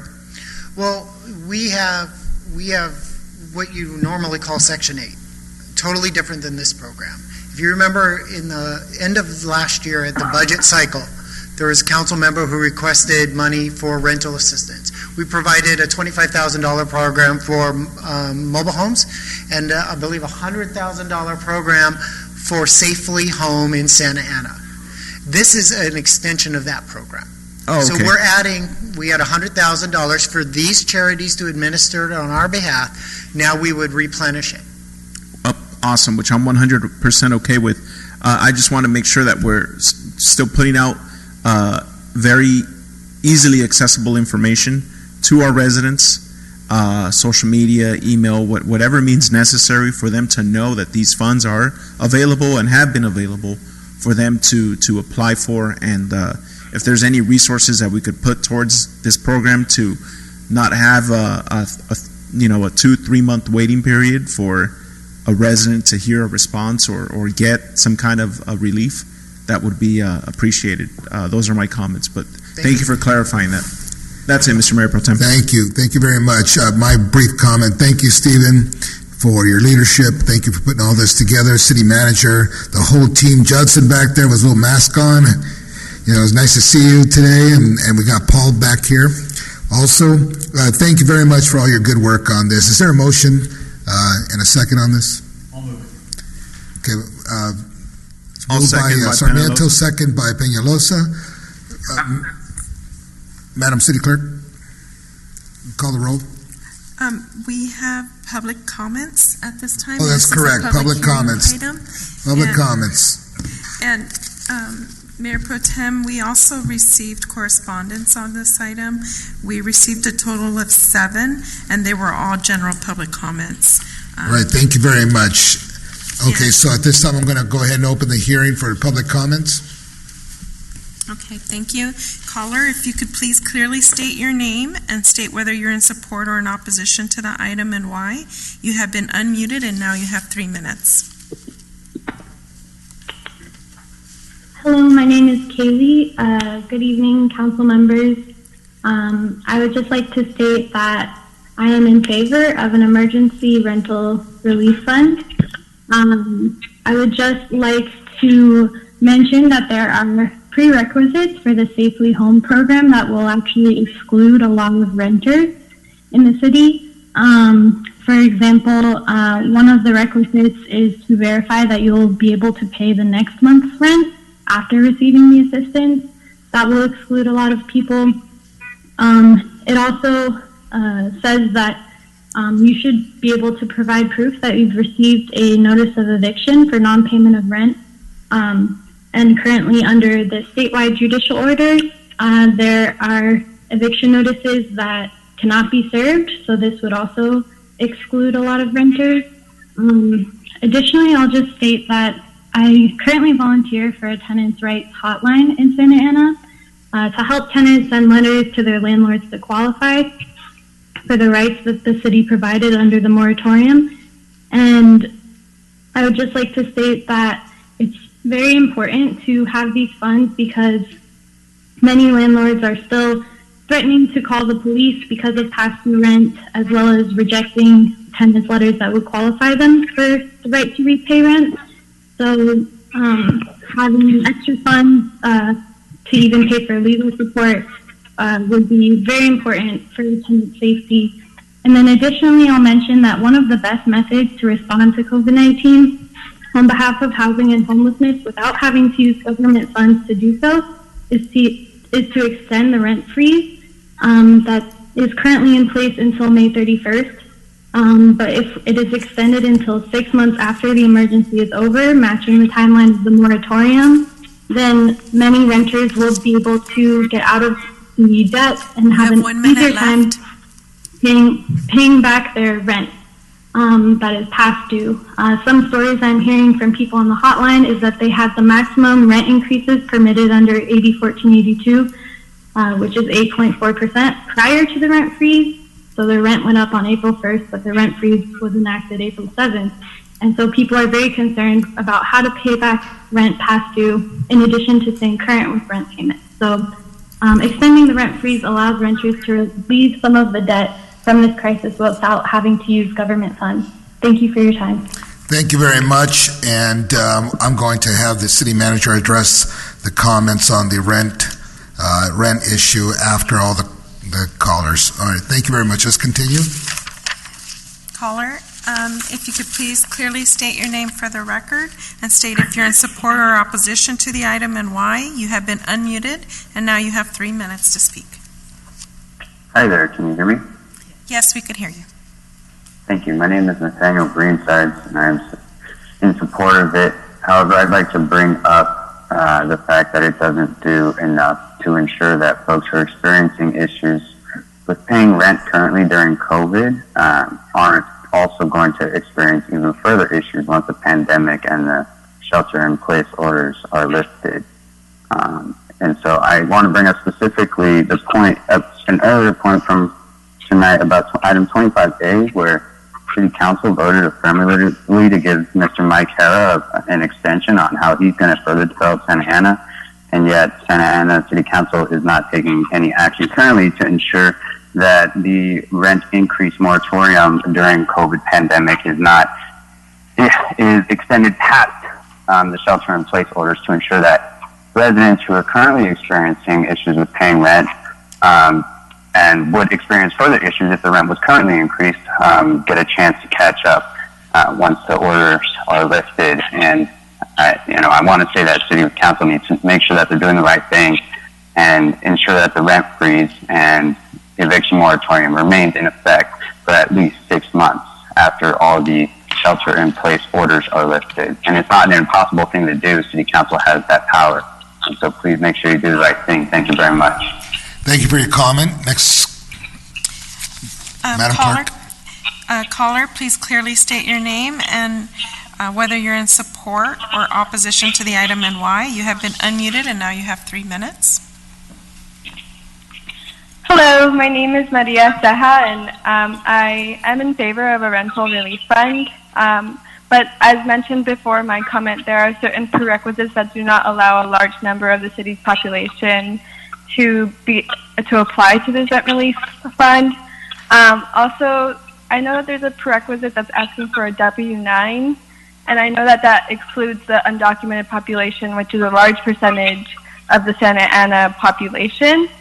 I'm also a volunteer tenant counselor for a tenant hotline here in the city of Santa Ana, and I have firsthand heard the unethical experiences that residents are currently facing in the middle of a global pandemic.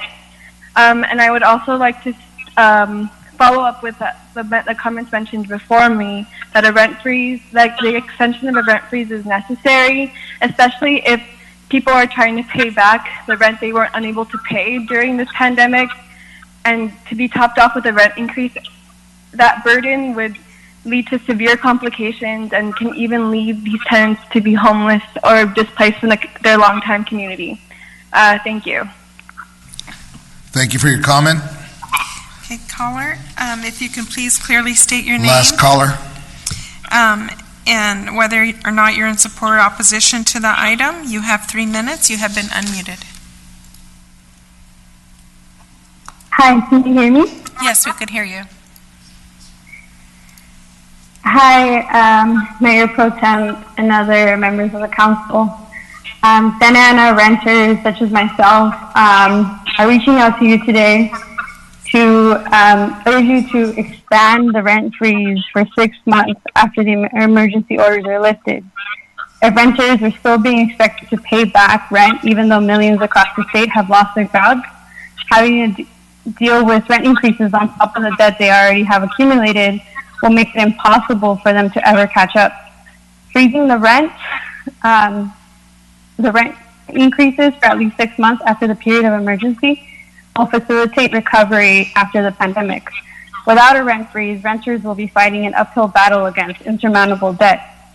Please expand the current rent freeze to 6 months after the emergency orders are lifted and continue to create an emergency COVID-19 relief fund for the city's most economically vulnerable.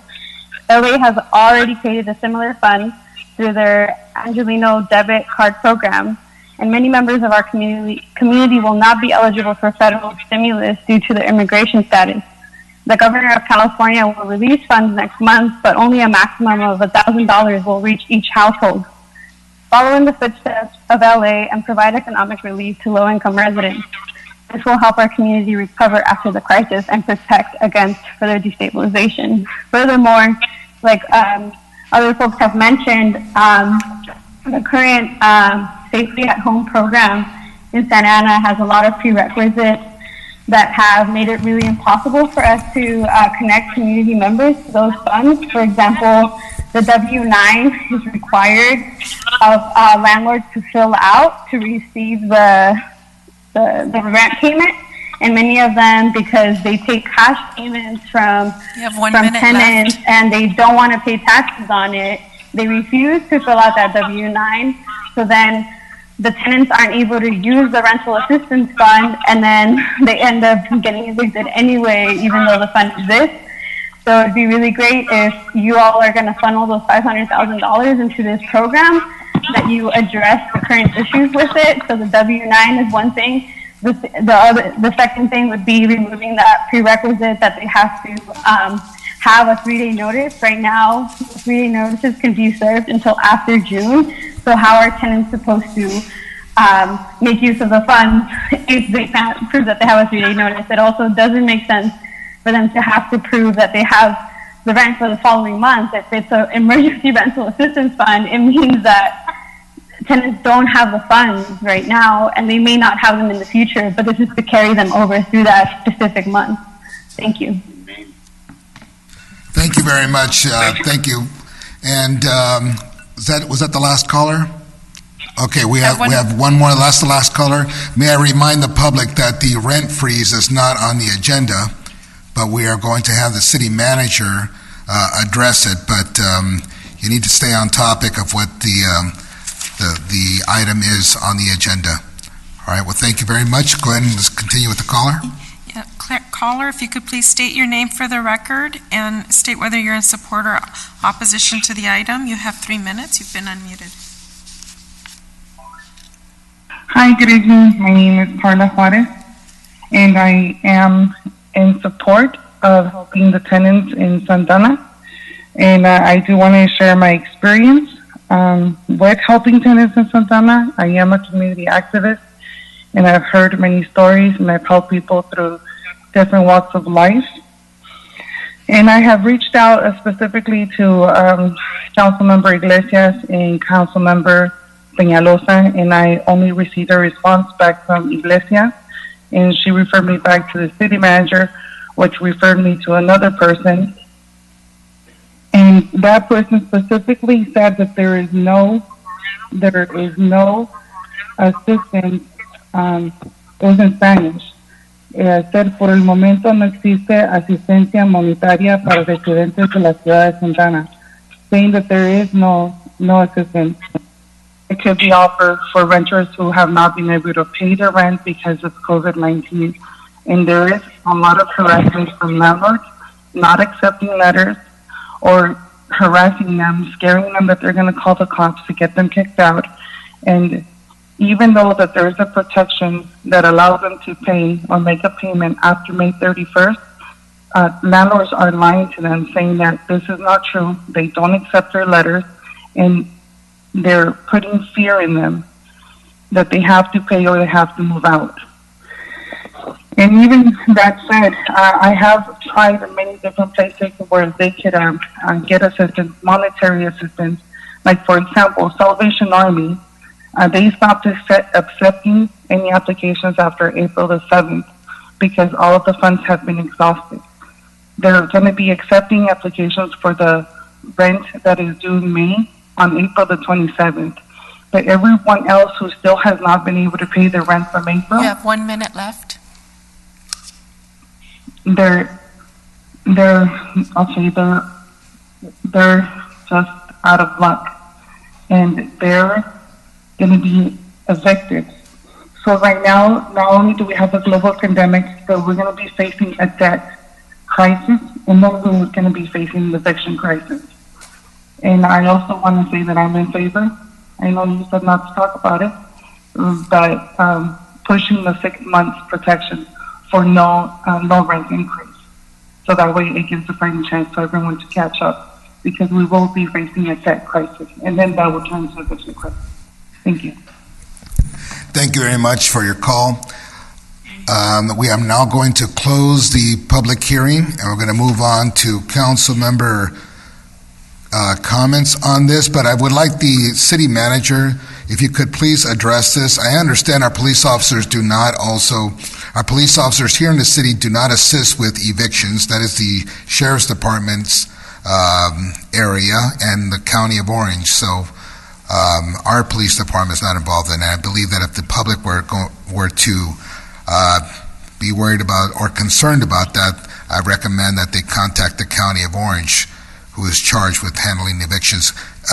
So can you address also this rent freeze? Many callers have been talking about that. Just for a brief moment, thank you very much. Certainly, Mayor Pro Tem. So the 3 items that I heard, and thank you so much for your comments, in regards to the parameters to qualify for our rental assistance program, that is something we can go back and take a look at, because we certainly have the ability to change those. In regards to a request for any extension of time on whether it's eviction moratorium or rent increase freezes, it's something I will look at. We have heard from certain organizations that were seeking a lengthening of the time. We also have heard from other organizations that were asking us not to extend the amount of time. So it's something we would have to do a legal review and look at. And then on the other item, I believe one of the callers mentioned that there were some landlords that were not complying with the executive order. And if that is the case, the place to contact is our code enforcement office. And if you go to our website under what services are still open for business, there is both an email and a phone number for our code enforcement division. Thank you. Thank you very much. Let me go down the list with council member comments. Councilmember Sarmiento. Yes, thank you, Mr. Mayor Pro Tem, and thank you, Madam City Manager, for those comments. I think really we can only speak to what's before us, and what's before us, again, is just the rental assistance with respect to this item, and we can expand on discussing rental freeze, if anything else, with you, and you've already heard comments, so thank you for responding to those. On the rental assistance, I would request that you go back and maybe look at how we can relax some of those conditions so they're compliant with some of your executive orders that you've issued, and to make it more flexible for people to be able to access that support and that relief. The last thing we want to do is, I think as somebody mentioned, delay it, complicate it. The whole idea behind funding it a little bit more is to make sure that people receive it immediately, because at this point, monies that are delayed creates anxiety, creates probably something as difficult as the condition itself. So to the extent that we can have staff work on streamlining that and making it as flexible as possible, and obviously, we don't want to try to distinguish this. The only question I had is on the question of undocumented versus documented folks, because these are federal funds, is that the reason why maybe those that are not legal residents or citizens, can't access this support? Or Thank you, Councilmember Sarmiento. That question actually was brought to staff earlier this week as well, and we came up with a good solution. First, since these are federal funds, we aren't able to assist undocumented residents, but what we will be able to do is adjust our guidelines so that we could prorate the assistance for a documented member of a household, so that we can assist those households.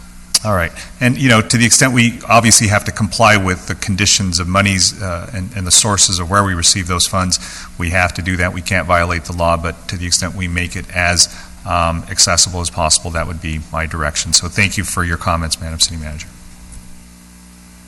Thank you very much. Council Member Solorio.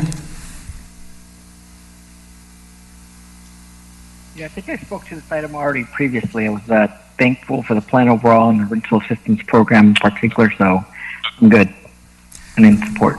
Thank you very much. Councilmember Peñalosa.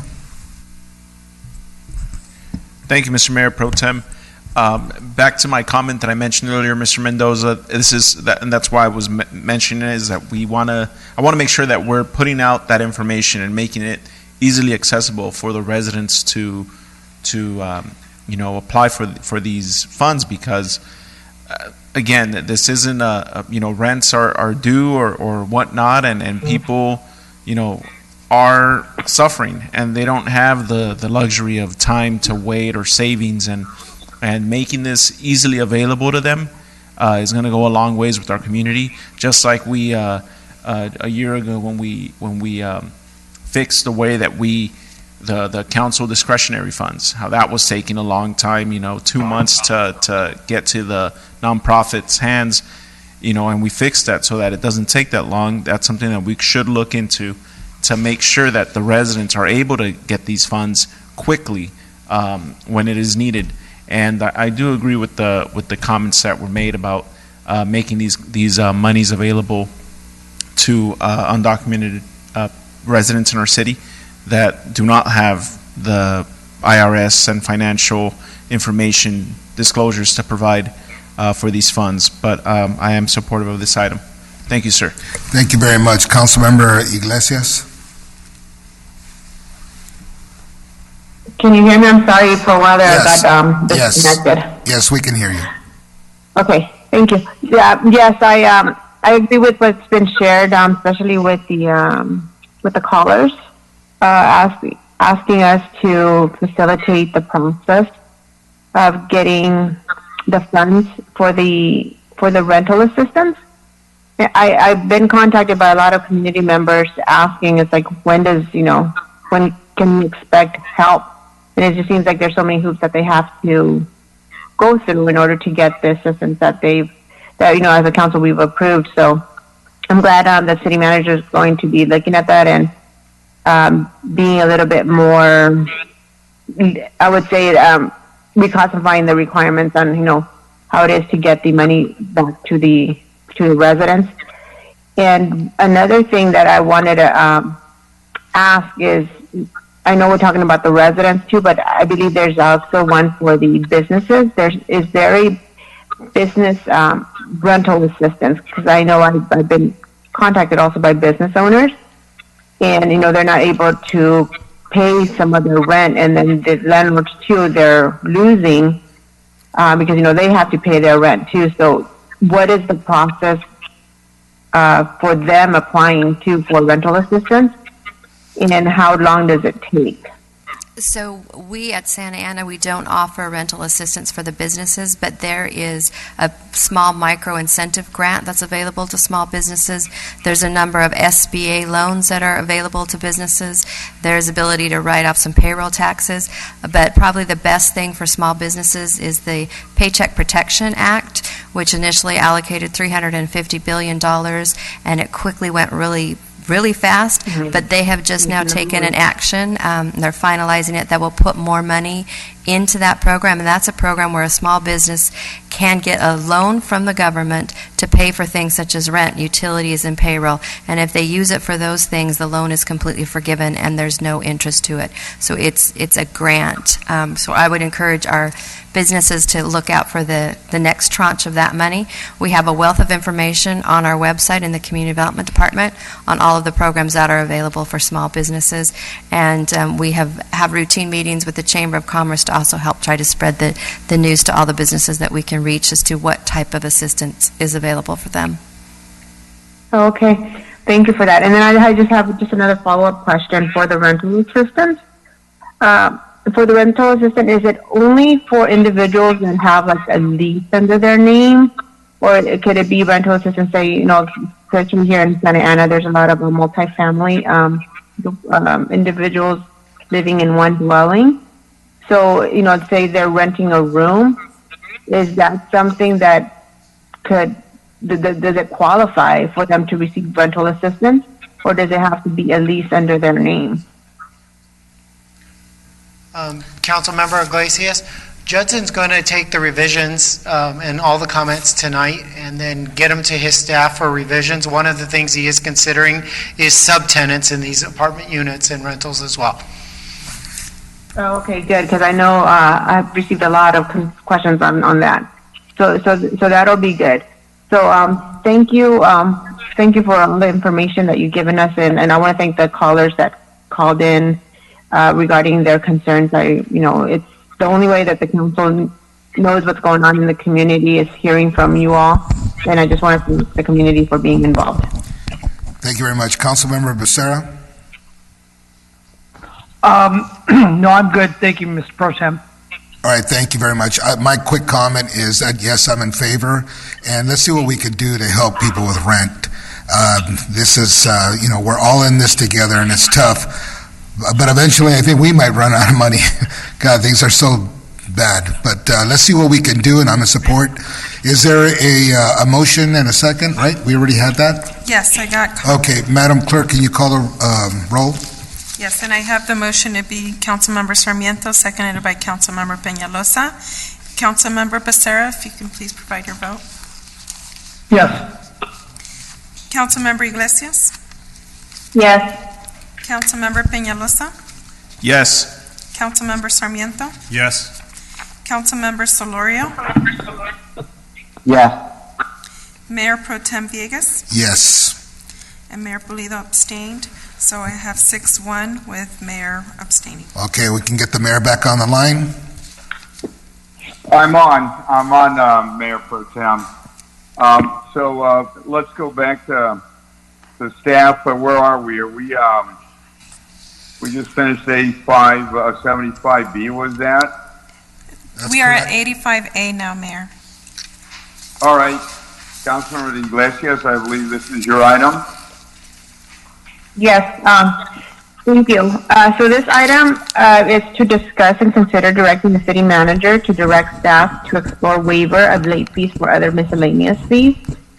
In the process of, through this happening through this pandemic with COVID-19, some individuals from the community have contacted me regarding the dog license tags. And when I checked with city manager, that's one thing that wasn't included in her executive order. So they have asked if we could waive the late fees for the dog licenses. And I believe that would be a good face of us saying, that we're working with our community. And also, I believe the last executive order regarding the business licenses waiving the fees and penalty is about to expire at the end of April. But I believe we did it till April 30th. So I would ask the city council to see if we can extend it to maybe another 60 days or whatever the city manager deems is appropriate, because this would help our community moving forward and dealing with what's going on. So I respectfully ask if we could waive the late fees for these entities. Any comments? Any thoughts on this request?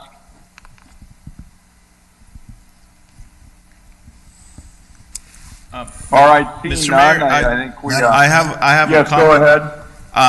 Go ahead. I want to thank Councilwoman Iglesias for bringing up the dog license. You know that when it comes to dogs, you'll always have my support for pets. But I just want to also offer a reminder that there the city does charge less if your dog is neutered or spayed. A lot less, actually, over $100 less from what I've seen. And just encourage, again, residents to, there are areas too, I know people are thinking neutering in Spain is expensive, but there are a lot of nonprofits in the county that provide very low costs. I believe I neutered my dog for $25 at one of those nonprofits that do that, I think it's in Garden Grove, but just wanted to put that message out there, but thank you. That's it. Thank you. Additional comment? Mr. Mayor, I think the city manager is going to comment. Go ahead, Madam City Manager. I believe under the power that you guys vest in me, I could take care of those two things without even returning to City Council. I would suggest that. I would suggest use your judgment and on things that you can just do that in your judgment are good and related to the COVID. Just go ahead and do that. Thank you. With that, I think we have public comments still, right, Madam Clerk? Yes, we do, and we do have speakers. Let's go ahead. Let's take them on. Okay, and Go ahead. And also, we did receive correspondence, 1 opposition to the recall and 3 that were requesting to extend the rent freeze for 6 months beyond the May 31st deadline. And now we have a caller. Please state your name clearly for the record. And you have 3 minutes. Yes, my name's Connie Major, and I had a few comments. One is on item 25A, the Caribou Industry project at 3rd and Broadway with the hotel and rental residential space. I like that it's been separated with Sycamore coming through again, but I'm concerned that the first 2 floors should be in design, scale, and material to combine with the historic area there. I don't know if that can be put into the development agreement, but I think it's important to have the streetscape feel since it's such a historic area there. And on 75A, the 37-story tower with Caribou Industries, I want to thank Councilman Penalosa for bringing up about construction traffic. We know traffic is already bad in French Park, Floral Park, Logan, and Lacey. Can't we at least, before the building even starts, put in speed bumps? The neighbors know how to drive slowly. It's those cut-through people. Once they're surprised with speed bumps, they won't be coming through more. I think speed bumps would at least help to do it now. And Councilwoman Iglesias, thank you for bringing up about asking for more time and your no vote. Also, I wanted to give you... Pardon? Are you done? No, I'm not. In 1979, I wanted to bring up about the Moeller high-rise, how the community rallied around and worked with the council and the developer and stopped a 13-story proposed building on the corner of 901 West Civic Center Drive. That was against what is now known as the Washington Square neighborhood. And as just plain neighbors, not even neighborhood, and without the use of computers and internet and such, we were able to get that building stopped, and the developer came to the neighborhood and asked what would be acceptable. This is back in 1979. Just want to give you some history that the process worked then and it's working now. I just wish we had the same kind of process on this 37-story tower where the community is involved with the developer ahead of time and design something that works and meets community needs. Thank you, Council. I hope everybody gets a good night's sleep. We have one more caller. Caller, please state your name for the record. You have 3 minutes. My name is Gary Hendricks. I live on Spurgeon Street, adjacent to 2525 Main Street property. I've watched as this fiasco has gone on, and I just want to make sure that as a taxpaying resident of Santa Ana, I understand what you mental giants of the city council are doing. Based on conversations that I've heard tonight about all the loss of revenue due to the virus, if I understand it correctly, you've now voted to take a piece of property on a Santa Ana Main Street from producing several $1 million of tax income to the city, which would make it an even greater need, a renovation of Park Santiago plus 50 years of security for the park paid for by the developer, to a cost for the city to purchase a piece of property with money that you don't have, and then add it to the Santiago Park, turning it from an income-producing piece of land to an ongoing cost to the taxpayers. But I'm sure, like so many other things that you politicians do to spend other people's money, you will vote in another tax on the residents to pay for it. Then this piece of land can be taken over by the homeless and drug dealers, just like the rest of the park is now, and create a criminal haven right behind homes with seniors and families with small children. History has shown us that this is the most likely thing to happen because of Santa Ana being a sanctuary city where no one is ever arrested, and those who are removed are simply released only to return back to the park. I do not expect anyone on the council to have the guts to reply to any of this because no previous communications have ever been answered before. Have they, Mayor Polito, council members, Christine Ridge, Sonia Carvalho? By the way, Polito, the only people that got harassed were the people that supported the 2525 project and not just Dale Helbig. I'm done. All right, thank you. Anybody else, Madam Clerk? That's all we have. All right, let's go. Do we have city manager comments? Yes, sir, just a few brief ones. Just to point out that we are in the process of developing a strategic plan, and we have an opportunity for the community from live on YouTube and live on Facebook to provide their input on it, and that is this Thursday, April 23rd at 7 p.m. And then one other announcement, the city's Public Works Maintenance Services team is preparing a public service message on how residents can celebrate Arbor Day this Friday, April 24th, while still staying safe at home. That's it, sir. Thank you. Council members, Councilmember Solario. Thank you, Mr. Mayor. Just a couple of things. and I know we hear it a lot, but we probably can't say it enough, and that is let's all try to just stay home and stay safe. Coronavirus is a real thing, and now they're even saying that when it slows back down, but flu season starts back up, it's even going to be harsher then. So it's an interesting time. And then the other thought I had, because I've been watching the state and the federal press conferences on this coronavirus stuff. There is now, real dialogue about when and how to open back up, and I know that Councilmember Becerra and others, been talking about how we might do that in Santa Ana, given that some of our orders, also, directly implied that we would decide when to open back up. So maybe at a future meeting, I don't know if it would be closed or open, that we might want to begin talking about that as well. Thanks. Thank you for those comments.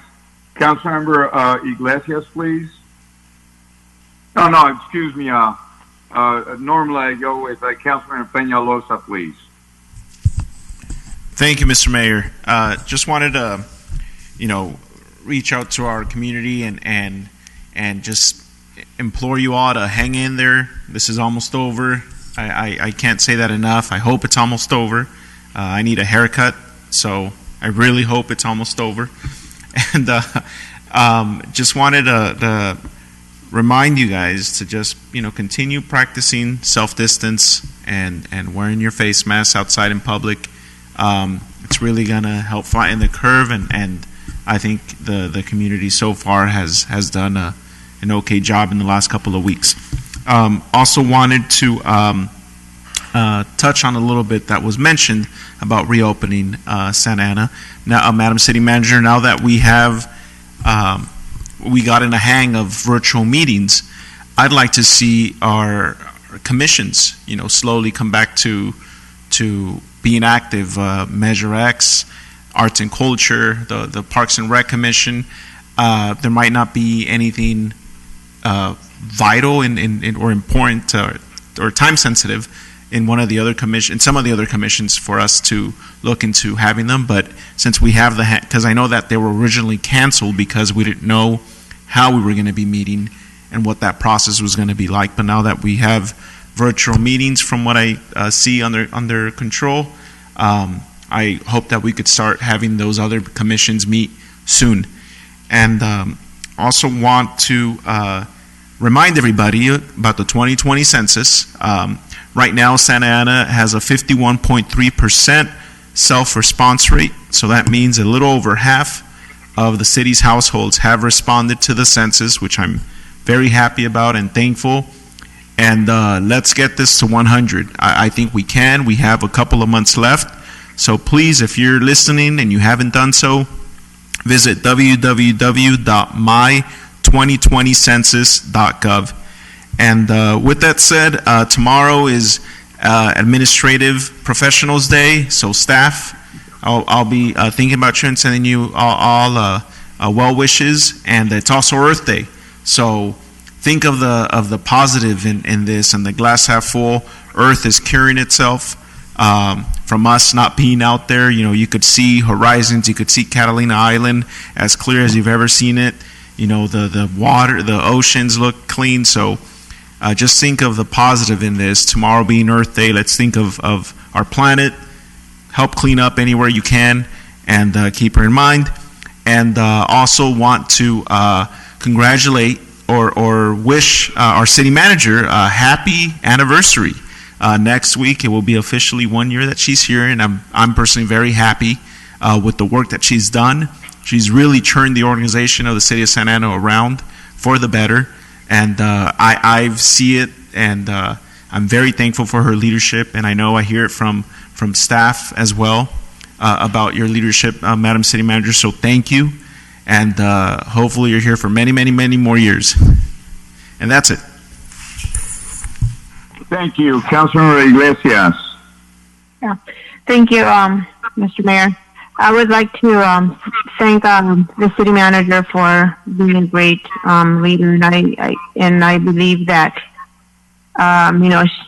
we could give her more authority to be out and be front and center when reporting out to the community.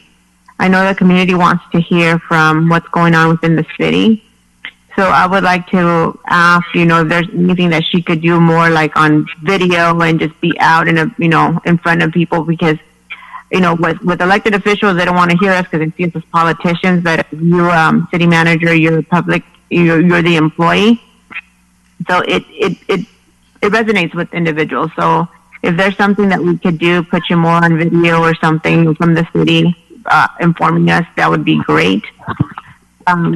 Another thing I would like to add is Measure X, I believe, is a very critical committee that needs to be meeting, and I'm hoping that we could put it back on the agenda or talk, or give them permission to come back and, like what Councilmember Peñalosa was saying, for them to start meeting and talking about, the city business, because they're critical. I mean, all the other commissions are critical, but right now, especially with what's going on with our financial situation, they're an advisory committee that could really help us see where we're at.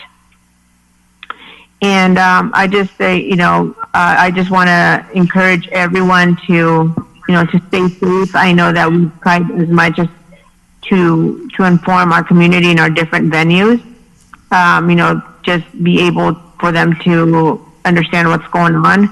But I feel that we could be doing more. Another thing, Christine, if you can take a note, yesterday when I was at City Hall, I think it's like the ATM machine or whatever it is, the machine where you can pay the bills, it was out of order. And it's something that I feel it was a disservice when I was there was about 10 individuals that wanted to use it, but they couldn't. So that was kind of unfortunate. And I'm wondering if we could bring back or, help bring something back to the community. Individuals that go there to pay for the bills.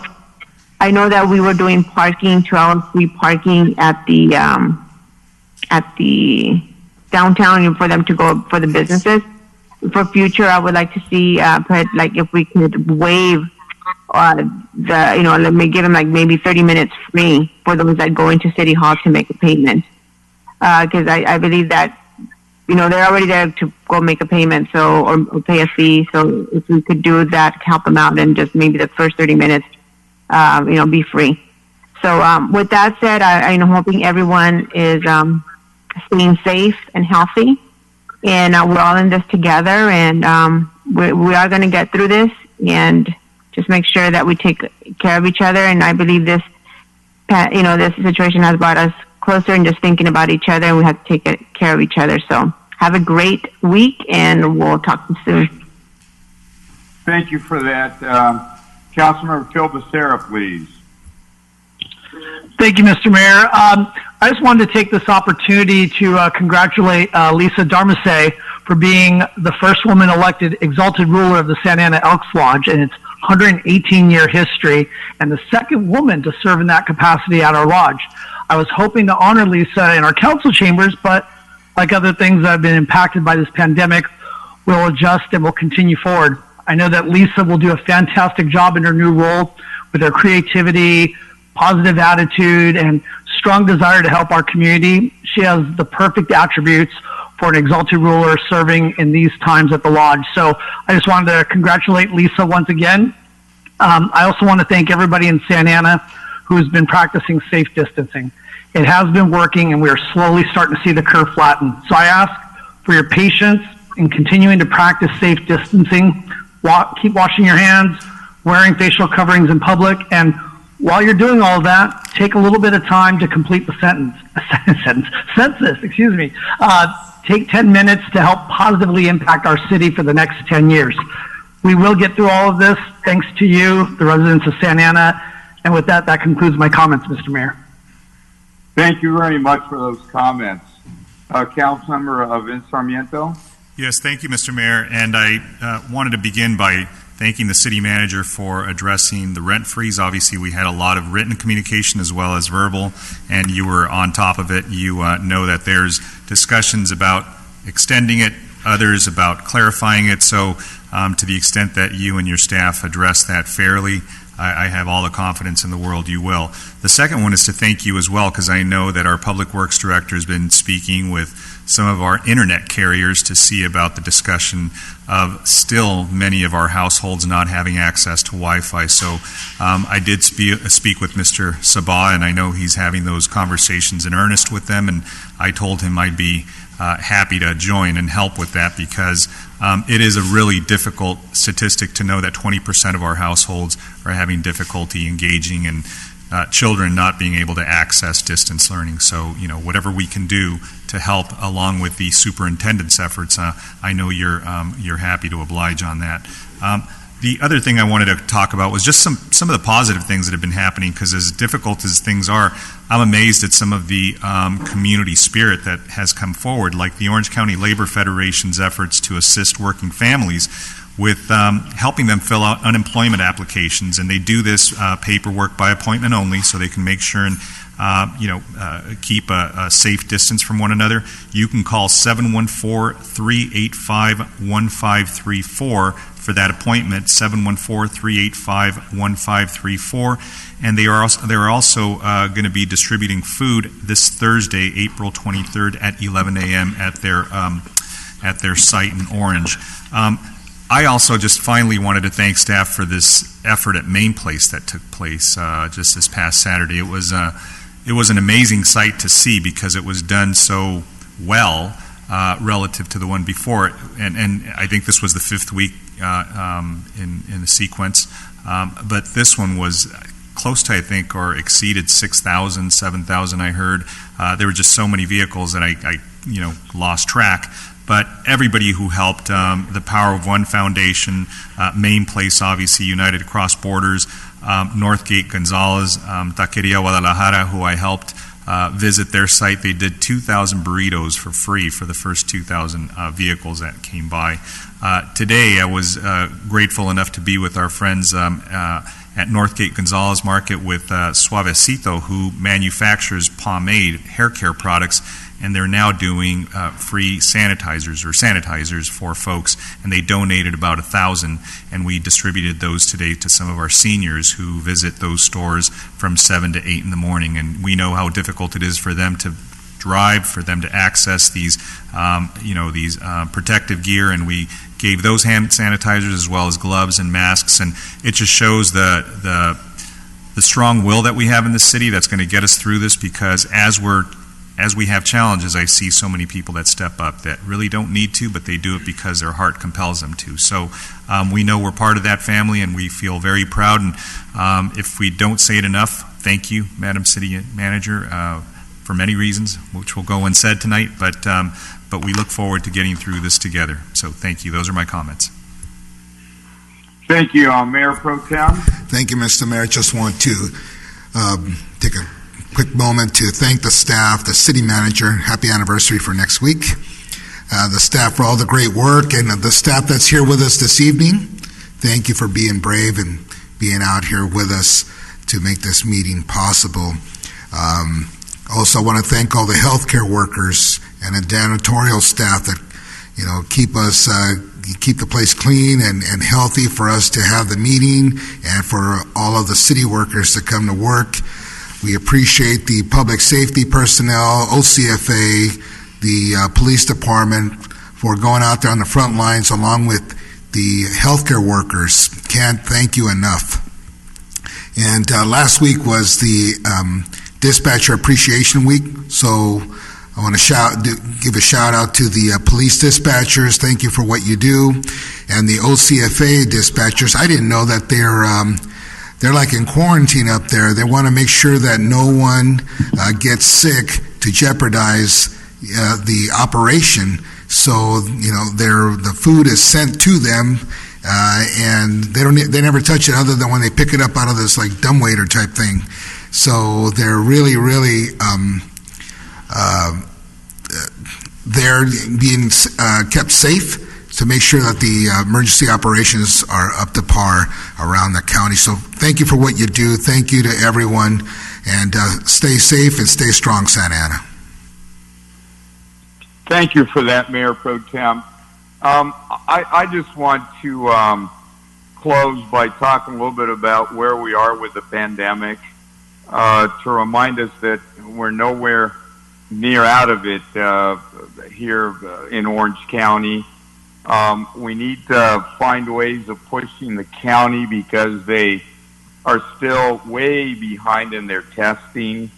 Also, I want to thank on that subject Councilmember Solario, because you pointed out that other counties provide a lot more information when they put out the stats. And, you know, we're, I think, approaching 200 now people here in the city that are impacted.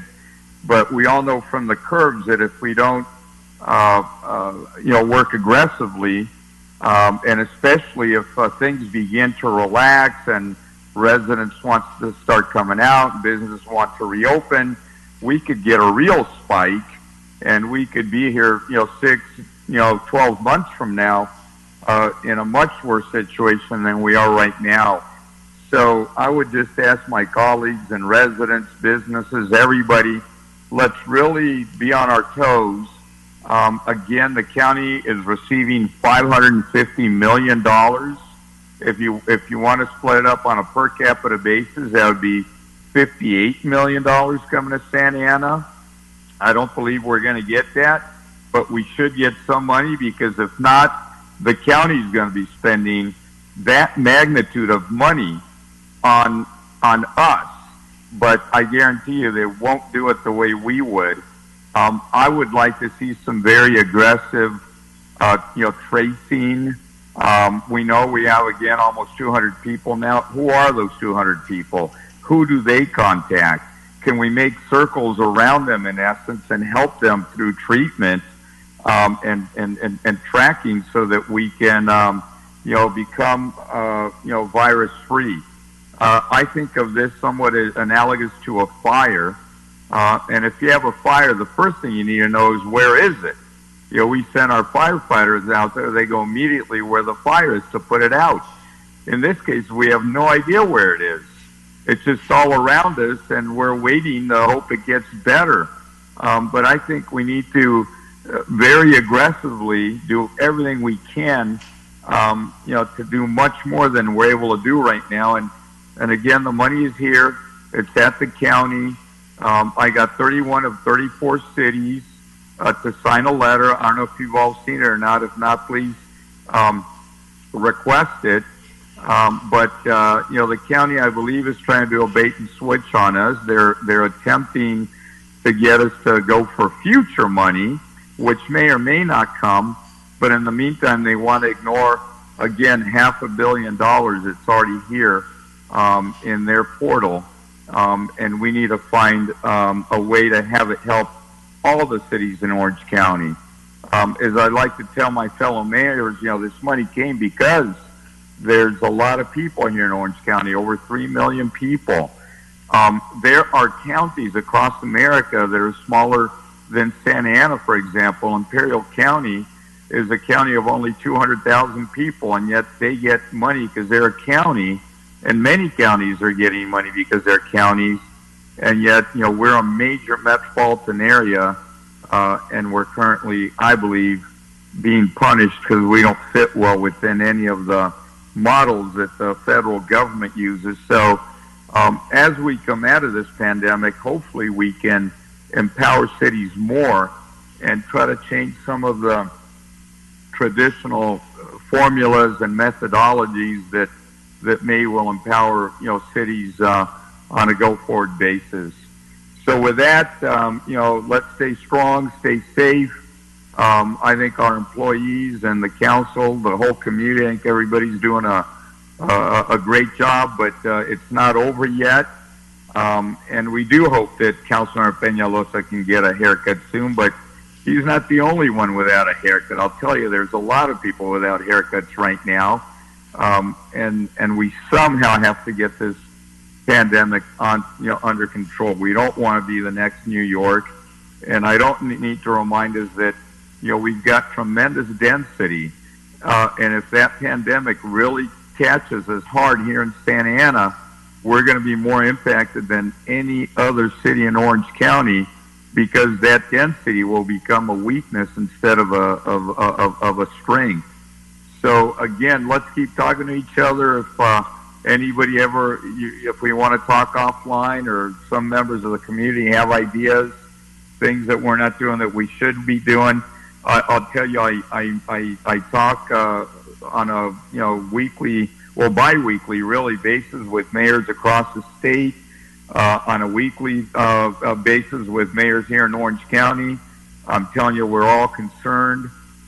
We're all trying to figure out what to do, and we need to stay on our toes as we go through these difficult times. So with that, this meeting is adjourned. Thank you, everybody, and have a good night.